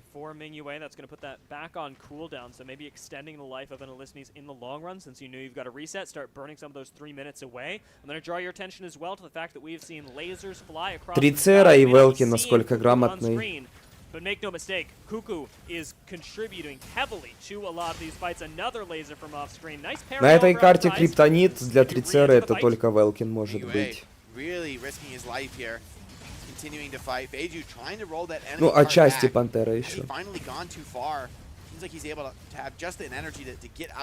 И то, смотрите, типа, если есть стега и Трицера, это пиздец комбан. Они просто ставятся на тележку, вся команда вокруг них, и ни черта ты не сделаешь. Тут уже побеждает тот, чья тележка, ну, типа, дальше продвинулась.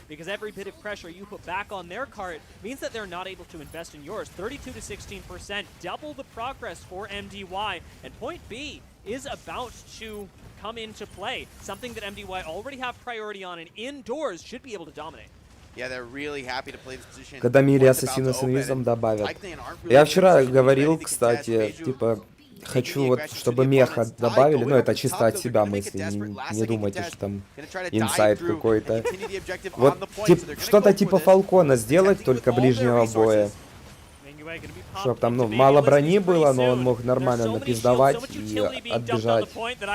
Там какие-нибудь, там, знаете, кастеты ему или даггеры сделать. Вот Наруто, если кто смотрел, там у Асуны такие даггеры с чакры классные были. Вот что-то типа в этом роде. Инвиз тоже неплохая темка. Ну, там, правда, чтобы он на короткий срок был. There aren't a lot of eliminations going down, but with just the single one that MDY were able to accomplish, they've now got the point, they've got their payload accelerated, and it's back to the drawing board for Team Thai. Yeah, and it's starting to look like a potential cleanup here. Thai Clan have dropped 3 members. The last 3 А кто сказал, что она мне не нравится? Get out of this, but Akamane's so low. Feiju on top of him gets the cleanup with the help of Jamran. Она неплохая, но просто не тот геймплей. Именно не полностью мой. Вот из тяжей мне Велкин вот больше всего заходит. Велкин, потом идет Пантера. На супер тяжах я вообще не катаю. Типа, если между Пинака и Люмина выбирать, мне больше Люмина нравится. Но по внешке больше Пинака.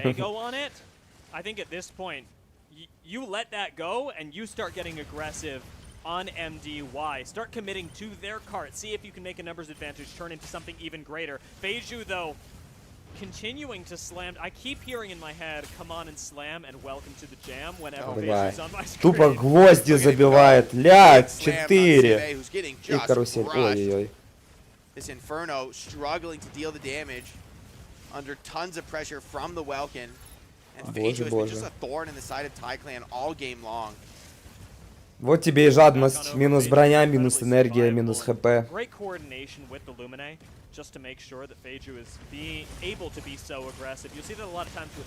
Да не, Пантера, ну, типа, просто обычный стандартный рыцарь.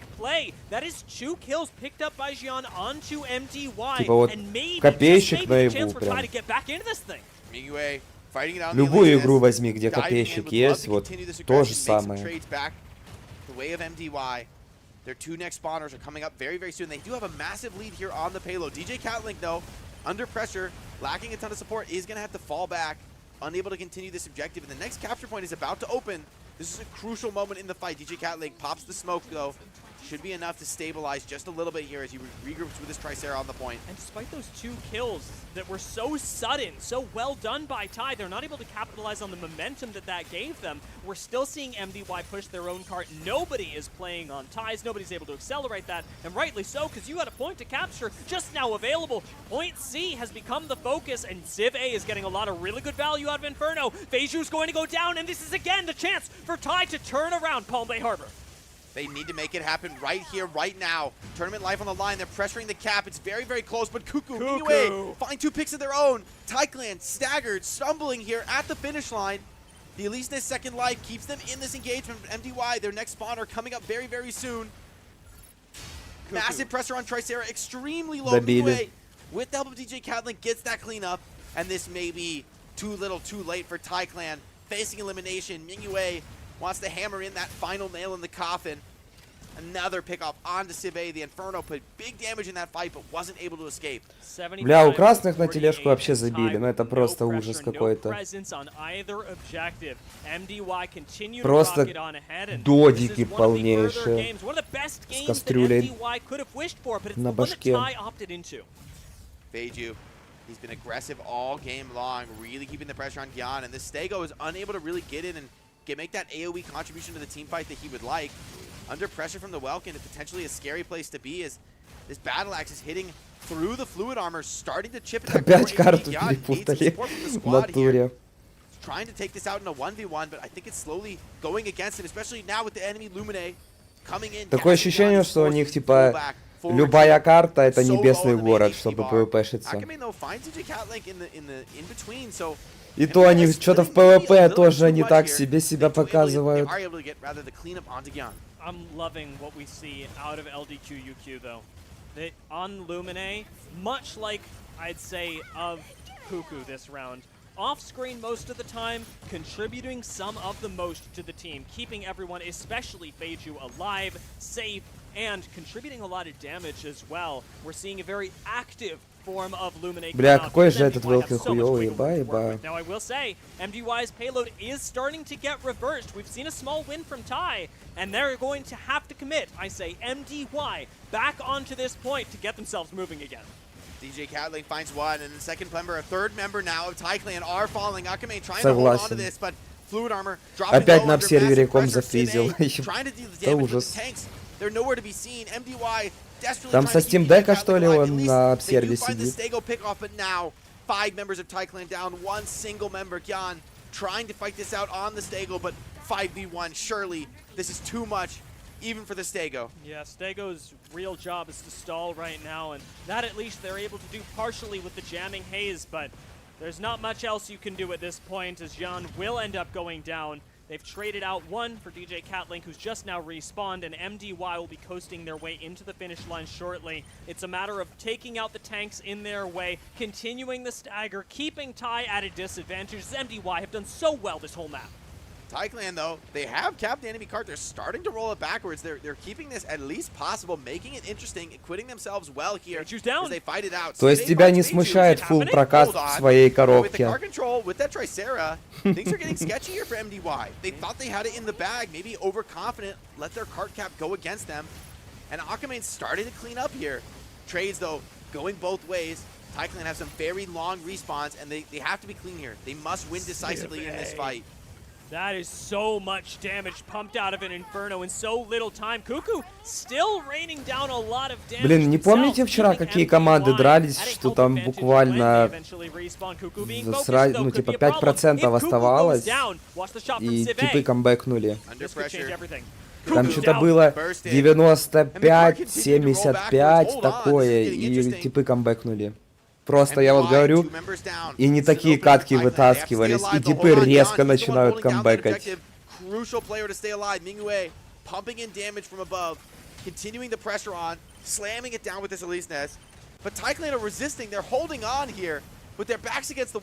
Просто уже мясорубка пошла. Uh-oh, though. Starting to tilt against them now.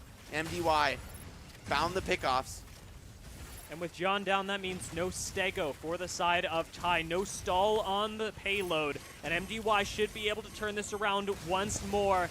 Ty made this very close, but now, with 4 people down, it's just Akamain and John left to try and disrupt, and I say that's just John now. Feiju even trading the favor back, reversing the enemy payload a little bit more, keeping MDY in the lead, and that's going to be 100 to barely 80 out of Ty, as Ty will unfortunately be eliminated as of this round. You got to put some respect there on what TaiClan were able to accomplish. They made that interesting. It looked really desperate for them at the start of Palm Bay Harbor, but they showed why they picked it. They continued to fight out well, even in the final moments when most teams, I think, would crumble under that kind of pressure. So props to TaiClan for making this so interesting in the final moments of that match. Yeah, I mean, great commitment out of them, and like you said, being mentally on the same page, being able to coordinate even in what was such a chaotic start to the map, a map that they selected. I think Ty managed to keep their heads on straight and had a really good strategic approach to this game. They weren't so focused on their payload. They kind of let that do its thing and managed to, in the final stretch, do quite a bit of work. I will say, not being able to address Cuckoo, though, a big compositional problem for them that ultimately bit them in the behind. Yeah, Cuckoo was just pumping damage throughout all those. Да, по-моему, тут на руками Аквила как раз это и делают. Они щиты там буквально сносят с одной-двух тычек. Kind of have to send them home. I'll be remembering this match, though. They fought well. They fought proudly here. You know, especially with their backs against the wall and feeling like maybe the tournament's slipping out of your hands. I think a lot Бля, вот знаете, такого робота бы еще добавили, знаете, с косой. Пиздатенько б смотрелось.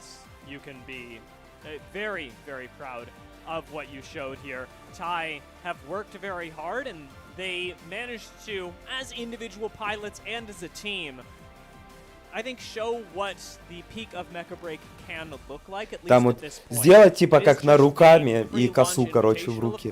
But seeing Ty and many other teams develop in such a short amount of time, I'm happy that we got to see Ty really play the game, because they played up against Luna Break yesterday, and this was a much better showing.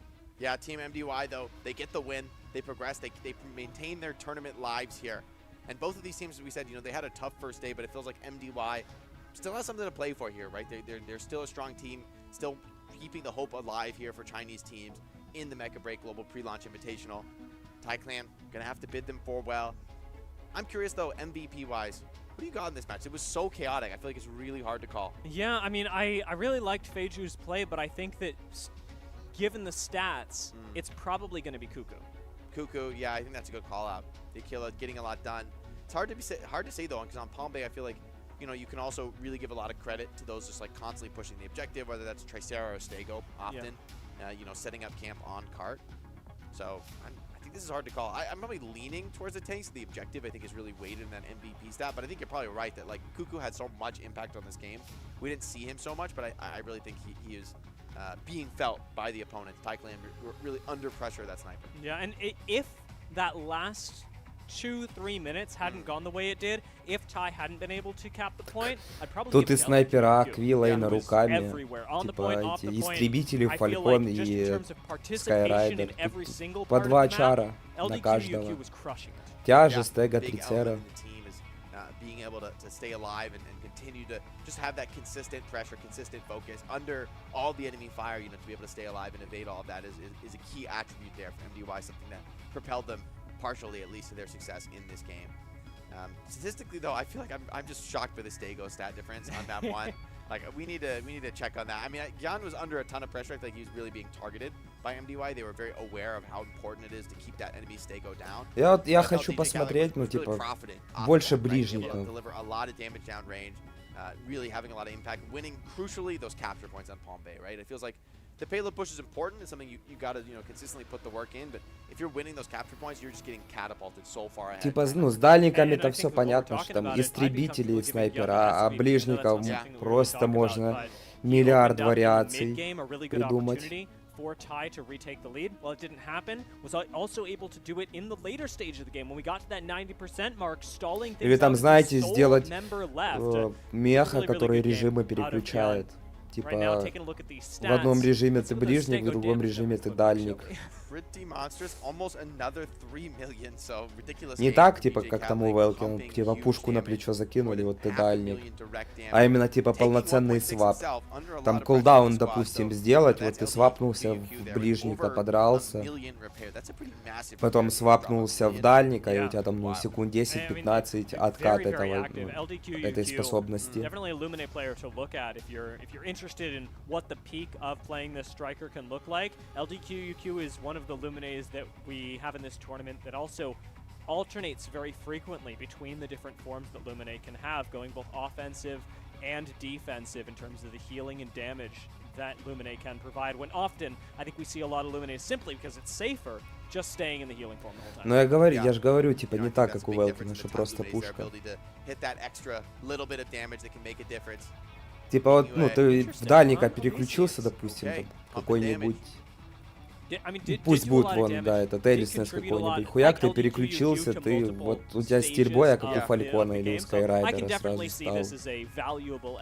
Потом летишь, хуяк, ну, переключился, все, ты ближник, там достал хоть кулаки, хоть кастеты, хоть что-нибудь, и от руки пиздуешься. Да, блядь, ну что, не Элиснес никакой, это что вы заливаете?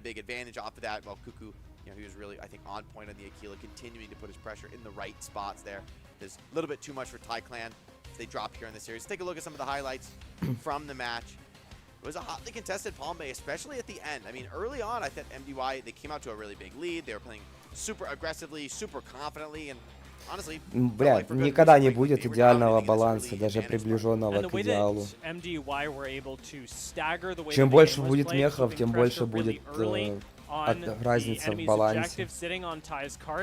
Made it that much more difficult for Thai to come back, because what should have happened compositionally is that Thai should have dominated at least point B, being able to sit inside, and while they had a really good push there, they weren't quite able to make it happen because they were always staggered. Не обязательно же ты в одной форме хил, в другой танк, там, допустим. Просто ты ДДшник, только в одной форме ты, типа, блядь, руками дерешься, в другой форме ты только Фалькон летаешь. Sometimes with the help of LDQUQ, so very annoying to play against players like Mingyue, like Feiju, who just keep that pressure on you. They don't let you get the type of team fights you want.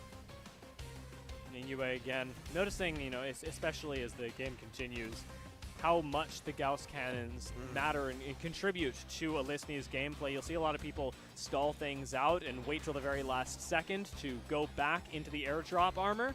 But you saw people like Mingyue really early popping that. You might play around in baby Alisni's for a while, but you want the Gauss cannons back as quickly as possible for the additional disruption. Yeah, it's a great part of your like overall damage, your overall threat on Alisni's. So I think there's a pretty high skill decision to be made there. Like, do you want to really push it on the extra lives, take your risk there, or do you just want to be consistent, pump that damage, maybe start the long cooldown again?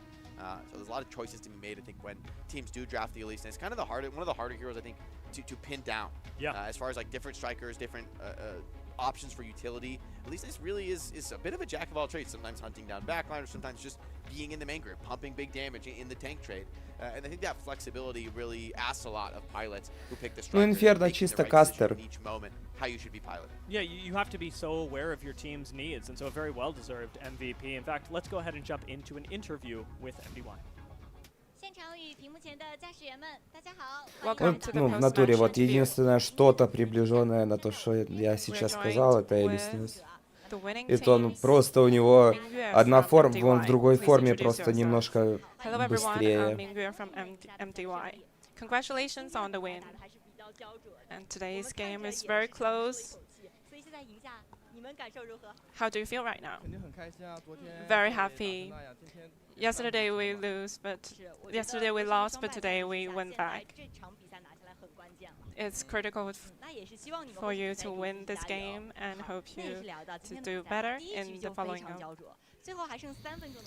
Да, согласен, особенно когда я на Велкине катаю, просто это такой кумар. Повезет, если я ему там первую броню собью, вторую дам тычку и успею поставить короб.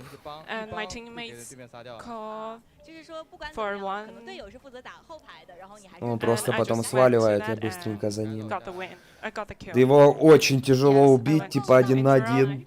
the opponents in map 2, you banned Hurricane. Это, ну, то же самое, что Трицеру пинать того же. Но Трицеру Велкина можно забить. Просто за этот карусель его заебать. Yes, because he's very tanky and had a bit of damage. And we could see that you win in the first half in the map 2. In the Palm Bay Harbor, do you have any tips for pilots? We first fight, then before the point was activated, we just fight and win. Then it's easier for us to capture the point. Да, Пантерка и с Элисонсом. Вообще бесполезно. Thank you for the interview. Вот прям, ну, типа, если хотите Элисонса убить, только пачкой на него навалиться, там, за секунду его сожрать. 我々のチームは今回優勝を目指して行っているので、絶対に今回勝たないといけないっていうことをベースとして考えていたんで、とりあえず最初の一戦これが勝ったのは、流れ的にもすごいいいかなと私は思います。我々のチームはかなり、強いメンバーで構成されているので、次も勝てるという自信は、とても強く持っています。我々のチームはかなりマンパワー重視で行っているので、そこでしっかり相手を倒しにいけたら我々が勝つんですが、どうしても構成負けしてしまうと負けてしまうんで、そういうゲームの人に対するメタ的なものを行ったりして、どんどん面白い試合を作れていけたらなと思っています。我々のチームはかなり人の強さっていうのが強いので、絶対負けないっていう自信はあるんですが、どうしてもやっぱり編成で負けてしまったりっていうのは可能性としてありえるので、我々はそのだけはもう従前に行って、いい試合を作れるように戦いたいなと思っています。そうですね、僕らは普段家の中とかで暗い部屋とかで一人でゲームやるんで、みんなで一緒にやるってことはなくて、それがこの大会でオフラインでみんなで肩並べてやるっていうのはすごい新鮮でもあり楽しかったかなと思います。ちょっとオンラインの方が逆にやりやすくて、オンラインの方が結構やりやすくて楽しいし、すごい自分のパフォーマンスを最大限出せる環境だった感じですね。もうとてもめちゃくちゃあります。絶対に負けないと思います。僕がもう世界一のハリケーンプレイヤーなんで、次の試合正直ハリケーンをバンしないと僕たちには勝てないかなと思います。今回、チャットで VC のチャットでとかでやり取りしてたシーザンスゲームの社員さんの方とかと一緒に実際に会うことができて、メカブレイク以外のゲームも一緒に遊んだりして、みんなで仲良くできてすごく嬉しいです。まだ2日しか経ってないです。そんなホテルの部屋がめちゃくちゃ広い。サプライズがすごく多くて、でプレゼントみたいなものをメカブレイクさんの方が用意してくれたりして、それ嬉しかったですね。めちゃめちゃ入った瞬間。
Mecha Break Pre-Launch Global Invitational 2025 is here. From March 13th to 16th, 16 teams from China, North America, Japan will battle it out in Zhuhai, China, taking mech battles to the next level. The tournament features the 6v6 Operation Verge mode with a double elimination format. Round 1 kicks off on March 13th, with matchups decided by random draw. Teams that lose in the upper bracket drop to the lower bracket for a second chance, lose again, and they're eliminated.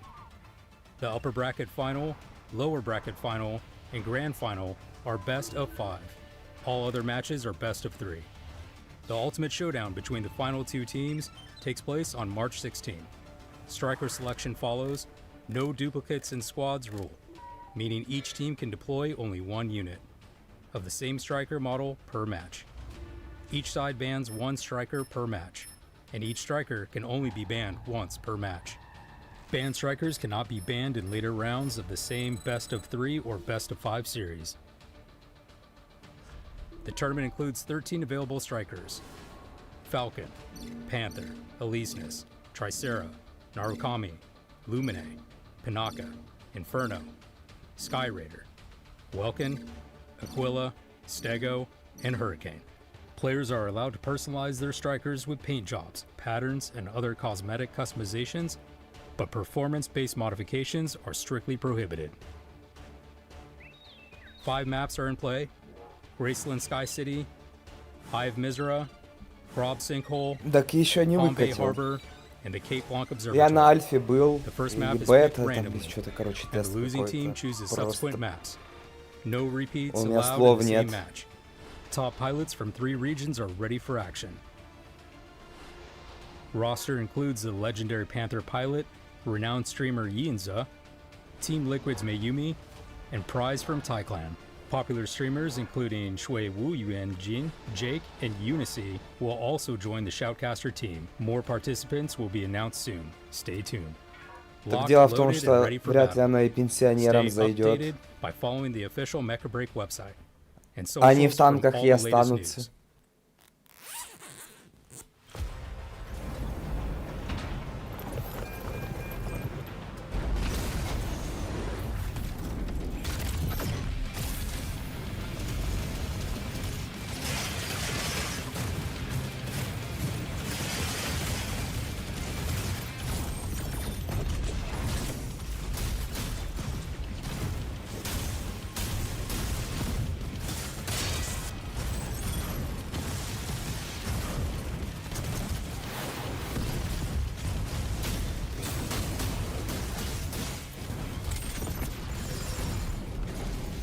Там вообще непонятно, человекообразные они или нет.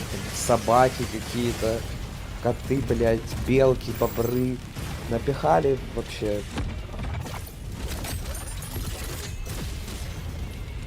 Там... А вот китайцы там про мехов делают бесплатный шутер. Да, надо что-то давайте тоже такое ебанем. Только вот чтоб по боевке как танки было, только типа с роботами, блядь. Сделали хуйню. 4周强敌环伺，但我坚信，我们将成为最后的胜者。俺たちの力を世界に見せつける時が千載一遇のチャンス。絶対に逃さない。Я думаю, ну, у разрабов War Thunder был Гайджин, да, у них там контора или как, и то лучше вышло бы.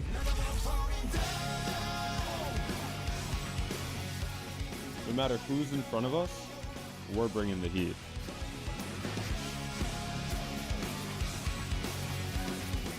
这一次，我会让你们知道什么是最完美的团队协作。会場に響き当たる戦火の中、この手で勝利をつかみ取る。There's no room for the weak. The unprepared will be the first to fall. どんな困難も最後まで戦う。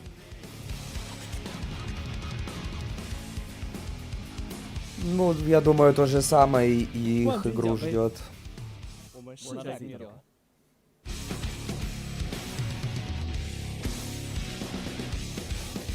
Хотя, если они там миллиард денег вкинут, Может и будет какой-то онлайн.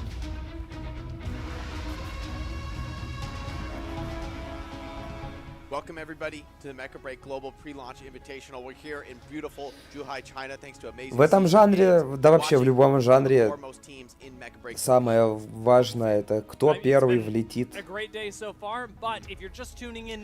Пока к этому ближе всего Меха. And we're about to jump into the second game of the lower bracket.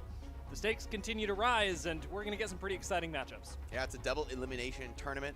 So these are teams now today for the rest of the today. It's going to be teams on their last life. They've already taken. Это вот на Рака та же самая, когда появилась, ну просто фурор такой бешеный произвела. Причем она же платная была. Только там начал онлайн немножко скатываться, все, блять, они перелопатили полностью игрушку и сделали бесплатно, и сейчас опять у них 200 плюска онлайна. See their walkout now, see how prepared they're feeling. I do know that Imperium were planning to play with a substitution today. No, have no fear, it is somebody that they played quite a bit with before, but taking a look at the roster, ты любой мой ролик открой на канале, там в каждом ролике по несколько этих арморед коров с титанфолами. Я уже не знаю, у меня уже башка болит и глаза болят читать этот бред. Я же не спорю, что игрушки типа нормальные.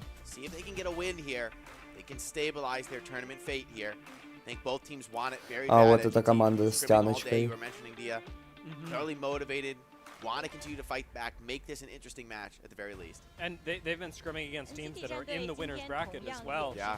Up against Eva today, actually looked really, really good. Although NGT Да что у них в карманах are торчит? going to have a preference towards maps that are likely a little bit more enclosed. So I'd expect us to maybe go back to Palm Bay Harbor. Yeah, Palm Bay I think has been a favorite for a lot of teams that focus on the team play, that have that confidence in their communication. For Empyrean, I suspect maybe it's a little bit more of a focus on the individuality, maybe taking us to some of these wider range maps where the Aquilas can get busy, maybe with something like an Elise disrupting the backline. Seems to be a strong suit for them. Но я тоже этим вопросом задаюсь. Это эти гомункулы. No one wants it. You come all the way out here for an international tournament and to go 0-2 and to just be eliminated. Это знаешь, в этих магазинах есть такие тоже бирки, короче, если ты там за прилавок выходишь, пикать начинает. And the nice thing is that these teams have had and will continue to have, whether they're eliminated today or not, still the chance to continue to improve their game and prepare for future Mecha Break tournaments as they see fit, with so many people around here solving the game. But talking a little bit more about Empyrean, you're wondering what sort of map they'd pick. Yesterday we were really heavily focused on the fact that they were running a Falcon player as their IGL. We've seen a couple of teams do this. People will alternate between Tricera, between Falcon, who ends up being the coordinator. I've seen some teams go with their Lumine, which is really cool. But this particular day, we're seeing a shift, and I don't see people swap very often. Luna Breaker may be a little bit more flexible, but in between yesterday and today, Empyrean have largely swapped from having their Falcon player call the shots to their Tricera player call the shots. Those are two very, very different styles. Yeah, and I think the Tricera is a little more natural maybe because you really are that core group of the team that you know wherever the objective is, that's where your Tricera is going to be leading the fight. So letting the team know what the timing is, when you're ready to commit. You know, you actually have that visual awareness of what your teammates are doing. Are they ready? Are they around me? Are we ready to take that engagement as a unit? And so I think this makes a lot of sense strategically, the way the meta is right now with how important those main tank groups are to have the Tricera be a bit of a leader. It seems natural. I think Disguise are running the same thing with Speed Elite, making a lot of those important calls. So coming into this map, I think this random draw, both teams in two different styles, they're really hoping to kind of get the ball coming in their court. In a best of three, this random draw pretty impactful. Yeah, for different reasons, I'd say we're probably looking at pretty close range maps because both of these teams do rely on that strong core. Actually, speaking of, since I was just talking about Lumines being really strong callers, Nagata on NGT, a great example of a shot caller who's going to be on Lumine. Taking a look at the Empyrean. Я уже наизусть это все знаю. Я все это уже слышал 1000 раз, 1000 фраз. Что ты скажешь заранее.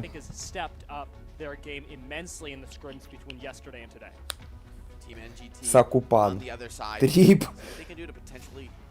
bring their tournament back into a decent spot here. A win would really put the wind in their sails, give them something to hope for, something to fight for. I think when teams, both teams, of course, went down 0-2. It was kind of a brutal day one for both of them. So now it's about who can bounce back better. Imperium taking a look at some of their maps yesterday. They played Cape Blanc and Graceland Sky City. Both went against them, but that was an NA versus NA matchup. So now playing a team from a different region, it's always interesting, right? There's always different styles that develop across regions. So it's interesting to see who ends up being strategically on top, more in tune with the meta. This is definitely where we'll see that develop, the inter-regional differences. NGT also, I'm going to flag him out here. We have a couple of people who at this tournament will choose to play with controller, maybe a mix. NGT, one main controller player and one hybrid between controller and mouse and keyboard. So I'm going to label them the hope of controller in Mecha Break here at this tournament. I mean, I do feel like controller seems very viable in Mecha Break, right? Like, most of the mechanics are about team play, coordination. I think the input type actually isn't so significant in this game as it might be in other games. So there's real opportunity, I think, for people who play on console. He's committing to that. I mean, wow. If you keep making that face, it's going to freeze like that. Seriously. It could last forever. I love the Japanese teams. They're all having a good time with it. Coming out here representing. Really still good. Focused, though. I like that they're still calm, still locked in. Yeah. I mean, really good attitudes today from all of the teams, even those on the verge of elimination. We saw the two different sides of it from MDY just last game in their matchup, and Ty on the other side, definitely having a fun time, and MDY maybe a little bit more locked in. Seeing this once more as, oh yeah, that, I think I'd go so far as to call that a smolder. I'm small. I'm not at a loss for words here. I got nothing. Team Imperium, let's see what's going on over here. They're chilling. They're locked in. Still chatting, still getting those last ideas shared across the team here. Coming into an elimination match. Looking confident though, smiles around. Да, возможно, им просто, сказали в камеру надо постоянно что-то флексить как-то по-тупому. Ебать, вот это вообще просто... Воздержусь от высказываний. We are running Falcon. We are going to do this. Maybe Tricera, IGL. Inferno is unequivocally better than Aquila. I didn't say that, but Тима хакерменов. Imperium do tend to talk in very matter-of-fact terms about the game. They do a lot of research behind the scenes to come up with exactly what their game plan is going to be, and that should translate into a lot of confidence on stage. Yeah, they're definitely having fun with it there in the player cam, so good sign for that team, because I think that they came here with high expectations. They qualified from a competitive tournament, so they want to really be here and represent what NA Esports is representing in Mecha Break. And so I think to be taking that loss yesterday, but still in high spirits, is actually really important for that squad in particular, right? Like, it was a difficult matchup for them. I mean, like you said, not just taking the loss, but even talking to the players from both Orca and Imperium, they felt kind of bad that they were seated against each other simply because there is a lot of Боже, да начинайте вы уже файт. To put two teams from NA up against each other was difficult for both, not just on a competitive level, what are we going to do, but on an emotional level, going against the people that you've come up around. Yeah, and in games like Mecha Break, there's always such a strong community atmosphere, and so even in the competition, it looks like our opening map is going to be Crop Sinkhole. I'm going to hold that thought as we go to the Striker ban phase. Opportunity now. We talked about these teams having different styles. This is their moment to define what their style is and what it is not. And we're banning Welkin, so maybe a bit harder to cap the points. I mean, Crop Sinkhole Welkin is a real game changer in terms of giving you that opening to really put pressure on the point. Falcon ban. Не обязательно. Типа, ты можешь просто, допустим, подписать топера. Напяливаешь на него свою форму, там же реклама, типа спонсоров и все.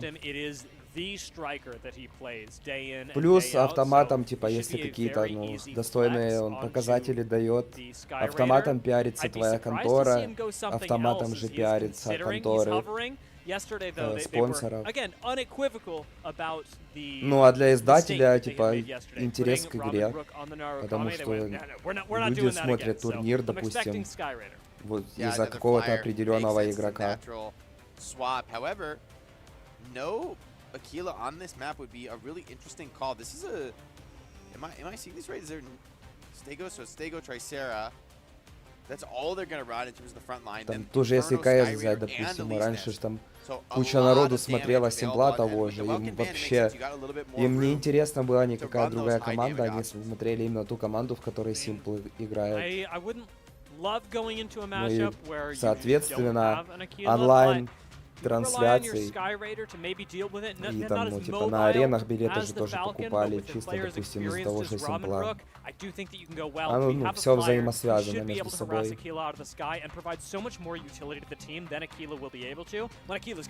Ну, такая must-have в таких играх делать турниры. Типа, соревновательная игра без турнира, ну это что такое вообще? Как такое может быть? To win those fights and shrug off some of that flanking pressure from Ramen Sky Raider. Imperion and NGT. It's going to be a tight matchup, and we're already on board with our flyer, Ramen Rook, who's going to have to put pressure on. Мне нравится именно вот на турике смотреть небесный the utility, the jamming missiles, especially и обсерваторию. Of the Sky Raider to make a big difference for the squad. Everyone else getting set up around point. Да, Фалкону вообще. Yariella already getting struck in here, wanting to find some value in the sky, dueling over these high ground positions, protecting his team's flanks. Вот эта карта Небесный город, такая для Фалкона тоже сомнительная. И с тележкой. Я эти мапы стараюсь велки набрать. Если дают. So valuable. And Imperion down one, not out of it just yet. Nakako might be popped into Baby Elizabeth pretty soon and commits for the slam.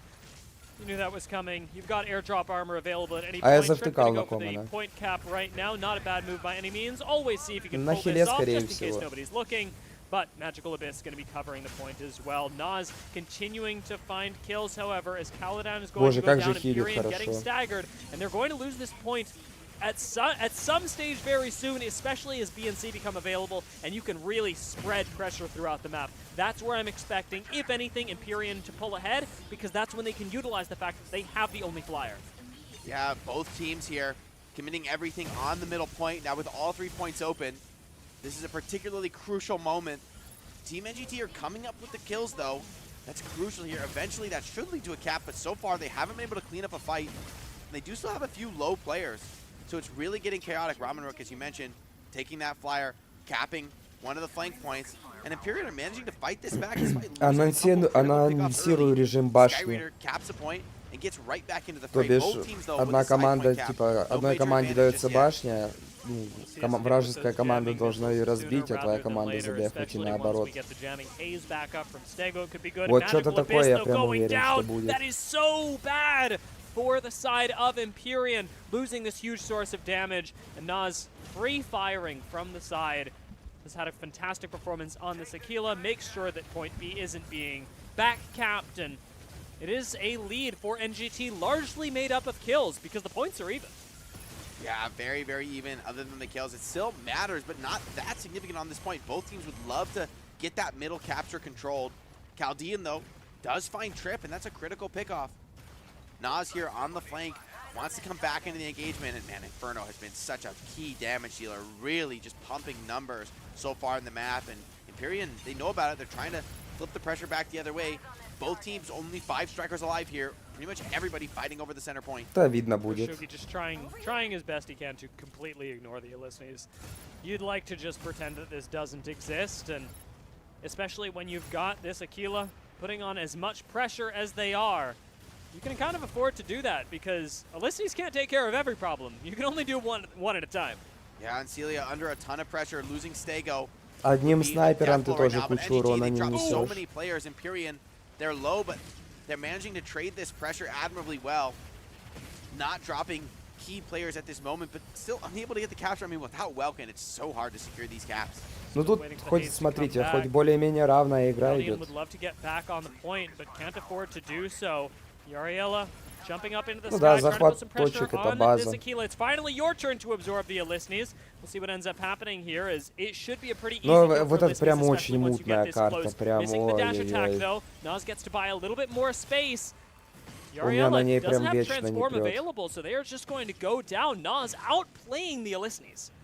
Yeah, and these middle structures are all starting to go down with the amount of spam trade that has come through already in the game.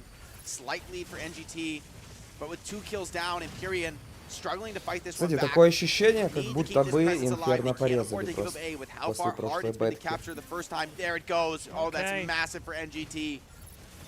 Given how hard it has been to capture that so far, I don't see this being an easy retake for Empyrean. They'd much rather focus around the outside, something that, to his credit, Ramanaruk has been doing an excellent job of defending, but it's taken Skyraider away from other, I think, to some more important tasks, and that is going to be something that Empyrean likely disagree on, but unfortunately, having Skyraider constantly side-capping points, constantly monitoring these objectives, means that he's not actually in the sky, taking out people like Naz, pressuring people like Ryoguchi. Yeah, and Там сделать, да, какой-нибудь радиус. Там круг, квадрат, похуй, шо хоть, блядь, пентаграмму. И чисто вот команда должна в этом кругу находиться.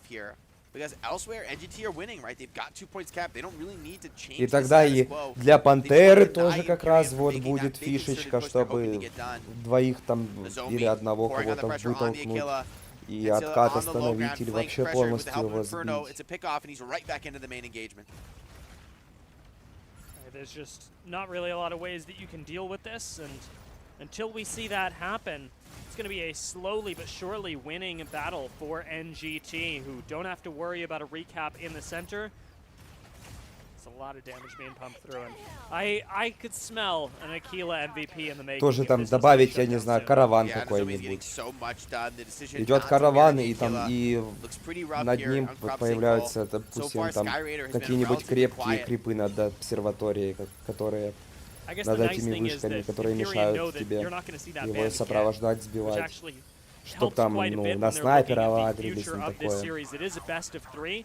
And even if they do end up missing out on the win this map, they'll still get the chance to select the next one, knowing that they've got Falcon back in their pocket. Macau, see what he's able to get done here on the backline above this Tricera, pumping in damage from above, avoiding those adaptive shields. Still a lot of support coming in onto Tricera. Not so easy to burst down this heavily defensive, tanking striker. There's a point that we can start monitoring, though. Once you hit above 700, if your opponent hasn't cracked the 500 mark, it's просто, как знаешь, после пару литров пива в унитаз стоишь и ссышь. Столько урона вбил. Once you get to the point where you only need to hold a single point to win from there on out, that's a huge difference maker. So 2-1. We're about to hit it. Yeah, it's pretty much there. Я бы вот эти башни разрушаемые сделал. From here on out, they don't have to do anything crazy, but they're still winning. They're still dominant in the fights. That's how they got to this point already, and there's no reason to give Empyrean a free fight, right? At this point, you want to twist the knife on them, really assert your dominance for going deeper into the series. Ryoguchi doing a really good job of staying alive, something that actually has bitten Empyrean. As much as they've made this a pretty even fight when they're in it, the loss of the point and the loss of so many lives along the way has extended their respawn timers by so much. It takes so much more time for them to get back into things that you lose exponential amounts of pressure every time that somebody goes down. And people are going down on Empyrean. It is a continuing problem for them. Yeah, the team fight pressure is immense. Nozomi on the flank, trying to capture this point, but getting pressured by Ramanaruk, who's so low, though. It's very scary for Ramanaruk to even hold off on this point. Really does not want to go down right now on the Skyraider, being evasive, trying to juke away. Even has Lumine coming in here to support, but that means there's a real lack of assistance in the main group team fight, and NGT are pouncing. That's a 30-second respawn for Ancilla. And such a good recognition by Nozomi to go, well, there are 2 people on me. That means there aren't 2 people elsewhere. You will notice that Empyrean are actually doing a really good job now of capturing these side points, but I fear, Jake, that it's a little too late. Yeah, honestly, Team NGT, they don't actually need to flip one of these side points. As long as they hold on to A, this is a winning position for them. If at any point as well, Empyrean stops defending a side point, it could be a spot for pressure. But hold on, the triple cap comes in for Empyrean. If they can defend this, this is a winnable scenario. Now time to see NGT when the screws are put to them. What do they end Бля, up и getting? долго они так продержатся. А, все, уже бэшку отжали. not really under a whole lot of pressure there, as it was basically solo capped. По идее, если две точки Lost a они member оставят of за Imperium собой, as well, то могут remembering that даже lack и of pressure затащить. that having a numbers disadvantage leads you to. We could see a recap on C, as I'd much prefer that from NGT than trying to recap A, that is the main focus of this lobby. They do have that single point. Now the double cap on the outside, and NGT may have done enough here. Empyrean, they need to somehow re-secure that triple cap, but leaving mid is such a fraught proposition. Which way do you go? Roshigu defending here on Objective C, making it very difficult to recap. The rest of the squad here for NGT not far behind. They're splitting onto both side points, and they only really need to win one of these fights. So even if you're losing, if you lose well here on the side, if you just deny the cap flip, Roshigu continuing to put that damage down, making sure nobody can flip C. And here it goes. Feels like too little, too late here. Empyrean struggling to make something happen here. Points ticking up here for Team NGT. Yeah, looking at the way that this was played, because it is a game that now has essentially happened in the past. This is a very good game out of Team NGT. They've controlled the space really well, and I will say, what a turnaround from the scrims that they've had today. It's a good thing that they've been focusing on things like Crab Sinkhole, because being able to spread out and take those fights up against teams like как-то плюс-минус на равных файтились. Ничего особенного такого не было, но и позорного тоже. Yeah, they played incredibly well. You can see the excitement on their faces. It means a lot to them to get that map win. And for Empyrean, that's got to sting. Right now, they're 0-3 in maps in the tournament. They qualified here out of a community tournament. And frankly, I think Team NGT came here with lower expectations. They came here from a very strong region. We've seen some really strong Japanese teams. So they might have come here thinking, all right, look, there's some really scary teams. We're not sure we're going to be able to do well. So the fact that they're able to, like you said, take those scrims and actually deliver a win here against a North American squad, Empyrean is on the bubble, and I think the pressure is really going to start to mount on them now. Yeah, I'd say so, but we got that release valve. Falcon's already been banned. True. And when I'm talking to Empyrean, that is basically their game plan, is to have their Falcon player unleashed. I think Skyraider looked all right, but it took a little too long for Skyraider to become a relevant force, and it's difficult to know whether that's because of the pick or whether it's because of a lack of scrimming on Crab Sinkhole.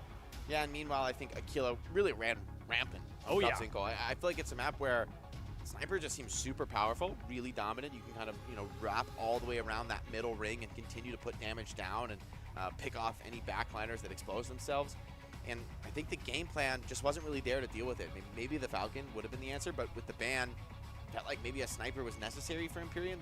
They didn't have the draft, they didn't have the strategy for it. So they fall here on Crab Sinkhole. Thinking about where you go next, that Falcon, core part of your identity, what type of maps are you starting to look at if you're Empyrean?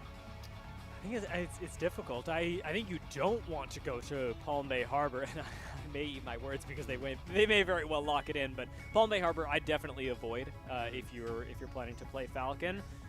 That'd be more natural for Team NGT, right? They like the group up. They were winning the group up trades there on that map. Yeah, Graceland Sky City might be good. I think that a good Falcon can really turn the tides there, as much as we saw this become a war of attrition. You take a Stego ban there. Stego hasn't been banned yet. Take that out, maybe go to Graceland Sky City. I think you could pick up a win. Yeah, and Stego was, I think, a strength there for NGT. Their main group was fighting incredibly well around that. They were looking really strong, winning those main trades, which, I mean, part of that is the Aquila. Yeah. You got to give credit, I think, for the Aquila doing a little bit more poke pressure, and Skyraider maybe wasn't able to keep up in that department.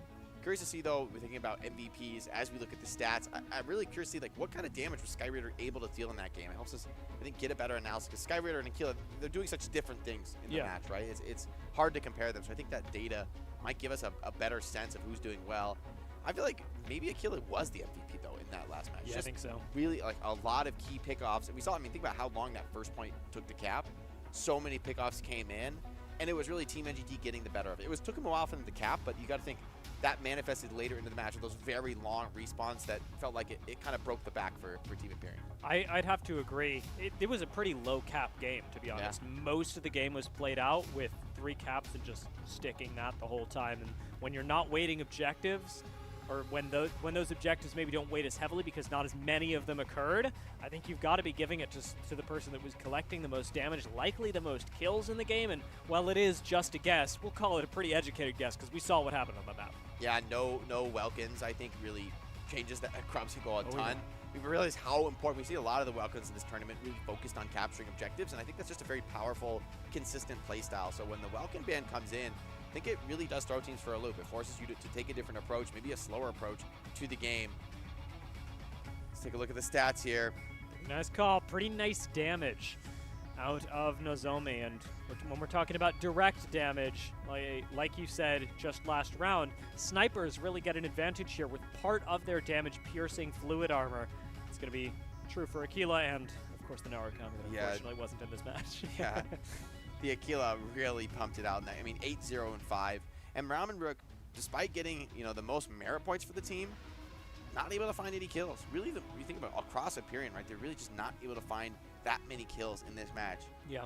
And I will say kind of a Sky Raider problem as well, because Sky Raider doesn't have the crucial mobility that Falcon has when downward spiraling to be able to stick on a target. But let's bring it back to Nozomi. We picked it right, and I'm gonna give myself a pat on the back for that. I'll give you a pat on the back as well, because while it may not have been very difficult to predict, it was cool to see. Yeah, it was awesome to see the Aquila in that map really able to have free reign. I think that the 179 defense is actually pretty huge. So I think the Aquila was really aware of the possibility of those back caps denying them from very long range. It's a little special bit of utility that the Aquila brings, especially on Crab Sinkhole. So I think this is also, you got to think about potential target ban for Team Empyrean, right? They weren't running an Aquila of their own. Maybe it's not something they want to focus on. And so it's something you could think about banning out, taking out of the game with Nozomi having MVP on map 1. Maybe you just force them to bring out something different on map 2. Yeah, it's interesting because if you're able to pick a map that maybe is a little bit closer range, if you have a Falcon to equalize the Aquila, there's a world where the Inferno pick actually works out, because that's what was traded out. It was Inferno in place of running something like an Aquila for Empyrean, and that wasn't really getting nearly as much value despite the incredibly high damage potential that we know something like Inferno has. Yeah, and Ryoshigu on the other side on the Inferno was able to get a lot done, even just denying captures in contested locations, right? With that big area of Народ, вы там не заснули? Really difficult to capture. Это просто ужас какой-то. Able to block that energy damage or drop the shield to secure a capture. So I mean, the Welkin ban came in like, this is Empyrean chose this, and it is going to be Palm Bay. Okay. I'm worried about them here. Maybe with an Aquila ban, maybe that changes this game enough to Опять тележка. Что поделать? But I feel like you really need to take the Aquila out here. It was so devastating against you on map 1. And it's really good on Palm Bay Harbor. Yeah. Again, even knowing that Falcon is going to be likely in play here, I still wouldn't want to take this chance. And it's like, it may not be what I would have picked, but the team, you have to trust them to know best as well. Yeah. This squad does talk to each other quite a bit, but I'll also throw in there that they are one of those teams that tends to get quiet when things get difficult, and I'm hoping that that is not a problem for them moving into this next round. Yeah, I mean, this is that moment when you need somebody to rise above the pressure. Let's take a look at the ban pick. Team MGT banning first. See who they're going to take out. Hovering the Inferno. Going to commit for it. Don't want to deal with that. And that, I mean, that signals to me they might want to play a heavier tanking style. Inferno, one of the few choices that can really break it. And Team Empyrean going to ban the Elyseness. Странные баны вообще. I like saving the Stego if you go to Game 3 for Graceland Sky City, because that's probably where you're going, and Stego's such a potent ban there. Skyrider? I'm actually surprised the Team NGT didn't take it out now and just bet on themselves to have a really Ну, good кстати, Stego неплохо. game. But, you know, it is what it is. Looking at the way that this is playing out right now, I'm noticing Sky Raider hover Ну, быть from может, Rook. я не This is знаю, surprising, Aquila given that Falcon какая-нибудь is или available, but Наруками maybe they лучше бы feel they can get more смотрелась. value out of the jammer missiles on Palm Bay Harbor than Falcon might be able to. They are running the ultra heavy quad tank here with the Hurricane in the lineup. Hurricane, Stego, Всё, мне справа больше нравится. It's a monster stack here for the objective fight. And Ramenrook on the Sky Raider, see what he's able to get done. Probably going to be all on his lonesome in a lot of these situations. And interesting, Team NGT are going to run the Panther and the Aquila. So a much lighter, more mobile composition. Empyrean going for the ultra heavy tank stack on the card. We've seen a lot of teams really have a lot of success on Palm Bay with this strategy. NGT, they got their work cut out for them picking it apart. It'll be very hard to win the heavy tank trades. They're going to need to find pickoffs. They're going to need Aquila and Panther to get the work in here. I may not love Sky Raider, but I have a lack of love for picking Hurricane even more, or not picking Hurricane even more so. NGT not locking that in on this map. I think Hurricane has become, especially when you're running into a really heavy tank composition, it has become a pick or lose on Palm Bay Harbor. Yeah, I think it's core to the meta right now with how durable it makes the rest of your tanking lineup, keeps everybody up, keeps them strong and difficult to push off. See if they're able to get something else done here.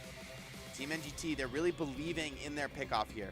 With the Panther, with the Aquila, you know, if you can start to pick off something like the Lumine, takes the legs out from under that enemy composition, could be the game changer as Ramen comes in for a quick. Ни одного мейнера Skyraider не знаю с подписчиков. Вообще вот никто мне не писал за Skyraider. Do whiff a little bit. Nice move from Team NGT to get up onto the high ground, so maybe leveraging this Aquila a little bit more with the ultimate height that they're able to sustain for the first bit of the round. But Mingyue said it best just last game. Your best bet at winning a round like this on Palm Bay Harbor is to take the fight and win it before the point becomes capturable. And that's going to be a pretty tall order when you're fighting down onto the low ground with a Hurricane and a heavy tank comp. Yeah, Empyrean trying to push the enemy cart even deeper into the spawn. I mean, you might as well, right? Yeah. The point's not open. There's not much to fight for. You can really tolerate all this spam, no problem. And they're trying to flip the map now, taking NGT's starting side. This is cool. This is a cool strat. You don't see this all the time, but the reverse cap was interesting. Now, unfortunately, they are going to have to commit onto the low ground, and I'm not sure how comfortable Empyrean are going to be. Блин, кадр вообще просто как какой-нибудь World of Warcraft. Какие-то ливни там огненные, ледяные, молнии летают. Вообще. Thinking that, you know what, even if we lose an early advantage, if they just hold this high ground down, could get scary. However, man, Aquila is just Ни одного килла еще, да, не было? fire and fury from above.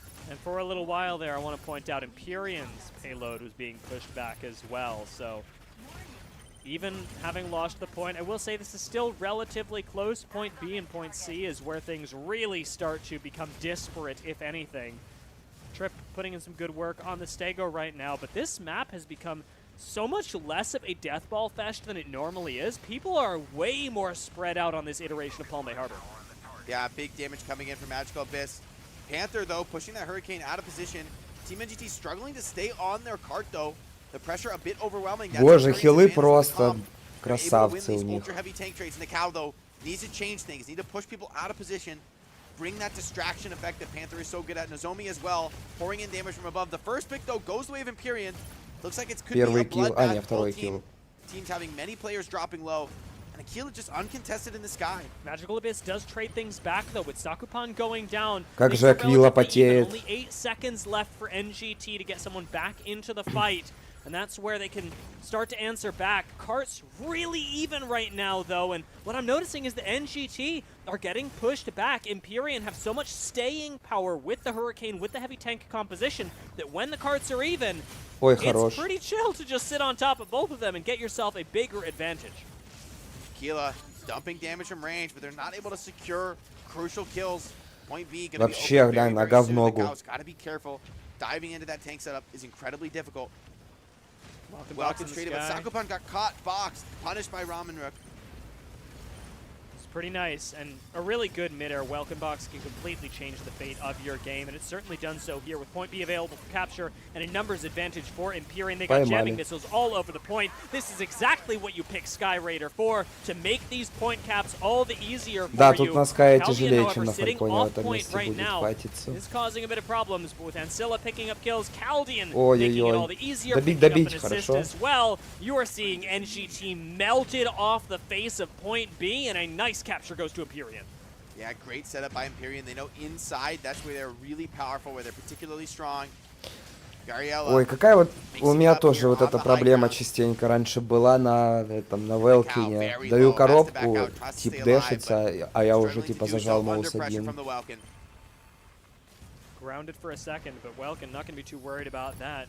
Using these Aquila drones so Куда ты полетел? Ты на тележку well, стать не хочешь, чудик? Because normally you'd be using them maybe offensively onto something like a Sky Raider, trying to ground him and make that aerial difference all the greater. At the moment, Empyrean hard riding the cart right now. This is typically what happens as we move through from point B onto point C, and the carts become very far away.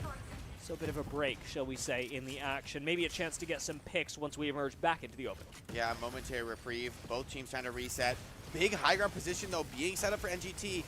Harassing Empyrean heavily as they try and move out of that high ground, but they're looking so tanky, so challenging to evict from that card with the help of the Hurricane. The rest of the squad, though, hitting from the flank angles here.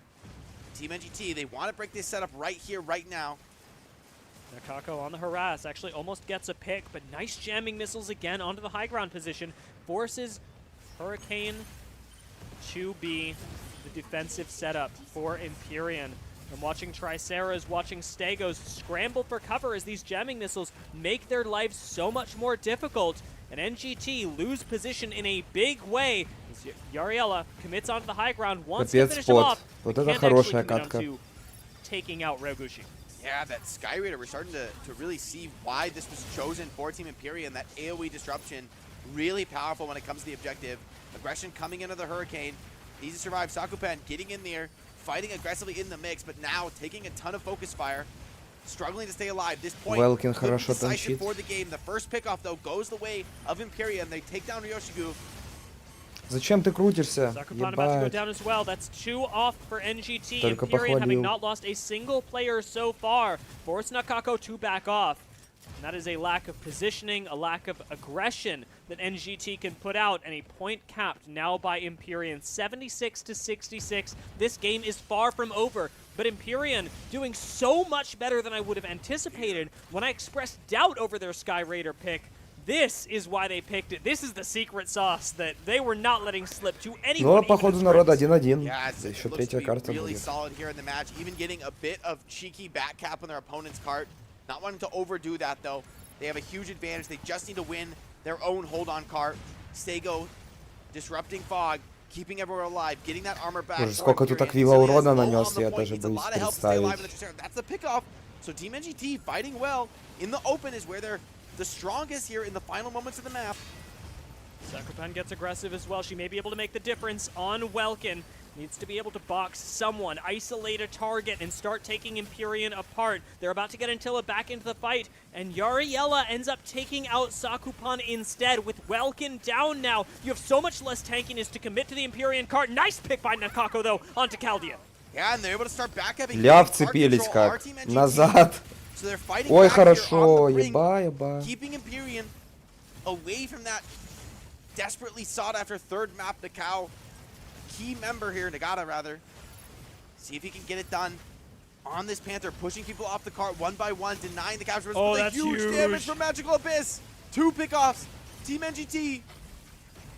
Situations like that, that is why you pick up Хорошая Inferno. катка. And that is going to be the strat that takes Empyrean onto a victory, evening the series between them and NGT. 1-1. Да, хорошая катка, ничего не скажешь. Empyrean, they stave off elimination for now, forcing a decisive game 3. This does give, though, Team NGT the opportunity to set the tempo with a map pick. Yeah, that is true. That is true. I don't actually know where they go now, because I'd expected for the wide open to be something that maybe you felt a little bit more comfortable on with the Flyers. I'm not seeing NGT really want Flyers at all, and some of that may be because it's on Palm Bay Harbor, but I would have expected them, if they wanted to run them, to pull it out on Krob Sinkhole, and I didn't see any. Yeah, I think the Aquila has been a strong point for them.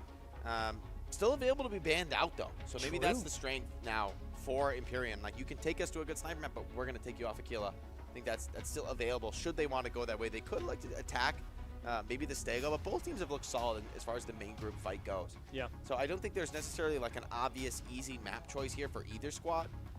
That being said, I hope it's an Aquila ban. I mean, I think that's been a real strong point for Team NGT. That maybe is Empyrean's hope with if they do want to bring a Falcon to deny one of the better, long-range damage dealers.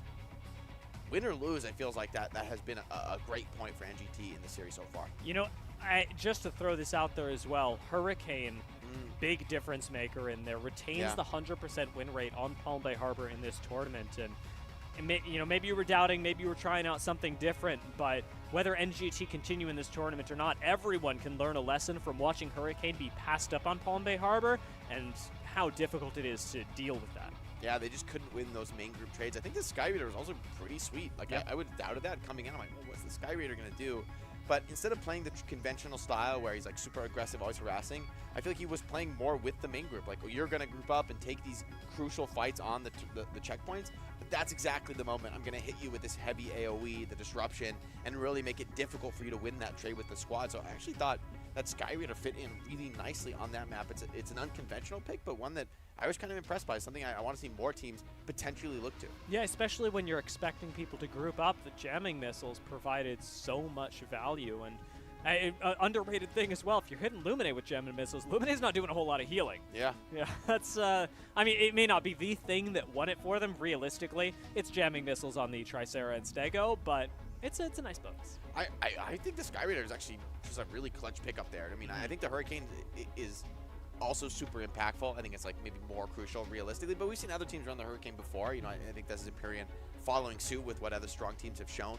But I think the Skyreader is their unique twist on it. I kind of like it. I was like thinking, hey, maybe other teams should take a page out of their book. They let the Aquila roam free. They said, hey, you can snipe us all you want. We're going to just, you know, stand tall, tolerate all that damage, and still win the crucial indoor fights, being able to close out the map there at the end, just knowing that they have the better raw tanking presence. Hurricane really enabling that too. Like, without Hurricane, if you take that out, I think that letting an Aquila roam free, that's going to destroy you. Like, and so when I'm looking at this, I actually think you could, as NGT, try and take us to Eye of Mizra, which is going to be a pretty good map for Flyers, is going to be a pretty good map for Falcons, so maybe that is a little off, but it also forces Empyrean to actually address the Aquila because they have been gambling on not having to do that. They tried it on Crop Sinkhole, it didn't work out for them. Not focusing the Aquila on Palm Bay worked for them, and the real bonus is that on Eye of Mizra, you can't really run Hurricane because they're so immobile. Yeah, and Magical Abyss, great performance there. Big damage on the Hurricane, really contributing well for the squad. Chaldean, I think, another honorable mention on the Stego, turreting really powerfully in that map.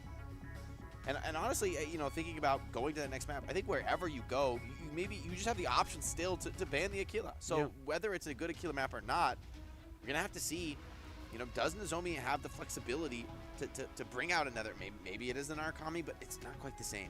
You know, it's cool to see Magical Abyss flexing to the Hurricane here because as we talked about sort of at the end of that match, I was like, this is why you run Inferno, is for the split emitter in that end game state, and being able to have that very same utility. Так, давайте уже посмотрим Last Void, буду оффать, это уже невозможно. С 8 утра стрим идет.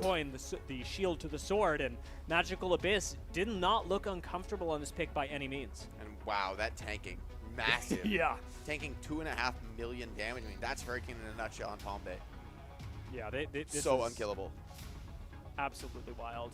Like, so good for being able to reinforce, sort of have that double Welkin box, if you will, with the area cover of damage, but then also the ability to redirect with the decoy drones. You're adding on top of that damage that you're doing passively by laying up drones on top of where you're fighting. Just do the little ticks over time, and then, of course, you got areas like that where you're able to just free fire into a crowd. Yeah, we're able to take a look at some of the highlights here from Palm Bay. Empyrean earning their first win of the tournament, matching NGT 1-1. We're going to a decisive Game 3 up next. And both these teams now, this is the last map of the tournament for one of these squads. Somebody's going home here. As much as we don't want to say goodbye to any of these teams, they've been fierce competitors. They've been great to watch so far. Gotta think this is the moment, right? Pull out all the stops, bring your best strategy. And NGT, they have a little bit of an advantage here, I'd say, with the ability to pick map, right? Like, you get to decide where is this battle going to be fought.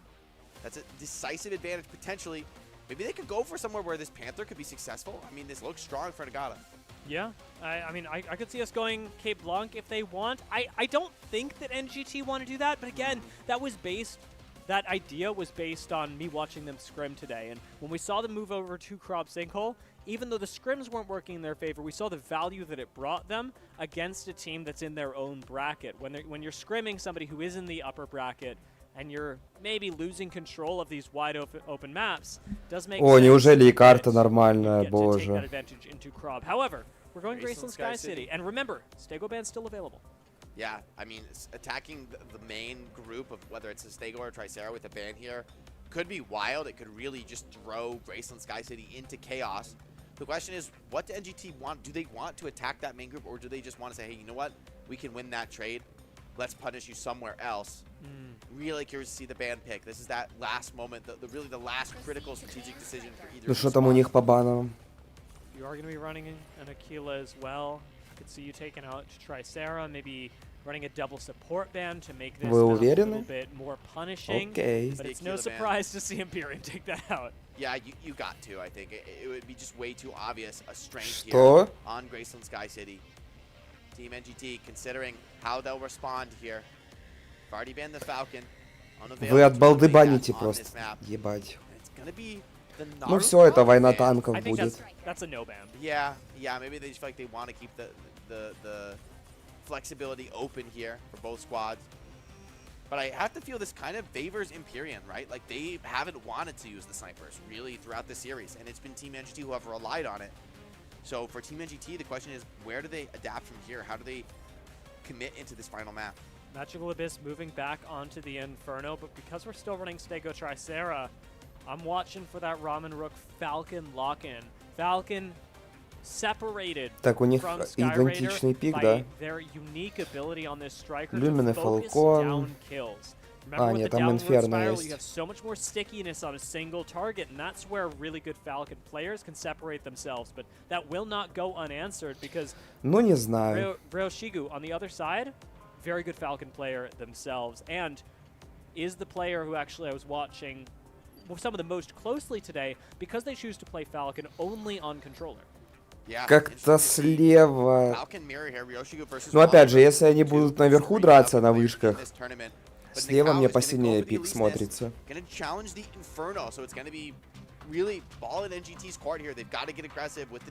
А так хз. Ну снайперов нету, так что я уверен, что тут будут файты на этих, на возвышенностях, на башнях на этих. Not banning things like Stego and Tricera does push us into a map that's probably going to be longer because Graceland Sky City goes to 3 rounds and Stego Tricera have so much survivability. I'm anticipating that we end up going pretty long on this, and there should be quite a bit of stall. Neither of these teams have such a massive advantage over the other that I expect them to snowball. Here we're on board with the Falcons, scouting out their opponent positions. Very defensive choice here. Team Empyrean holding back, playing the high ground, playing defensive. Just wanted to slow this game down quite a bit. А зачем вы деретесь снизу, если вы снайперов побанили? Что за бред, блядь? However, they've got to get eliminations, and Team NGT aren't giving them any easy targets. This is interesting, though. I don't know why Trip is so split up from the squad, playing on the outside, but it's побанили снайперов, сами в тоннель позалазили. Keeping the Stego honest. Roshugi being dealt with Think about outside, it. focusing instead on keeping an entire team at bay. Isn't going to be getting nearly as much damage out of the Falcon, but this haze right now is exactly why we see Stego so often banned on this map. It is so hard to get anything done, especially on Falcon, who does rely on doing slow, consistent chip damage over time, when you can just say, well, I'm untargetable for a few seconds. Yeah, he's pouring damage in from above, but no eliminations. Neither team wants to make the mistake here. Yeah. Right? They both want to play it slow. And Magical Abyss on the Inferno is going to be able to pump this damage trade. So Team NGT going to be struggling to actually break that high ground setup. Seeing the defensive welcome boxes again. Ramen Rook taking a risk, moving into the center of the team. Can always be CC'd, and this is a sign of a Falcon that's getting a little bit antsy. Saw the box come in behind Ramen Rook. If he gets trapped in one of those, it could be a free kill given over to NGT. And Ryoshigu really starting to pump damage. Ой, моя школа фальконов. Just slamming everything into that core setup for Team Empyrean.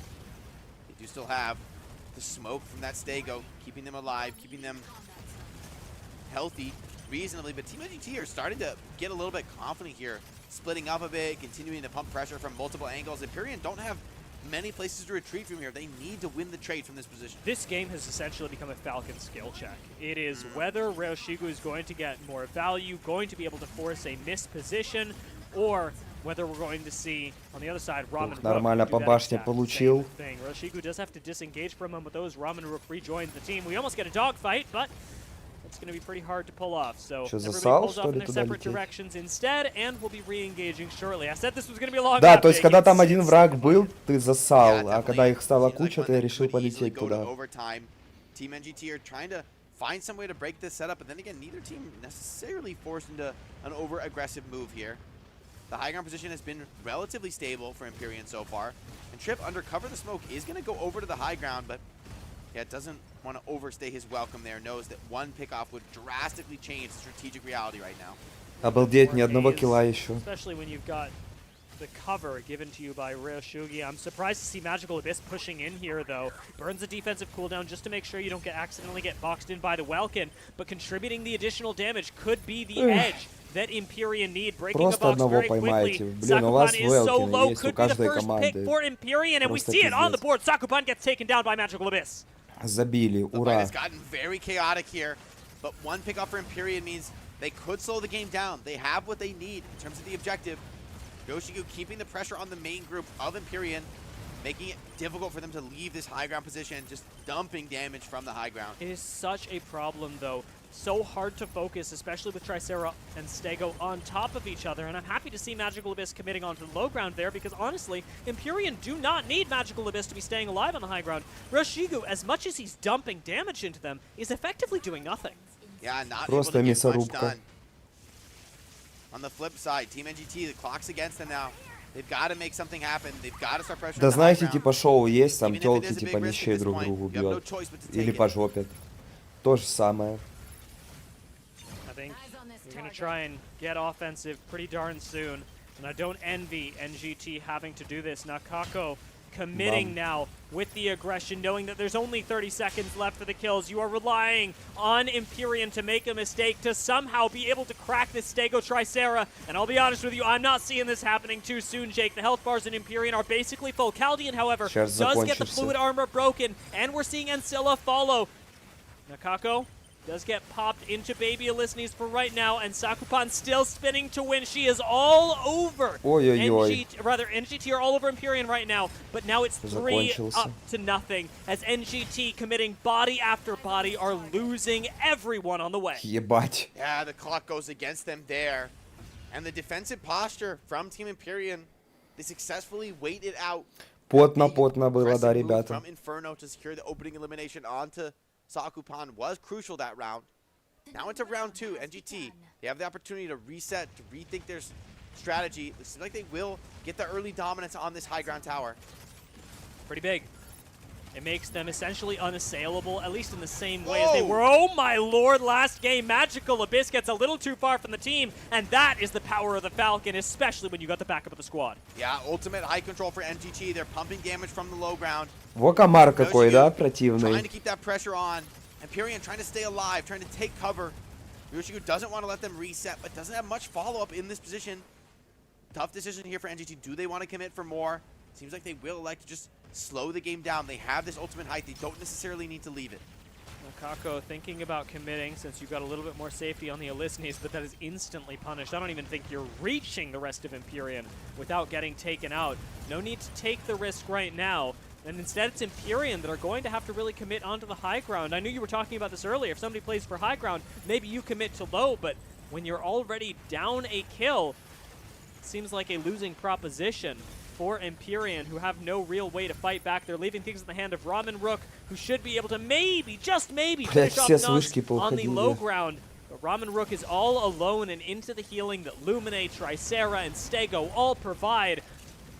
I don't think that Falcon is cutting it. Yeah. Давай, NGT, Фалькончик, they back off the показывай high ground, стиль. though. They give up that crucial position. There's an opportunity here for Empyrean to push the aggression, and they need to do just that. They are down a kill, so they've got to find something to stabilize, or else NGT will just wait the clock out on them. So this time, it's Team Empyrean who have to get in aggressive, have to force something. Ryoshigu dumping damage on this high ground setup, but hold on, Inferno really started to pour the damage on. Yeah, this is where you really get the power of Inferno, burning through the shields over and over. Magical Abyss has learned their lesson from the first 30 seconds. Да, it is no longer уешечка extending хорошая, super far конечно, above the Inferno. squad, but it's still chunking health bars as Naz again goes very Соляру low. все равно This там could be ничего не it, and сделает. Nazami has to be the focus for Ramen Rook, and will be taken out. It is 1-1 with 2 Фалкон minutes, вообще almost по 3 всем left. кнопкам стучит. Empyrean with the better raw И сканы damage. прожимает. NGT had so many players low in that scenario. Opportunity here for Ramen to find more. Still 1-1 though. NGT, they're down but not out here. Fighting strong from the low ground, trying to turn it around. Get a counter kill on Empyrean. The aggression comes in here. At least this Слишком жирные пачки. Players low, vulnerable. There could be some sort of opportunity here for NGT, but their teammates are also in trouble. Ramen Rook got to have that killer instinct right now as Nagata, the low Luminate, races right by Ramen Rook. Very surprised to not see him follow up on this kill. Nakako, however, low as well, and the NGT lineup on blinking health bars are going to have to make it out of this without being focused down, and I don't think that's happening realistically. They're falling back impressively well, though. They're staying alive for now, trying to get some repairs off on the Welkin. Capturing that objective, still 1-1 here, so neither team in a massive advantage, but Empyrean feels like they are winning these damage trades. Inferno, so powerful. And so NGT are forced to constantly rotate away, try not to take that overwhelming damage pressure. But the Fluid Armors are really in trouble for NGT. They don't have much to work with. And that is largely due to Ramen Rook now on a split-up NGT, able to really make Falcon work so much better than they were able to earlier. Roshigu still doing a lot of work on Falcon, but a lot of it amounting to nothing as Empyrean are so much more grouped up, so much more able to defend each other, where Ramen Rook is picking off a very split-up NGT and picking on them. Yeah, and that damage, I think, from Inferno is really making the difference here. Nakao tried to get something done on the flank, but Ramen Rook spots it out, starts putting pressure down over there. This range is so long. А что будет, если 1-1 у них? Be able to pump the damage. It's like this could be going to overtime. Yeah, with only a minute left. Overtime is looming on the horizon. That's going to be a race. Типа First дополнительное время kills будет? instead of 6. Nakako does get popped into Baby Alistes right now, has a little bit more survivability, but you can tell NGT with this move alone, reading what Nakako is doing, they want to get aggressive. They do not want to let this go into overtime. Nakako popping the invincibility right in front of everybody, getting the armor airdrop, now is going to commit onto the low ground. Блин, классно сделал, подлетел, чтобы стан дать. As the haze gets popped and Nakako waits for their time to strike. All of Empyrean are going to be focused down. Ramen Rook doing a really good job just keeping everyone at bay, keeping NGT honest. Roshigu in real trouble, dropping incredibly low. Ramen Rook wants to find this pickoff, but the support coming in from NGT's Luminae is keeping them alive. And Ramen Rook seems like he won't be able to get that one. 2 минуты овертайма Forced to дают. back off, forced Прикол. to take the regroup. And one more elimination will secure the round. The entire series rests on this. Somehow even more tense than it was 30 seconds ago, knowing that it is a single misstep that could cost you everything. No chance to get back into it, as this is the last round. It is 1 kill for your tournament life. Ладно, вторая катка, вот and эта, watching которая the health bar интересна за strip сегодня. so incredibly low, could be the Упал, one to всё. fall. Oh, and that does it there. Empyrean, they get the win. Great comp selection. Using that Inferno, getting the decisive lead in the range damage pressure. You can see what this means to them. They're celebrating, they're excited. Not sent home just yet. Empyrean stay alive, progressing on into the tournament. That does mean, though, Скукота была сегодня прям страшная. And it's going to be a tough round to say goodbye on because Graceland Sky City gets so tense. The move into overtime meant everything, but just not having the ability to stay together in the same way as Empyrean did, getting split up and having so much more pressure put on them by the Inferno. The difference between these two squads. Так, ну что, народ, буду оффаться, я уже не знаю, не могу уже просто на это смотреть. По 40 минут пиздежа, по 5 минут бои. Завтра у нас идет полуфинал, послезавтра финал. Завтра, может быть, даже фулл стримы проведу. По крайней мере, прям додики-додики сегодня повылетают. Завтра уже более-менее начнется. Вот. Так, на тележечку залетайте, кто не залетел еще. И что, и всем до завтра.